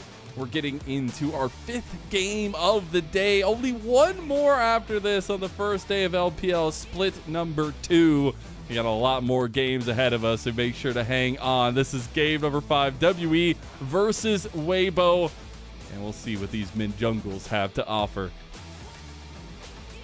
all about not only the mid jungles, but I mean, we're looking at these two teams on two different trajectories. Weibo, again, a top 2 organization here in this group, and Team WE, pretty long fall from grace when you think about years past and what this organization used to represent for the LPL and the larger League of Legends esports community. So tough matchup. What is happening? I heard one chant and then there was like some mumbling afterwards. Yeah, we gotta get the chants right, peoples. I think But, a lot of the we were LPL there in fans saw what person. happened at first stand and they're like, we're gonna stay quiet for a little bit. Don't Casey say did that, some things Out to us. Battery. Come on. Don't say that. Don't say that. They're still there. They're still passionate. We lost to CFO and Doggo, man. There was distractions somewhere. Something was happening Nope, in the arena. nope, and now nope, we're I'm not distracted to doing look that. at the game. As Yeah. now we have a little bit of the opposite side start from both junglers and trying to figure out exactly where they want to get these paths going early. And Tien is one that loves to take some unique paths occasionally. He is also very big, at least so far in this split. He wants to make sure that he is contesting enemy camps on every cycle here. So any bit of information that Weibo can get as to where Monkey is starting is going to be really, really appreciated here. Now, with him starting on the bottom side of the map and him taking his red buff, he does get the option of, normally just going to be looking for a full clear, but if the bot lane get into a bit of a tricky situation, especially trading a lot of HP, he can actually look to try to flip the game around this bottom lane. I actually wouldn't mind that as well. And they were showing the picture-in-picture there. They just wanted to show that they did see Monkey starting on the top side. It is just going to be the full side clears, although Tien will be spotted out by a cheeky little ward that Karis has put down here. And with this wave now in mid, Karis should be able to push this out. They can even move in with Monkey to try to get some early vision fade into the river.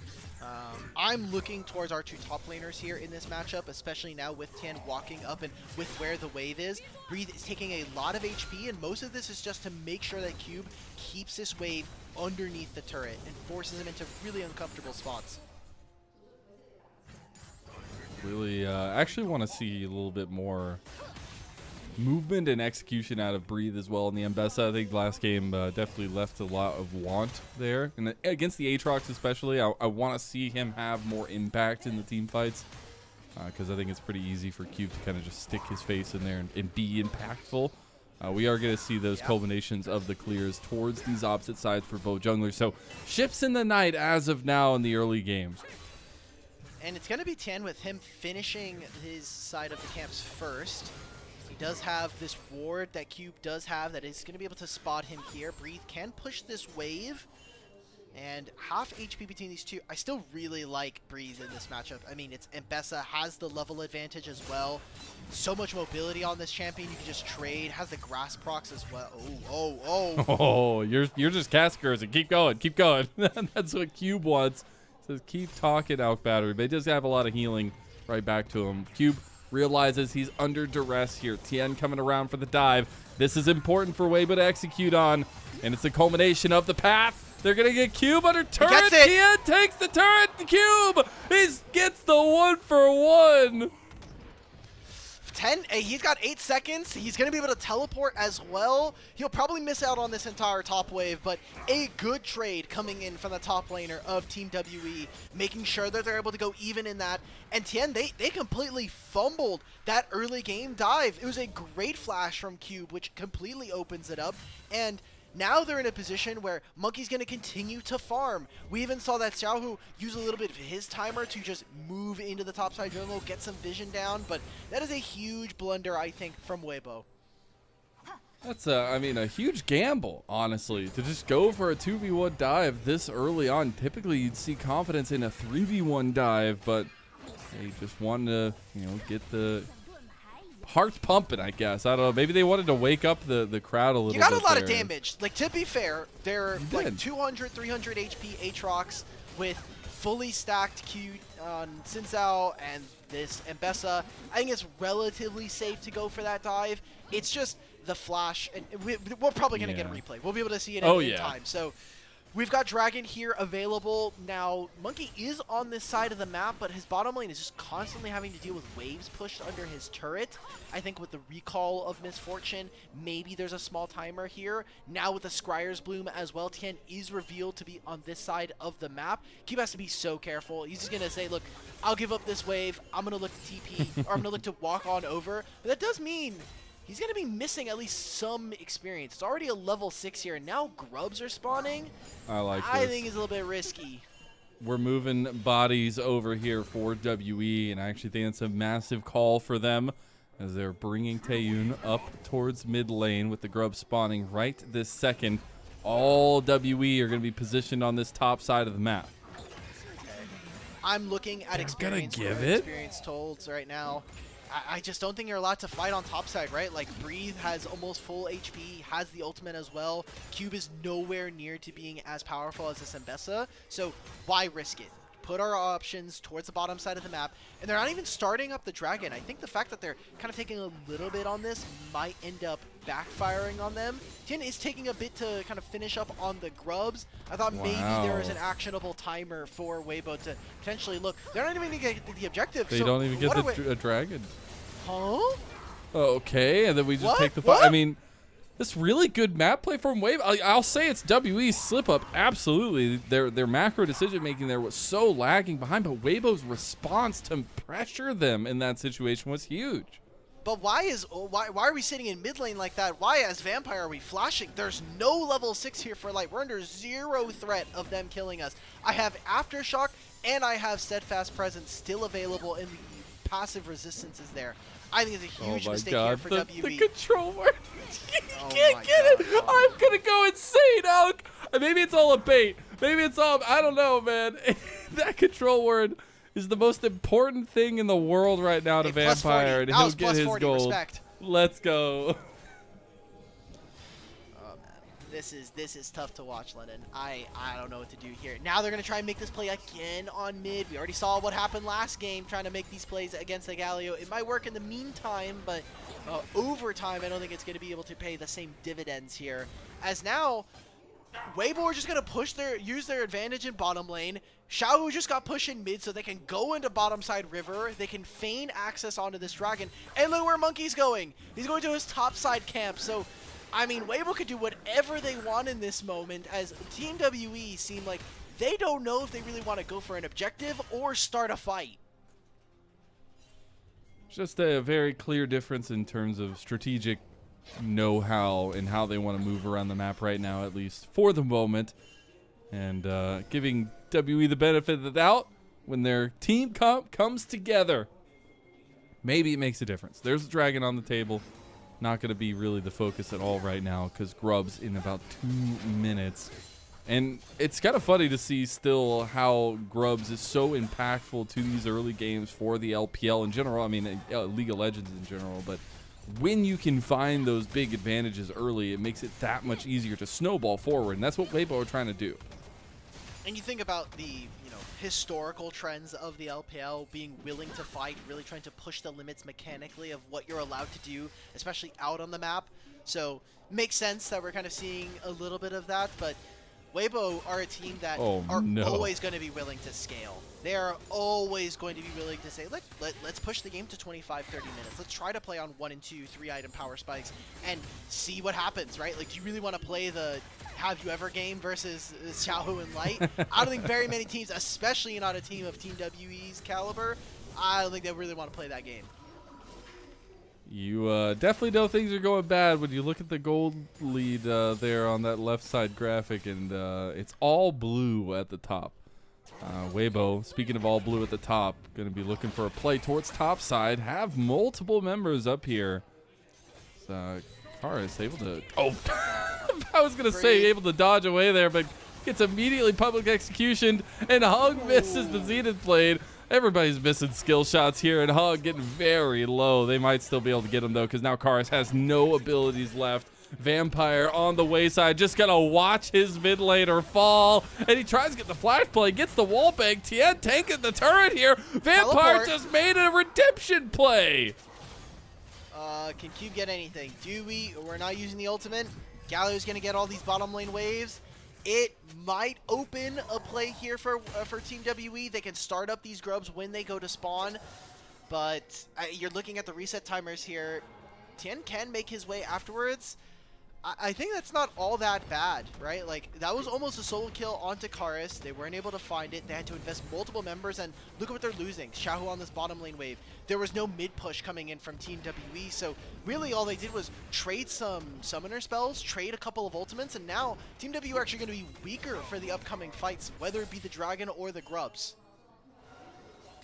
I mean, hey, W are still willing to put up a fight up here. They start it preemptively, but immediately get flushed out by Weibo. They moved in to try to select and claim Grubageddon. Here we go. There's TP coming in for both sides. See if the fight actually ticks off here. Xiaohu pretty massive now on the Galio. Light looking for the bullet time on Karis. It's about half his health. That's a massive ultimate down, but it did give them pressure from mid. And that'll be Grubageddon secured by Weibo. I just think that this TP is incredibly fake, man. Like, why are we TPing as Karis, right? We don't have ultimate, so we're already kind of low value.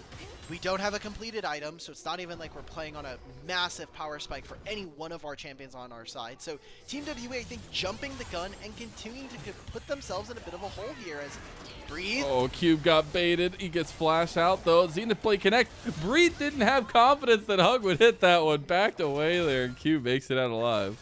Okay, Cube is playing these situations very, very well. For someone who's getting a lot of attention, he's at least able to go even or just stay alive, and he's wasting a lot of time for Weibo. The unfortunate matter of the fact is, the rest of his team is not getting much done. Monkey is only just now starting on this Dragon, so there will be at least some cross-map trade. Vampire is going to be able to help him, at least keep him from being dove under his turret, but think about all the other dives. This is the kind of the one time where I think W are finally punishing Weibo for over-indexing. It's nice to see a little bit of a wake up in that regard, at least from WE. It doesn't mean at all that things are going well. Yeah, they're doing something. And honestly, sometimes that's all you can ask. But we'll see if that remains the case here, because we look at the compositional strengths and kind of check in on those win conditions we were talking about through the draft, and Weibo are set up for success. They feel very powerful fighting around objectives and with that priority in decision making. Weibo are going to be a great team, a great spot here. Okay. Oh my God. That was a good flash. Doesn't matter though. The true shot barrage from Taeyun, and he's on the board now. This is what I wanted to see. I wanted to see how Team WE were going to unlock and really emphasize some of the carries. These two Korean players, Karis and Taeyun, coming over from Breon and KDF. How were they going to look on this team? I think there were a lot of questions. Team WE has not been a roster that's really been able to commit all that much to the LPL in terms of their results. And they were hoping with these two Korean players that maybe there is an angle here, and there's been glimpses of greatness, but Team WE as a whole have not really been able to kind of get it together. Hopefully they're able to do it in this game, but now they're going to be down 3,000 gold. Their fights haven't been looking as clean. I think they still have a really big uphill battle for them. I mean, 2 item spike coming in soon for Taeyun. Maybe that's the way. Maybe that's the big power spike. You even have Monkey, who instead of going for what is, you know, the kind of stock standard Sundered Sky, he's got Trinity Force on the I know. And we got Taeyun with the Trinity Force too on the Ezreal. Obviously a little bit more usual, I guess, I'm in some okay regard, with. but not I'm recently. Like, okay, yes, we know. Now, bot lane, we still get the combo going off, but unfortunately, things do not hit for Weibo. They still do end up taking first turret, and that is massive damage done and a big gold lead now for WBG. Oh, Ken Weibo, what else can this team do? Because now you're going to be able to recall, you look towards top side, you have not only the Otacon spawning, but Herald spawning in a minute's time. Big thing for me is no flash on Light. If there was an angle for Team WE to be able to find that, it is going to be onto this AD carry. With a Bloodthirster, it does get a little bit more difficult, but no summoner spell versus your team should be kind of the way. We haven't seen a big team fight for them. This is, I think, one of the big claims to fame for their draft was that we have Wukong, Aatrox, and this Aurora. These three as a package should be able to dominate small spaces, especially around objectives. Maybe they can find a way to unlock themselves there, because as I was saying, like the compositional strength for both teams is very team reliant in terms of their team fighting potential, and just got to see things layered up on each other. And it's been a little bit of a tough hanging there for WE. I guess that goes back to kind of the setup focus for these two teams is Weibo, yes, it's pride. They want to go 2 wins before the end of this first day. You only get to play 2 days in this format, at least in your group. But imagine going 0-3 for WE. I know you talked about it earlier, but it just feels That's a reality. so bad. Low-key, that's a reality. I'm so sorry to everybody who's a WE fan. I am subscribed to that reality. Look, there's a reason why so many of us, unless your name is Rude Dude for some reason, who wanted to be contrarian, have Team WE as 4th in this group, predictions-wise. It's just a matter of the fact their split one didn't look good, and now they're even kind of replacing their jungle situation. So we're seeing it here in this game. It's a bunch of best of ones you have to play. Maybe on day 4, day 5, they get their act together and able to pull it, but I think that's asking for a lot. We're seeing Weibo. Tien has just decided he wants to fight as True Shot Barrage going to ring out, hits a couple. Cube T-Piece gets immediately engaged on. Meanwhile, Breathe is in a 1v4 now, joined by Xiao, who gets immediately knocked away, and Tien getting low. Tien getting a kill, and Sundered Sky is a hell of a drug, and he has hopped up on it all day. That's a huge clean sweep from Weibo, and Karis try to limp away. They didn't even use the Aurora ultimate. What was going on? We definitely need to get a replay of that fight, because remember, this all started with Hung missing his ultimate. This would have been a huge fight for Team WE to win, but it turns into a massive victory here for Weibo. They grab themselves a bunch of kills. They'll be able to get the top tier one as well as this Herald. Light is just saying, look, I got 2 guns. Both of you can hold bullets for me. He's about to hold some bullets from Taeyoon. He pops the barrier. A little worried there, but things are calming down a little bit. I'm sure we'll take a look back at that other fight. It was very tense, but honestly, Tien is a demon this game. This man is just running at people. That is the kind of scary tankiness of this Xin Zhao. As we get into this replay here, this is the part where I was like, okay, look, there is no Leona engage. So Misfortune's going to be in a tough spot, and I think, again, Cube, someone who does go underutilized in a lot of fights, stays alive for such a long time, but it's not enough, as even in the picture-in-picture, we're getting some fights over here. I don't care about this Misfortune ultimate. Tien, great job. You got a schedule for drug in Sundered Sky. 3,100 gold is enough to get you away. It's fine. I'm just looking at Vampire Die in the picture-in-picture. It's another free dragon here for Weibo. I love it because the observer said it's not important enough to switch away from the replay to watch Vampire die, as he is down and out. It is full bot side control from Weibo, and another dragon at least taken down this time by Weibo. They're first in that stacking, and they're actually collapsing over mid lane right now. Cube and Taeyoon in some trouble. God, that dude, dodge simulator here by Taeyoon. He does pass the checks. And now there's more trouble coming his way. True Shot Barrage on Tien does a decent chunk, but he'll just heal up himself. Taeyoon's like, well, I played against Pays in LCK Challengers, but think about that, would you? Okay, we both good at Ezreal. Who knew? Oh, but Light's able to kind of step up and deal a little bit of damage. But think about what they got done during all of that. They kind of postured in mid. They're able to kind of fish out a few abilities from Weibo. But aside from that, the map is still good. You've now drawn, as Weibo, multiple members of Team W to the mid lane. Now you're going to be able to go out into side lanes, have really strong power spikes. I mean, Breathe is level 13. He doesn't have the ultimate. Am I about to see Breathe get 1v3'd and we're going to a replay? No, Whatever. No. So this is how Vampire dies. Cool. You just walked into a teleport on Galio and Breathe kills you. Great. Let's get out of this. What happened? Breathe walked away. Nothing happened. Thank you. Away. All right. Cool, man. Nothing happened. Nothing to see here. Don't worry about it. It's all good. Unfortunately for WE, things are looking worse and worse as time goes on, though. As about 4.5k deficit. That 0-3 looming heavy on the horizon. There is an Atacon spawned on the top side of the map. We've seen the wariness of the LPL teams to start up that objective unless it's a surefire thing. We'll be getting close to second items for Weibo, so maybe that opens the possibilities. It's not just our LPL teams. I think teams across the world have just recognized, like, okay, we don't actually have to throw the game around this objective. We don't really want to play. Everybody, they didn't even have to read the actual Otacon. They actually just figured out after everybody kept bringing it up that Otacon shreds your resistances. They're like, okay, now we don't actually have to fight for this. Weibo, 6 grubs and the Herald. Any turret they want is theirs, and it looks like they are posturing around mid. If without the Otacon, I don't think it really matters. I think for Weibo, you might just be looking at this dragon spawning in 2.5 minutes. I mean, there's no way you get out of this one. He's going to be chased down. He gets so much damage. He's not tanky at all. He's going to get everything popped on him. Maybe gets the flash out. There's the Sterix gauge. And he finally does with a nice little move. Breathe, unfortunately, unable to land all of the damage. And now, yeah, the Rift Herald play by Weibo towards mid lane. I don't know if they're going to be able to get too much from it, but they're looking for the collapse. 6 grubs. I don't care. Say goodbye, Taeyun. Yep, everybody walk away. I don't care. We're hitting this turret. Thank you. Chorus, we needed to be hitting this turret 15 seconds ago when both Xiaohu and Breeze showed on bottom lane. He needed to hit the top lane turret. He was feigning into river, didn't get all that much, and now Weibo are going to be able to grab 2 turrets from themselves. Tian just sends himself in. He's been doing it all game, man. Turret got taken finally on the bot side as well, so that tier 2 is down. Breathe more than happy to now join the fight.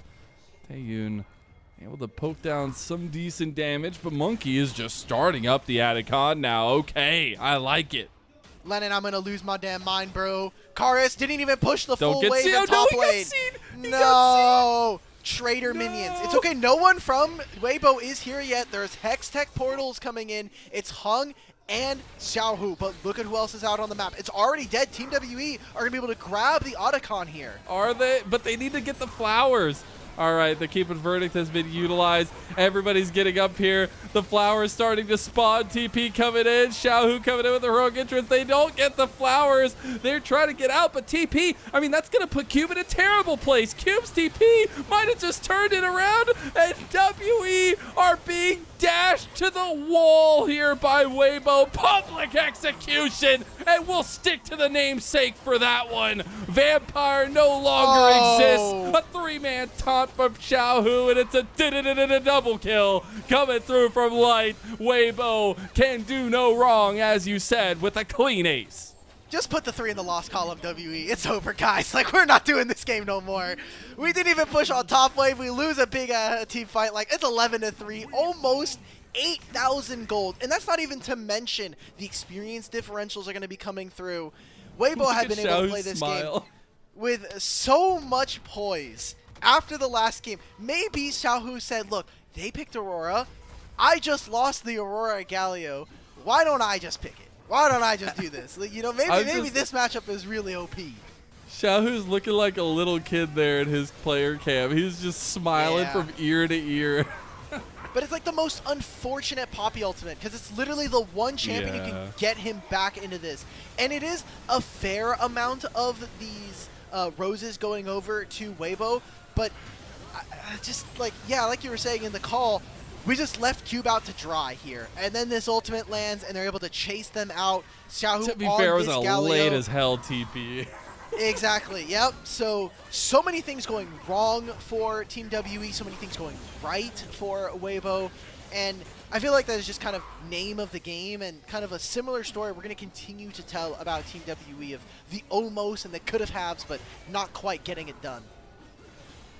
The Ambessa is working this time for Breathe, which is a happy statement to say because it didn't work out against BLG. You see that damage done, and Breathe is doing some work right now. I also love it because we got 4 plated steel caps there for Weibo, and maybe that's doing even more work for them as they realize there's a lot of auto attack damage coming through from WE, but they have a massive deficit to claw themselves back from for WE, and it's some of the struggles that we actually saw throughout the last couple games as well, is just the lack of cohesion on what they want to accomplish. I mean, right now for WE, I think Karis is really afraid of showing up on side lane. We've seen it time and time again. I've been talking about it basically for the last 8 minutes. And here on top side, they put him near mid, they lose a top tier 1. He shuffles over to top to catch the wave, and while he's spending all this time, they lose to mid tier 2. Oh, that's a lot of ultimates just to get Vampire. He must have done something wrong. And it might have just been existing on Summoner's Rift for this game. As now they are into the inhib turret in mid. Maybe even looking for the inhib itself. Don't know if they can get much more of that. Xiao is going to style on him a little bit, go towards that top side. But they will back away from here, even though backs will be stopped a bit there. They have a lot of gold to spend at almost 10,000 gold lead over WE. Yeah, WE's not going to even have enough time, really, to get much done on the map. They'll be able to catch these waves that are coming in for the time being, but it's a Hextech Soul, man. Like, you're able to teleport back onto the map so fast. You can get around to places incredibly quickly. It shaves off a little bit of time, and so look at where WE is now. Most of their members, they picked up their waves, then recalled. Where is Monkey and Vampire? They're only just now getting out on the map. Monkey's actually recalling. Vampire's trying to get vision on the top side of the map, but all of this is going to be cleared. No one from WE is going to be there to protect the vision line. And at any moment now, Weibo can very easily just pull the trigger on starting up this Baron and force WE into a situation where damned if you do, damned if you don't. You stop us on Baron, cool, we're going to win probably a big team fight and end the game. Oh, we're going to get Baron, but we have 6 grubs and we still beat you in team fights, so we're going to win the game anyway. And it's definitely in a sad state for WE. And I kind of want to zoom out that this game is pretty cooked. But oh yeah, the question I have, is this a symptom of the structure of the splits? Because, like we said, WE literally only played 3 best-of-5s in their entire split of Split 1. That's not a lot of time to kind of figure out exactly how your team works, and obviously now the changes coming to an split. Like, is this a culmination of these kind of structural things with the format? Counterpoint, Monkey's alive. Counterpoint, you played 3 best-of-5s, and now you're losing in best-of-1s. I think we need to bring back some best-of-3s in the LPL. That's the format change. Okay. Oh, breathe! Fusion, not gonna hit there. Still able to chunk Cube half health. He didn't even use the ultimate on him. He's already dying. They pulled off the Baron, though, so saving grace for WEs. They won't have to contest with that one for now. That was almost 2,500 damage in that little combo from Breathe, and they're going to turn right back onto the Baron. Imagine if he had landed the ultimate. I mean, Cube can just teleport back here if he really wants to be able to catch this bottom lane wave. That was a really good find from WE's top laner. God. Vampire almost just died. Like, he's just buffing the numbers from Breathe right now. Breathe finally gets hit away. We'll be told to calm down, but the Baron getting low. Monkey going for a combo here, potentially for a steal. Tien is in the pit. Are they going to flip it? No. Hug goes for the engage. Cyclone used. Karis, he takes down Light. That's a major member of Weibo. Karis has a massive flank angle, but the flashes are coming forward, and Weibo are just taking them down a peg one by one. There's the big solar flare in, and the re-engage by the rest of Weibo. Breathe getting low. Is it going to matter? Nice little win becomes Lightning and Vampire. The only saving one here is dead. The only person left now is Monkey, and he might get caught backing. Oh, barely gets away. But there's a TP from Weibo into the mid lane, into the Nexus turrets, and the Weibo finishing touches are coming, and a 2-1 finishing to their day 1 of Group A is on the horizon, and they will look to secure it.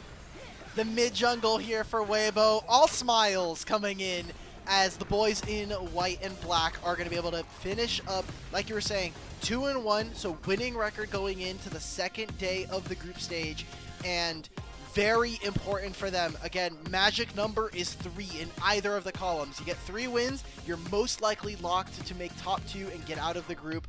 You may get 3 losses, and you're finishing on the bottom half. The best hope here now for Team WE is they're able to scrape by in the back end of the group stage and try to make it into that 3rd seed and pretend to contest for a slot into Group Ascend. Man, Weibo bounced back. That feels really good, but we got to look to the elephant in the room, and it's that WE are now 0-3, and comparatively to the start of Split 1, it's not looking much better. There's still some of the question marks in what they're trying to accomplish in mid-game and how they're trying to push their strategies forward, but it has been really unfortunate that we don't get a better shot at seeing some of these players develop a little bit more. Yeah, for sure. I mean, if they were able to play like 1 million more best of threes like we used to have in LPL, then sure. But even in that system, I don't think we got to see that much development of rookies, right? When you think of like all of the newer talent that would come out, even in other formats, not just the LPL, I think that structure, yes, does harm some of these newer players and trying to make sure that they can get more games together, but I think a lot of it just comes down to how are they playing around the map, who is leading them in the game, the structure internally when it comes to how are they actually able to kind of, what is the winning recipe for this team? And you even think about the win versus AL, that felt more like we are like, oh, look, like AL gave a freebie over to this team, right? That's kind of what happened, if we're being honest. Yeah, I think so. But in that kind of case, it's like you want to see good things from these players, and luckily in the second split, we do have a lot more games for them to play. It's not just done after group stage this time around. It's not as quick over, and that is something to kind of keep an eye out. But things are not looking put together, at least in their first 3 best of ones, and I think you can look towards Monkey to try to find some more consistency there. But hey, Weibo, they lost to BLG. Everything else they handled. How are we feeling about them? How are we feeling about that kind of 1-2 in Group A so far? I don't know. Like, it feels weird because Billy, their games look the same, I think, on average from what we got in Split 1. Weibo, I think we're still seeing more of the same for these teams. For Weibo, I think they're having different problems. This game, when Breathe was on, his Mbessa, even in the first game, right, when he played Mbessa, he was a monster in that game, and he ended up getting it. All 3 he games almost got MVP Mbessa. for that game. Yeah, I think so. I'm pretty sure. He did. But like, one of the issues is that we haven't seen Breathe be able to connect with the team. He has always been on a side lane. He's like, guys, I'm pushing in this wave. Oh, I'm going to teleport now. I'm late. Never mind. I'm going to continue pushing this wave. So he ends up never joining the team. And for BLG, it is kind of their jungle support. Like, sometimes we get to see that happen. I don't know. To answer your question, I think we're getting more of Split 1 versions of these teams than we are getting newer iterations. And I think that's okay. You're playing 6 best of ones. To these teams, these don't matter in the grand scheme of things, especially when we're looking at a team like BLG and Weibo. God, that damage, man. Holy hell. Mbessa go Burr. Dude, and there's a number on there that's really low for any champion in the game to be a part of, and unfortunately it was Monkey with the Monkey, only doing 3,000 damage. Tien, like I said, was a literal demon in this game. I think a lot of the praise will go to Breathe and how he kept space and things like that, but I think the combination that we really wanted to see work out was Tien and Xiaohu, and it works beautifully. Not only do we have to start thinking about Pog, but low-key, if I could, I want to give Q some time here, man. Just, he played this game really well with the circumstances that were kind of given to him, outplayed a lot of dives, and that is kind of the archetype that we've come to know this player for his years now in the LPL, but I think it is so impressive to, time and time again, kind of prove that right, especially on a team that is currently, at the moment, suffering. Yeah, I would agree. I think there can be some bright spots for sure. This is not his fault. This is not his fault. His team put him here. This was not his. Maybe it was his fault. Maybe he TP'd a little late. I don't know. Hey, I'm not gonna point fingers, but I will point at Breathe, who is finally getting a really good situation going for him on the Mbessa. And does this mean that like this kind of Xin Zhao and Mbessa Galio combo is just the bread and butter of Group A at this point? Because we've seen a lot of wins for combinations like this. Yes, maybe. I think it's really early. Data, we don't have a lot of data here. I think we're also new to the patch, right? We're on 25.06, so not a ton of teams have been able to play this. We haven't had, I think, any stage games. I think the only ones are maybe EMEA Masters, but I don't think they're playing on that advanced of a live patch. So either way, I think that with best of ones, you invite a completely different strategy, especially around pick ban. It makes blue side really powerful, but it also means that more of the same from Fearless Draft, which is really strong blind solo lanes, making sure that you have strong skirmishing coming in from your jungle, and then, you don't have any limit in champion pool because you're only playing one game. Yeah, exactly. Can't play that champ next game. Doesn't matter. We're not playing another game. Omega Fearless. Omega Fearless. It's the full Fearless experience that we've wanted all along. Our producer Kai was saying that fan vote is 100% Breathe. I think Breathe is probably going to win it, but we had On win last MVP when we didn't expect it. So maybe who else you got? Who would be a close second or maybe trumping Breathe?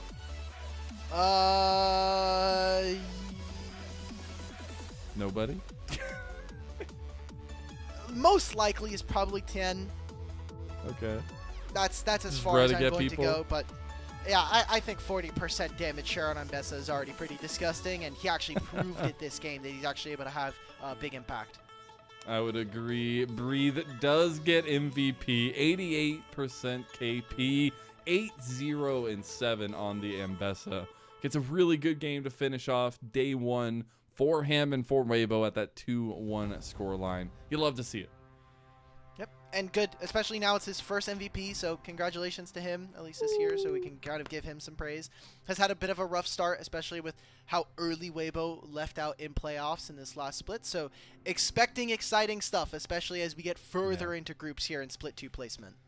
Well, we are going to have some fun with this last one because we have one more game on the docket for day one of LPL Split 2. It's BLG versus EDG. Do not miss it.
There may be a ghost cat at my house, but we have more League of Legends to have. There was a meow that I heard randomly in my headset that didn't actually happen. Anyways, we're back for the final game of the day of day 1.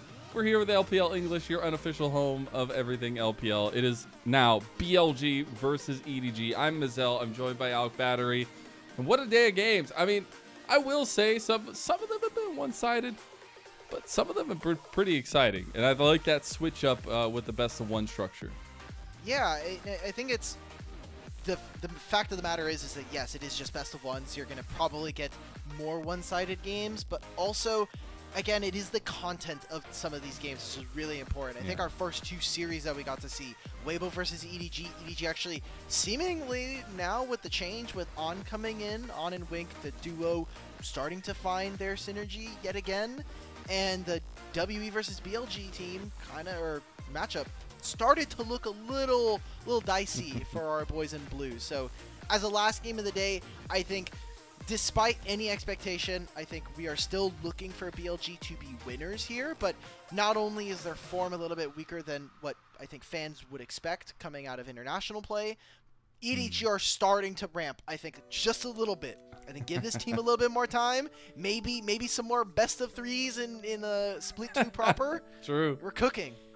Hey, we got a long ways to go in split 2, which I for one am very excited for it, especially comparatively to that split 1 that was so fast. But BLG, we talked about it earlier. If they go 3-0, any team that goes 3-0 in any of their groups puts themselves in a very positive position to end 1 or 2 in those groups and go into that Ascend setup. So I want to see BLG clean this one up as well.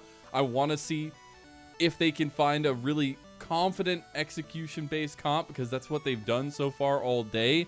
And it's very strict best of ones that you just find a strategy that works and go for it every time. It's literally just pick the most OP champions you could possibly. Which right now is looking like Mbessa. I don't know. Yeah, and Mbessa was already Even pretty though they strong. lost Did last get game. taken down a little bit, but I think that the kit is just too strong, and the amount of mobility this champion has. Either way, what I am going to be looking for is what identity this team goes into, because right now a lot of the setup mids are really, really important, but we've kind of seen Knight take a bit of a step back in terms of the mid lane. Yeah. We took a look at not only today's performances, but even Split 1 playoffs. We had some games like the Lucian, the Syndra games, and there's still a lot of setup, though. You think about his Yone, you think about his Galio that he's starting to really put a lot more time into. I wonder what this means for Knight's character, especially as a player who has historically been known, especially recently, I think, with being mechanically excellent.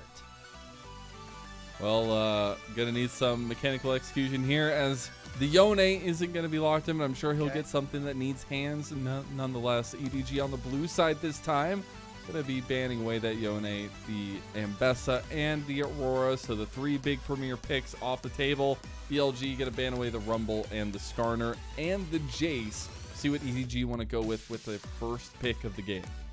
I mean, you can't just go for junglers here. I think 5 first pick is completely reasonable. Lennon, we can kind of explore this more, but I want to implant the idea now as EDG, the team of friendship. You know, we can plant this seed now. And we'll come back to it later on.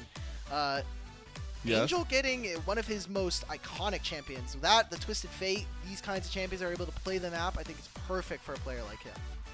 A team of friendship. All they need are nice people, and I'm pretty sure from Talia's lore, she's a nice person. I don't know. She's super chill. Yeah, we're gonna keep adding it in there, dude. Wei and Tien and hovering maybe we don't even talk about it until it happens next patch. We just not even mention the champion's name. Anyways, it is the Varus and the Poppy locked in for BLG, providing them a lot of setup around Elk as well. This is the Neferi patch, so if there is ever a day, but are they actually going to lock it in? Yeah. Probably not. No. So EDG, so far with what they have, they're going to have a roster that is really good at making sure BLG stay at arm's length away. You can really pop onto a single player.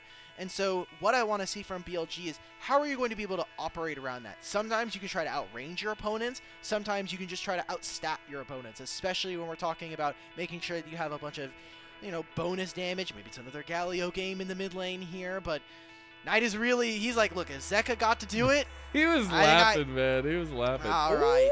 I got baited by hovers. We're getting But Knight this of might Kali. be, for me, for like a realistic pick, this is as close as you'll get to a Zed lock-in for Knight. A lot of mechanical execution now in his hands that we were just talking about, taking a little bit of backstep.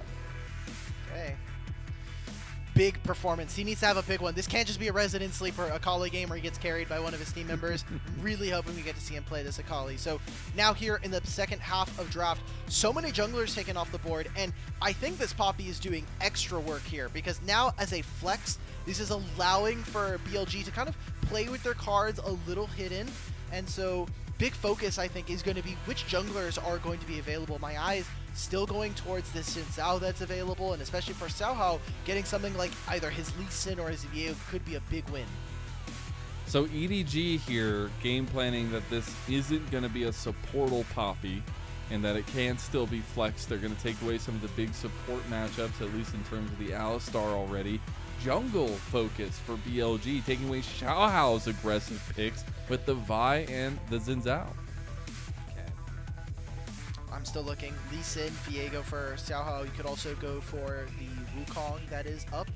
Would be very big disruption, especially for an Akali and a Varus. This is the last ban here for EDG. Is it going to be another support or maybe even a top laner here as they prepare for what ZDZ's matchups are going to be? The Rakan. They got rid of the Rakan. Okay. So we're expecting for Bin to either look for a blind or go for their jungle. They're going to pick Gnar. What does ZDZ go for the counter? The Bin Gnar coming back into action here. I do wonder how EDG kind of tie their composition together right now, because they have that forward engage now with the Leona. They have that spatial setup with the Talia. They need some kind of glue to stick things together, especially with the damage on the back end that the Ezreal is going to be providing. The Aatrox is the lock-in. Okay.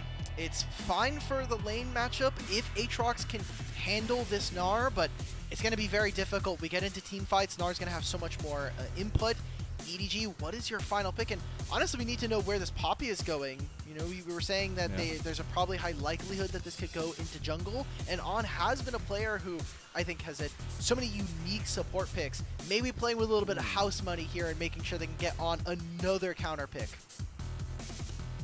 I am racking my brain right now as to why Nocturne fits this composition.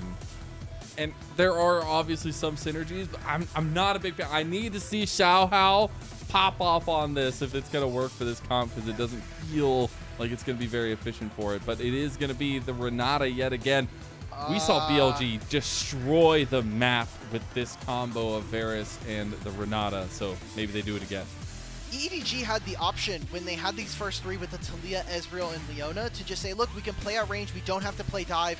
They index towards it with the Aatrox and the Nocturne, and you see what BLG just respond. They still have the Poppy, you have the Gnar that's going to be able to receive alongside this Varus, and now this Renata, yet again coming in from On, has so much value coming into this game. We have a lot of question marks as to whether or not this Nocturne is going to be able to get a lot done, and BLG can continue their winning ways, especially with how strong of a team fighting team they can be. Yeah, and that's the biggest thing is on top of all this compositional strength, you also add that they are BLG and that you're facing Knight's Akali. He is whipping it out this time around to try to put down Angel on the other side. And it relies a lot on that mechanical execution for this setup and for Knight. But it is something that BLG are happy to rely on. And right now, a lot of eyes, a lot of pressure, it feels like, on EDG to make something work here with a composition that feels a little bit mismatched in their direction. But it is our final game of the day. Day number 1 of LPL Split 2 coming to an end. And BLG potentially on the cusp of a 3-0 start. You only have 2 days of best of ones, And to start off the first one undefeated is exactly where BLG expect themselves to be. We'll see if they can continue that fashion or if EDG can find that upset and make this group a little bit spicy. Game number 6 kicking off now. They need just one more win, and they essentially tie it up for themselves. These Gyos were weak, guys. We're coming back on day 2. The first ones were good. The first ones were good. Yeah. What I want to see from BLG early game, how is Wei going to be able to get into the enemy jungle? Because I think he has so much early skirmishing power, especially with Phase Rush available. He can really get around the map and get around these skirmishes very, very quickly. And even if they look for some early ganks in mid, electrocute on Knight, we need to see how he's able to play this. I think one big criticism for EDG so far has been Angel in some of these laning phases has been a little bit lackluster. I think some of those mechanics are starting to get away from this guy. Maybe too many food blogs coming in from our boy. And I need him to lock back in. We need to see another 10 games. Nice. Load up another 10 games on the Rift. Oh, man. Okay, so Xiaohao's going for the level 1 invade onto Wei. This thing gets a little bit dicey here. Both going to ward it up. Chicken's going to reset. Wei going to come back over. Knight has first move here if they decide to commit. Angel trying to push in the wave. Should get the crash into the turret. There goes the trade. Xiaohao actually gets a little bit of it, and they split it. And now they'll go back. Actually, Xiaohao looking to turn back into the red side of Wei. Yeah, beautiful. I mean, you know that you're going to have a winning topside matchup, at least for the time being, if ZDZ is able to play his cards right. And Angel, at least for the first early couple levels before Knight is able to get his recall, should be looking to get mid priority. So already by splitting the map, this is a good spot here for EDG. And I want to see what Xiaohao is going to be actually able to do here. Now, he needs to be able to protect his bottom lane because Poppy flashing over a wall onto On and Wink, not going to feel good, and is going to definitely start to get very dangerous when you think about the 2v2 that's going down between BLG and EDG. Yeah, and that's like our main focus, at least, and keeping up with that is super important. I want to go back, though, before we get too far along with it, into that friend conversation that EDG has, because we were talking in the off time about the setup, and it's kind of like you have these duo cards of ZDZ and Xiaohao from AL. You have Odd and Wing from IG. Angel, the friendly guy in the middle, I guess, but at this point, it's He's Splinter. He's the old man. He's fine. Yeah, Ninja there you go. Turtles. That's it. But it's EDG. nice to see. I think that the power of duos and kind of seeing the history play out is very powerful in the LPL, and I like to see EDG capitalizing on it. Angel, though, he's the old man. He's Splinter, and unfortunately his hearing and his sight hasn't been too good. He will end up burning his flash. And I thought this was so intelligent coming in from Xiaohao. We were looking at where he was pathing on this Nocturne. He immediately takes 2 camps topside, moves into bot, holding this as Elk, trying to trade a little bit onto Wink. He's going to be able to just get out of there, but look what he did. He took all of his bottom side camps. Now he goes back up to top side. Poppy's not going to be able to contest because guess what? She's spending so much time getting this top side scuttle. Xiao's going to be an entire quadrant up on his lane opponent here, so this dive has to work. But if it works, all those fears could be washed away. ZDZ gets stopped in the dash and doesn't even have an outplay potential. Flash from Xiaohao gets the fear, gets the kill. It's a 1-for-1 trade. Bin can no longer follow through as that dueling potential of the Nocturne is huge. And that's a nice start for EDG. And that's a big win for the jungler here as he gets to continue to go back to his camps. You already see it. Wei's like, guys, please, I need respawn raptors. I cannot go down without my respawn raptors. It's just not allowed as a jungler here. So big win for EDG as, again. Oh, they got the play. Elk is going to get the bailout, trying to go for the kill. Piercing arrow, not enough. Wink survives on a smidgen of health and On puts them down. This combo paying dividends. We saw that these two were separated all the way from spring of last year. On plays in summer, doesn't find a spot, at least early on in the first split of LPL this year, and now reunited with one of his best buds. They're able to kind of fire away. I thought with Awesome and Wink, they had some synergy there, but it didn't seem like it was quite all ready to go, at least in split 1. On and Wink, I think, are picking up with very little time lost between these two. On being dropped was one of the, I feel like, roughest decisions I saw in recent history of LPL. I know did what not other think word this you guy wanted was the there. problem. As we take a look back at it, though, Wink and On just showing off that synergy. And this is so close, too, because, I mean, On doesn't have very much mana either, so you have to be very peculiar with what damage you're able to get through. A single auto difference there Yep. between On being able to find that kill onto Wink and potentially even getting to bail out to resurge again. EDG, their bottom lane duo is looking great. Xiaohao is actually making outplays and kind of outpathing Wei really, at least so far, 6 minutes into this game. So good stuff for EDG, and these were some of the strong showings that we saw in Split 1, and more specifically today, already here in the group stage.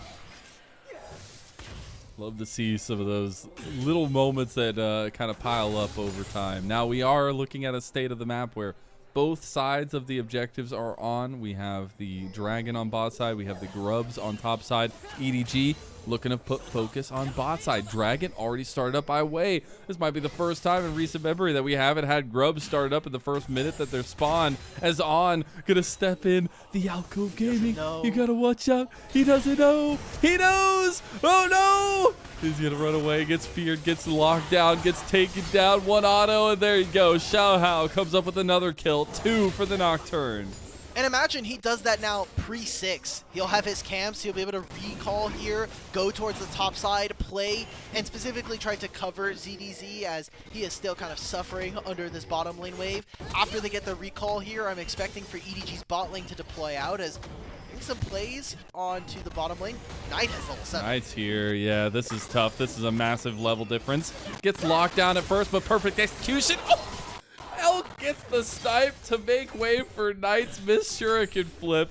And all that matters is they came away with the kills. They won't end up getting Wink, but this means that EDG making a map play across from that and getting the Grubs. This is what we wanted to see, though. We saw that BLG invested a lot towards this bottom side. They need to be able to find this kill. So them being able to do this, get some gold in their back pocket, get Elk and On to hit onto this turret, get some turret plates, feels great. But 3 early Grubs now here for EDG, who already have found the first 3 kills of this game.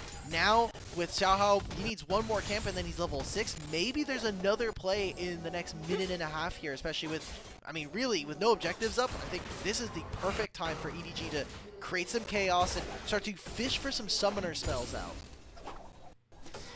Those timings really important, kind of keep track of as well with the style of these comps. What I want to keep track of now, though, is how fast we get the trigger pull on the Paranoia. Xiaohao has hit level 6, is roaming up towards top side to get this Scuttle Crab, and this is where EDG's comp really starts to come alive. Now with support taking a recall, EDG have about 45 seconds where BLG won't know where their support is, and they can easily make a play. Xiaohao is clearing towards the bottom side of the map. They're going to move in together, try to procure vision, stop BLG from moving up their vision line. And this will be about around the time where I'm looking towards BLG as where are we going to be able to find an opening? Where can we get Knight in? Where can we kind of slide way on this Poppy to kind of get some damage down and get into some of those team fights? Because that is really where we saw a lot of the strength come in for BLG, is they're skirmishing, especially in this composition. Yeah, and I mean, even when we look back to the Weibo game as well, like, they're skirmishing, their fight execution was super huge. Oh, Knight going for a little 1v2 here.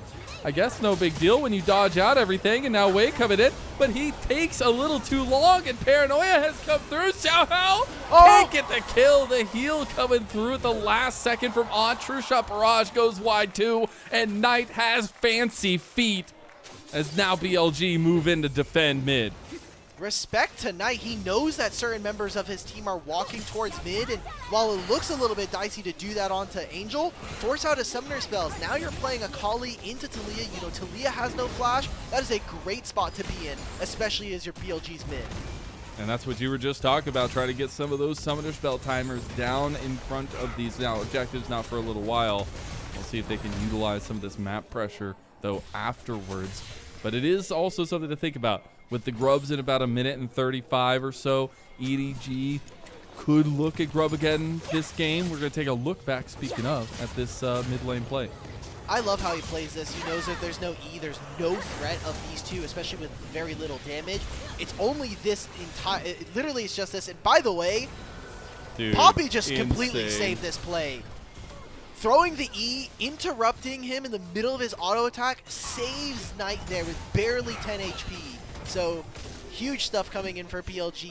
I don't know if it would have been able to make much of a difference, as Knight would have been able to just continue to pick up the wave. It would have probably been either Poppy to kind of finish that off, but would have bought at least a little bit of a timer and some breathing room here. As I'm looking at items now, completed Hex Tech, experimental Hex Blade coming in for Xiao Hao. He needs to have the big carry game now because he's had so much early index into him. He played really well around Wei's pathing, and he's been kind of the big driver for this team so far in this game. Yeah. And let's be real, he hasn't had the most consistent last year or so. And would love to see that kind of picked up in his own right. But this is a guy who does know how to carry. And that's what was the biggest question mark for this Nocturne pick. It definitely felt like Xiaohou was like, I'm going to force this here because I feel confident in the pick and my potential on it. And now he's starting to make it work, but needs to finish it and drive it home. It's Angel looking to recollapse on the mid lane, but BLG are point and present here. Getting Chains of Corruption out from Elk. Angel taking a massive chunk. Wink gonna flash into the bush to try to get away. Gonna get chased down anyways. Way just too fast for him. Angel coming around the corner to try to stop the rest of the chase. On is getting ran down by Ben. This is chaos as Paranoia comes in. Xiao Hao from behind. It's the Flangle as On is getting solo boloed by Giga Ben. EDG trying to take the fight. ZDZ's massive. Bailout coming out for Elk. Elk going down. That's a nice shutdown to ZDZ, who comes away with a double kill, but Knight under turret did get the clean up kill onto the rest of EDG. He's by himself now though, and ZDZ will take another one. And you gotta think, look at the summoner spells now. On used both of his summoners to get away from Bin, and Bin said, nope, I'm not letting that happen. You're going down, brother. We are making sure that that's not going to be the play. And the objectives are still up. Xiaohou spent a lot of time in the brush there. I want to see in the replay what exactly was going on. I think he was just kind of waiting for the angle, because really if he just goes in there, most of BLG are probably going to be able to walk away. But it does mean that EDG gets 6 grubs to themselves. BLG will grab the second dragon and trade. And in this replay, yeah, okay, we're going to see it from On's perspective, but look at Xiao this entire time. Doesn't press hold. Doesn't press hold. We're still not hitting it. All right, now with the teleport about to finish, now that we're able to trap some of the members of BLG, this is our play, but On never could connect to this fight, which sucks, but at this point, now it's just too far, and you know, the entire backline is just not in the same position.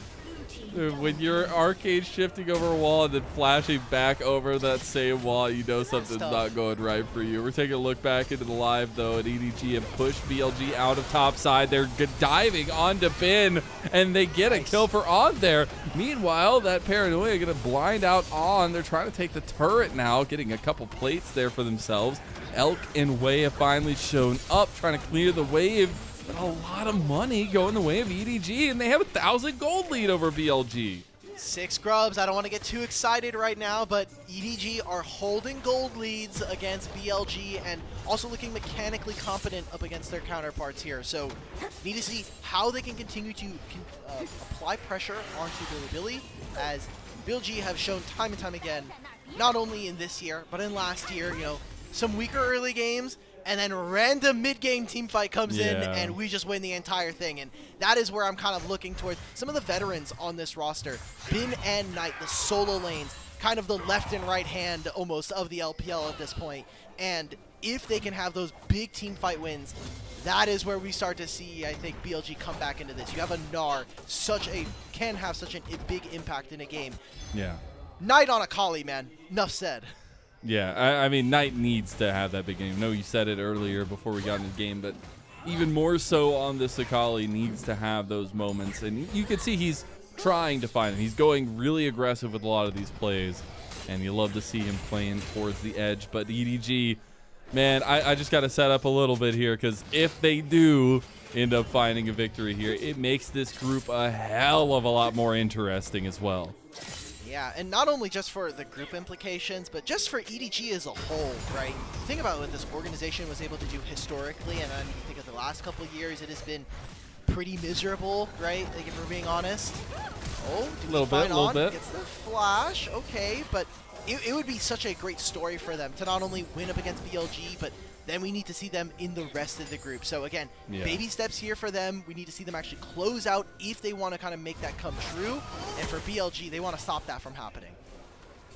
Xiao Hao going to have a lot of impact in this game. Rightfully so. Picked the Nocturne as a premier pick for this composition. He's hovering on bot side, was waiting to pull the trigger on the Paranoia there. And just trying to see if they could get a catch out onto Bin. They need to stay proactive, though. If you're looking at the way this comp works, you do not want to go into a deficit necessarily as this Nocturne. You want to stay active and not turn into a Paranoia bot. You want to be a threat. Kind of looking at items right now. It's not looking great. Angel does not have the most amount of damage, especially for rushing the Seraphs. His survivability is going to be great. And then I'm looking. Xiao's almost done with 2 items here. On's going to have 2. Goodbye, ZDZ. Oh, the It's been wall great bang. knowing you. Oh, the handshake missing. Oh. The heal. Oh, my goodness. That's Sundered Sky. We were just talking about that stage 4 earlier. And now he's going to go back in, try to get a little bit of something. But there's nothing left to get. Meanwhile, EDG make a cross map play on the top side. Get the turret. Bin will claim that one down bot side as well. But it's also the Herald going the way of Xiao Hao. Wow, EDG grabbed that first, and that's such a huge play, wasting so much time from BLG. Grab the top tier one, like you said, and they grab the Herald, so they'll actually have feats of strength here for EDG. They even grab the Herald as well, so, I mean, Otacon spawning in 3, Dragon spawning in 1. I don't know if EDG are really going to feel comfortable enough to fight this Dragon, but it would be soul point here for BLG if they're able to secure that. My eyes now, 6 grubs and a Herald means that any single turret, if you get alone time, if they commit to this Dragon, if they commit too many members, I think EDG should be willing to screen into mid lane, catch the wave high, and stop BLG from entering, because you can very easily take 2 turrets and really blow up the map. Yeah, I just want EDG to keep the pressure on BLG and not let them have these easy decision-making moments. And I think one of those coming up is giving BLG Dragon Soul Point. Makes it a lot easier for them to decide how to pull you across the map in later fights.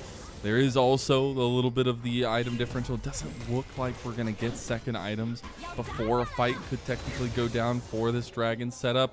But it's EDG with first move here as they are going to move into the river now.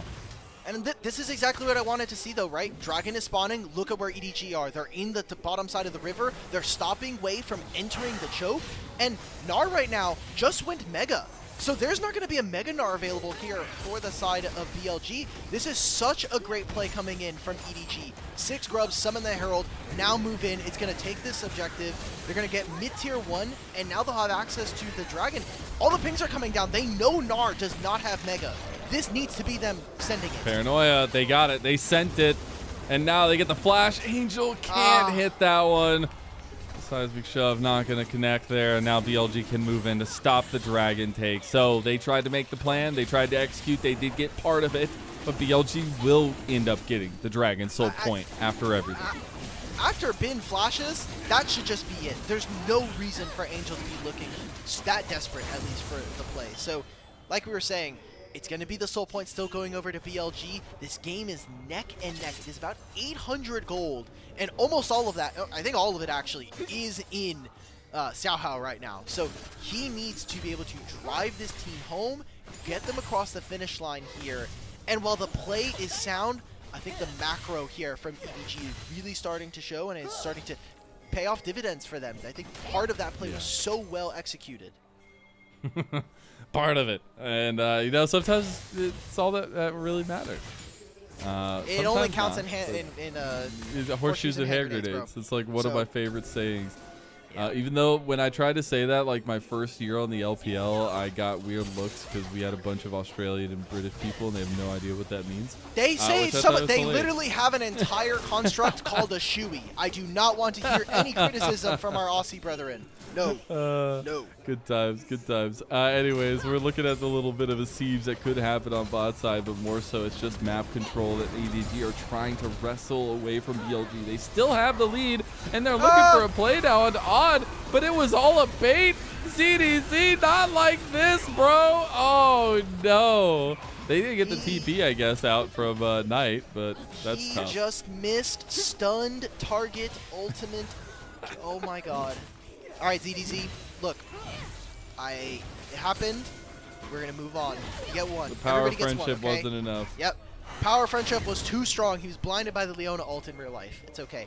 During this, though, EDG were able to push, and like you said, Knight did teleport towards the bottom side of the map, so it is going to be something that EDG can play for. It seems they really want to collapse, but I love how Bin is playing Fog of War here. EDG trying to set up a play down this way. Will end up being spotted out. Is able to make it away in ways just right there, making sure nothing else can come of it. Although Elk not taking the blue buff. EDG really looking to make something happen here.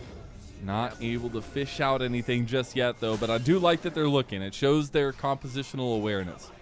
They're allowed to do this just because they know Knight doesn't have teleport, so they're trying to make sure that if there is going to be a play, we want to make sure that we have vision or numbers advantage. CDZ can teleport for this. They are really indexing towards this bottom side of the map. At first, I was thinking maybe they're just trying to get Angel a little bit of gold and secure him in that position, but there is an Otacon on the top side of the map, and it is Ruinous, or no, it's Voracious. It's Voracious Otacon, which means if BLG grab this, they're going to be getting extra bonuses from all of these dragons, and assumably the soul that is coming up in 2 minutes. That is not something as EDG you want to be playing around with. Man, that player gold. Pretty back and forth, which hasn't been the case for a lot of the games so far today. But Bin being at the top as a 3-1 Gnar. Also, second item being completed now, and he also has Executioners, so he's got some heal cut for himself. I think things are going to be looking a little bit more spicy in these team fights as well, and a little bit more damage coming from both sides now. This is the part of the game, though, that we said from draft for BLG was the part that got scary, right? You have such big impact in team fights. 2 items for your 2 solo laners as well. And as long as all of their crowd control, and we're expecting them to play at the level we do expect for BLG, EDG need to get creative. That is part of this Nocturne, is the disorientation that it allows you to do. The Talia as well, to pick out certain champions. EDG need to be on objectives first if they want to be able to set up and make sure that BLG walk into them. But BLG have stalled out this game. EDG have not been able to really find a play specifically onto Bin, and that has slowed down this game so much. I mean, even think back to the Weibo game. There was so much thrown at Knight, and they were able to do so. Yeah. The solo lanes from BLG are literally saving them games. Which is what you would expect. I like the term you said earlier, the kind of left and right hand of the LPL, because it feels like on paper these guys are that, even though BLG weren't able to find success in Split 1. The build-up is what we're looking forward to for BLG, because we know them to be a titan in this league. Now here on the cusp of that 3-0 start, but from this position, a long way to go for that one. And we'll see EDG still moving fluidly around this bot side, getting ready to set up for the dragon that's spawning in 10 seconds and would be a soul, a Hextech soul to boot for BLG. And no Mega Gnar here for Bin. He'll be able to grab this turret. He can back and look for a teleport, and that'll probably give him enough time to be able to build up some rage. But, I mean, they're just getting corralled away from this. And, I mean, Bin, he'll just be able to hit mid-wave. Xiaohao's actually going to do that as well. He's like, okay, you know what, might as well just clear it. I don't think we're doing all that much. And I'm playing Nocturne, so I'm allowed to cheat in terms of where I am in positioning. But I need to see where the damage is going to be kind of landing right now. There was a decent trade onto Xiaohao from Bin in the mid lane. Tried to get the fear play onto him, but now Bin has Mega Gnar. Popped it too early, though. Xiaohao's in Fog of War. EDG, they're trying to get vision. So Wei, that's fine. It's on the Ezreal. It's a 50-50. It's a 50-50. Oh, it's going to be taken by Wei. Xiaohao goes down immediately afterwards. Wallbang comes through, and the flash prep from Wei. Now Knight looking to clean up. It's not just Elk's show. He is the golden left hand of BLG, and they are taking that hand and smashing EDG with it. Oh, around the backside, Knight looking for it, Knight looking for it, Knight going for it, he gets them! A triple kill! That's gonna be the soul, the mid-tier 1, maybe even a mid-tier 2, and hell, let's just throw in a Baron Nashor over top. BLG, they slam this game wide open, and this was the fight we prescribed, saying 25 minutes, win a big team fight, profit. That is just going to be it, and that feels like lights out for EDG. Lights out, and they had the guy with the light switch. Feels awful for EDG, but feels so damn good for BLG. And it was Knight stepping up to the plate and smacking that one home. Really good combinations across the board as we look through it. I mean, they needed to force. You know, you have Bin, he's about to lose Mega Gnar. You have to make this play now, and despite them not being able to kind of get it all together in the way that we expected it, I mean, look, they just have Wei come in with this Poppy, the great amount of use from the flex in the draft, and now Knight, he made his 2 items. We wanted to see him play a little bit early. They were a little bit soft in the first couple minutes of this game, but BLG come to fight back. And, I mean, it's just insane to think when you saw, like, 8 minutes into this game, 12 minutes into this game, 18 minutes into this game, EDG were ahead, and now they see themselves 5,000 gold down, a soul. Yep. And hell, let's just throw in an Otacon, which is going to give increased rewards, by the way. It's just like you wrote it. BLG, they just find the fights, and they end up taking whole-handed victories. We saw it against Weibo. We see it now against EDG. Saw it fully dominant, at least against WE as well. But it is a BLG that is awoken to start the split at least, and it is nice to see them performing to this level. Again, it's this composition not as straightforward as some of the other compositions we've seen from them, but the mechanical execution is definitely there. I think this is also, you know, we're talking about the 2 kind of players that we're going to have big question marks around them, which is Wei and on this Renata has just looked so perfect. He's been really good. Oh, hold on. Let me record you saying that. Hold on. Like, I'm giving a compliment to On. Really quick? He did really well so far. And Wei on this Poppy, at least this split so far, has been performing. Okay.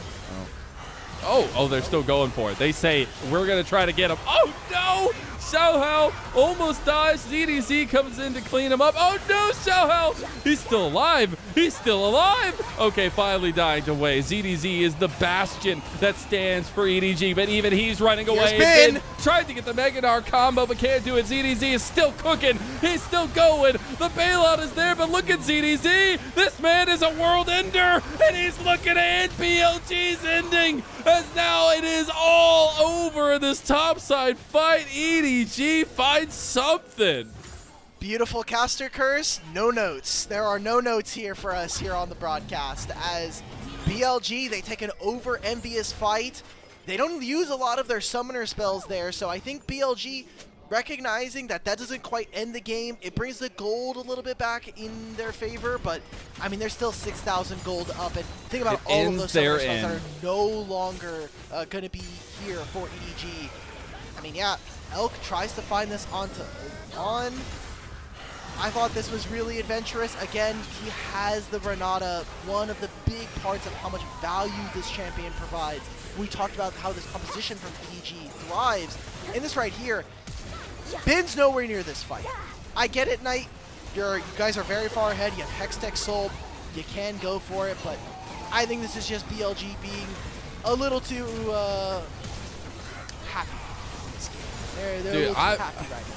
I'm trying to figure out why ZDZ didn't auto-attack Xiaohao there when he was hostile takeover, because he was the closest. I think he other just target. got out of it when he. It's real close if it is. That's wild. Anyways, that's what I was focusing on. Is EDG trying to focus on redefending their side of the map here, as that soul not going to make it any easier. Any of this poke, any of this damage that BLG lays down is going to be twofold.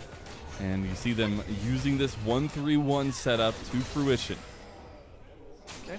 But BLG don't have the easiest time of actually hitting on turrets, right? You think about how much range a lot of their carries have. It's really only the Varus and the Gnar who are going to be able to consistently hit turrets from range. So as long as EDG can hold their turret line, they can actually get a lot of gold in their back pocket. And 4-item Aatrox is notoriously very difficult to deal with. On's getting closer to 4 items. Angel's starting to pick up some DPS as well. I think maybe there's a chance, but I don't know. Hextech Soul, Otacon as well, empowering all of those. Punk Chainsword for Bin. You know, it's just all these things, right? I don't think I've ever been like, yeah, guys, I'm building Kempunk Chainsword. I'm building Kempunk here, guys. Yeah, I think I've never been that excited. There is an Elder. Hey, look, big. The Great Equalizer is now onto the map. So maybe EDG can fight back. They are pressing really far into this mid wave, though. I respect it. Nice flash away from Wink to get out of that Chains of Corruption. Elk not going to have that big utility tool for BLG now. As Knight positioning for an angle flash coming out. Is it going to be enough? Wink gets hand shook back. He's in trouble. Way getting low too. Big true shot barrage, but Bin has already claimed the kill. Now it is a 4v5 and Wink is down. That's a massive frontliner, a massive shot caller for EDG. And maybe they got caught unawares. EDG, they're just getting corralled into a barrel and they call him fish. As Elk is almost down, he's going to flash away to safety, but BLG, they're looking to collapse over onto Angel and On. They stayed too long, and Knight might just have a vice grip on their positioning. They will end up pulling away for this Elder Dragon, and BLG continue to steam forward. Man, Elder, BLG, let's just end this game, guys. Like, we've really tried to stall this out as much as possible. I'm going to look away. Okay. Doesn't even land. All right, cool. Yeah, it feels good for BLG in this spot because now you have Elder, Hextech, Soul on an Occult. That is not going to be the most fun to play. And then you turn on nameplates, and you're like, oh, shit. Yeah, there's still BLG on the other side. God, all right, well, how can play? But I think right there, that was a really smart way. I like that EDG were willing to say, look, we're already in a really tough spot. We need to have these waves pushed out. And this was really cool from On. He's saying, okay, what spells can I bait out? It's an E-Flash into the Q, so he gets the handshake. And then all of the spells are just gone. I don't really get this from Xiaohao. You know that you don't have access from mid and AD carry from EDG just need to walk a little bit earlier so that they can actually contest on this red buff. They're just too split up. So it's the Baron now for BLG. It's the Elder. We're literally doing every little thing to try to end this game. They're trying to 100% League of Legends before they close out on the group stage, day one. And looking 100% that group themselves. Obviously another day to play, but starting 3-0 puts you in a wonderful position to lead this group. And BLG putting the final touches on EDG. It will not make the group more spicy, but it is an expected result for BLG. And they just need to take down the Nexus turrets here. They still have a TP coming back in from Angel to try to defend, but the turrets are getting lower. On gets hit. There goes Bin under turret there with the Elder Dragon. He might go down, though. He's in a little bit of trouble. He's too deep, and now ZDZ got lit resets, but Knight is cleaning house now as well. Doesn't get hit by the seismic shove, is going back into the fight, gets another execution there as he's looking for more. Potentially, they just want to get one more kill before the Nexus goes down, but BLG, they will go 3-0 in Group A on day one. Okay, that's the exact kind of expected result that we should be looking for from BLG, but maybe not the manner in which they were able to do it. Their early games have not been as dominant, but I think that does come along with the territory of when they did make this shift over to bringing in Wei. Their early games were not going to be as completely destructive and really unplayable and suffocating. They have really, I think, brought some more stability, and that does come at the cost that having a massive gold lead of 15 to 2,000 gold lead at 9 minutes. I would say so, but it's refreshing to see this BLG team functioning well together. I think there were some question marks on their early games, but as long as they can make it to these kind of mid to late game decision making moments, it feels good. I think for EDG, there's a lot of good takeaways, though, from these first 3 games that you can kind of use to fuel hope for that 3rd seed moment, at least, maybe even potentially 2nd, coming into this Group A. I think that On is, performing immediately, so immediately putting to rest some of the concerns about bringing in an AD carry, especially for Split 2. And it seems like for the time being that is actually going to probably carry them enough, right? AD carries such an important position. Angel's usually stable enough on his control mages in mid that you can kind of get away with a lot. And I think so far, depending on what we see with the best of threes and some of the format changes as we get closer into Split 2, there's a very, very real possibility that EDG are looking to contend, especially as they are supposedly, to our predictions, supposed to be our third best team in Group A. They're going to be looking to try to make a run into Group Ascend.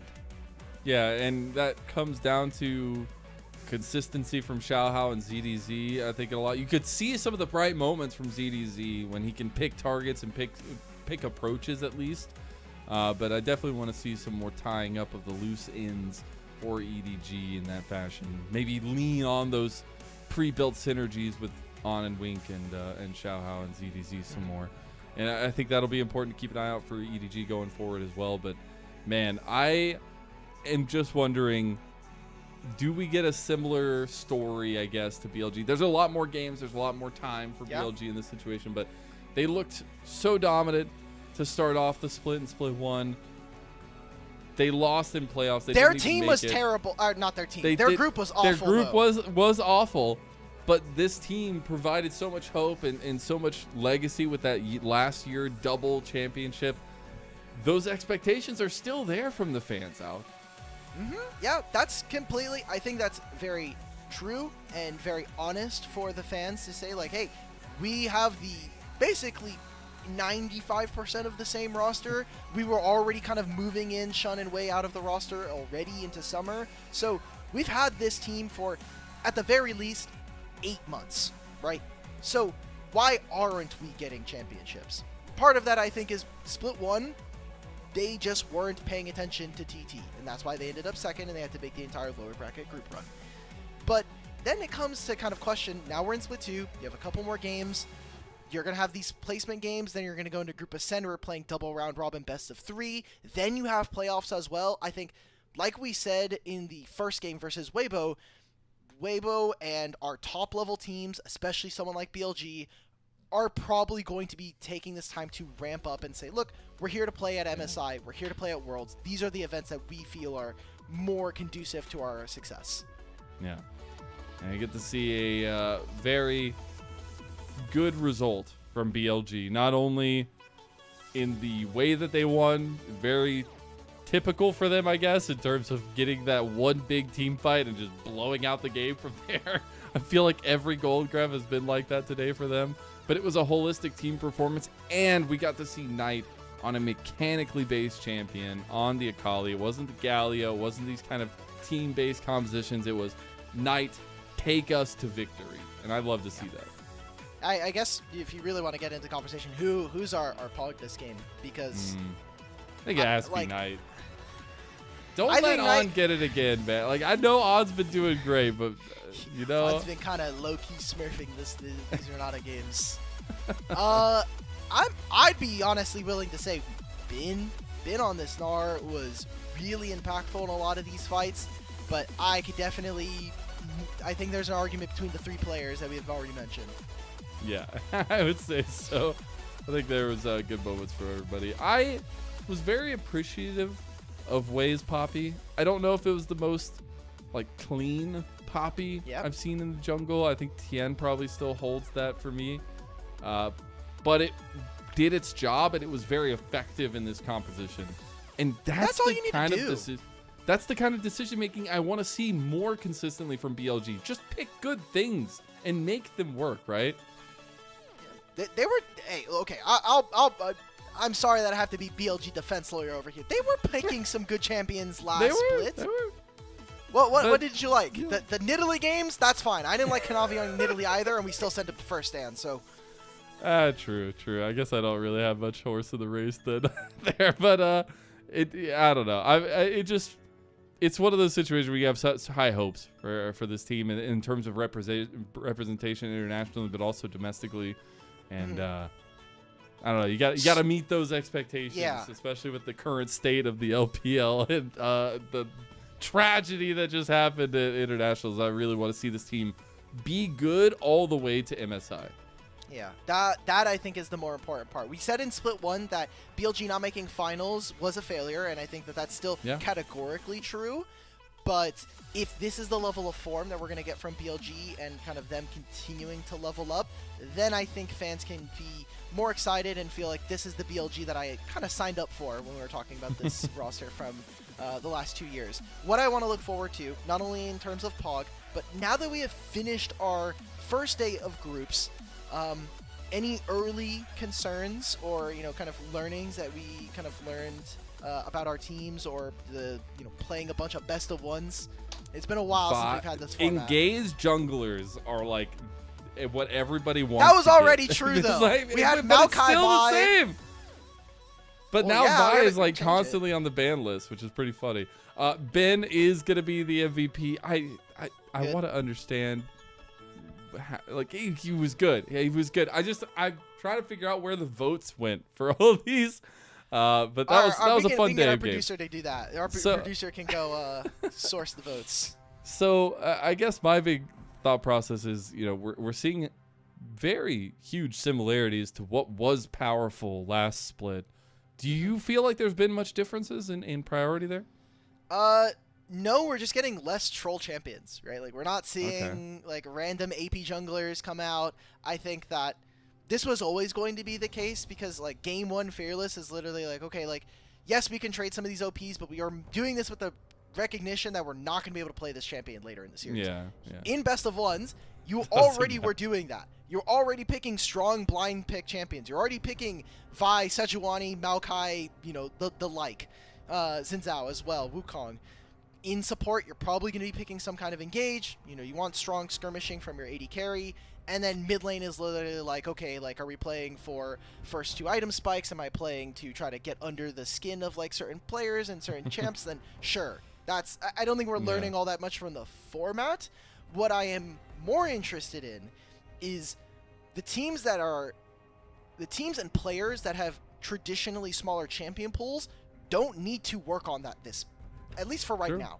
Especially in best of 3 full Fearless, that usually doesn't matter. So players like Cube, players like ZDZ, who have had smaller, more constrained champion pools, are starting to thrive. I think mechanically we were getting to see when they're playing 3 games of Aatrox, a bunch of Ambessa games, you get to really see champion mastery. Yeah. Apparently we got news that the vote was unanimous for Ben to get MVP. So congratulations, Ben. Apparently 8 of 8, all the votes Deserved. for him. Deserved. If we can, huge shout out to our producer Kai, who's been on a spree tonight of tons of games. If we could bring up the groups graphic, if at all possible, we have lightning fast games and kind of group deciders here. 2 days for each group, 6 games per day of those 2 days. And we take a look at it now. You see BLG with that undefeated streak, the leader of Group A, but we have Group D coming out tomorrow, and there's some big names over there. Yeah, Invictus Gaming get to play. I think a lot of fans are looking towards IG. I remember being in Twitch chat a little bit earlier and seeing a lot of people being like, well, when do IG play? Guys, it'll happen tomorrow. How many games did the Shy play in solo queue? Not important. He gets paid way too much to do that. And for the rest of that, I think that other than LNG, which I'm just not excited about this year until they make some more changes, JDG and LGD I think are really, really cool to see. And I would not be surprised to see one of Mr. Invictus Gaming to not make it in the top 2. No, we're not doing Yes. that. Nope. Rookies going internationals this year. I don't care what you say. No matter how many games of solo queue they play. No, I'm actually really excited for tomorrow. I think there's a lot of fun. I think LGD has a lot of room for potential in that group, and I want to see if they actually show up there. Again, best of ones are no joke, and you can definitely take any game.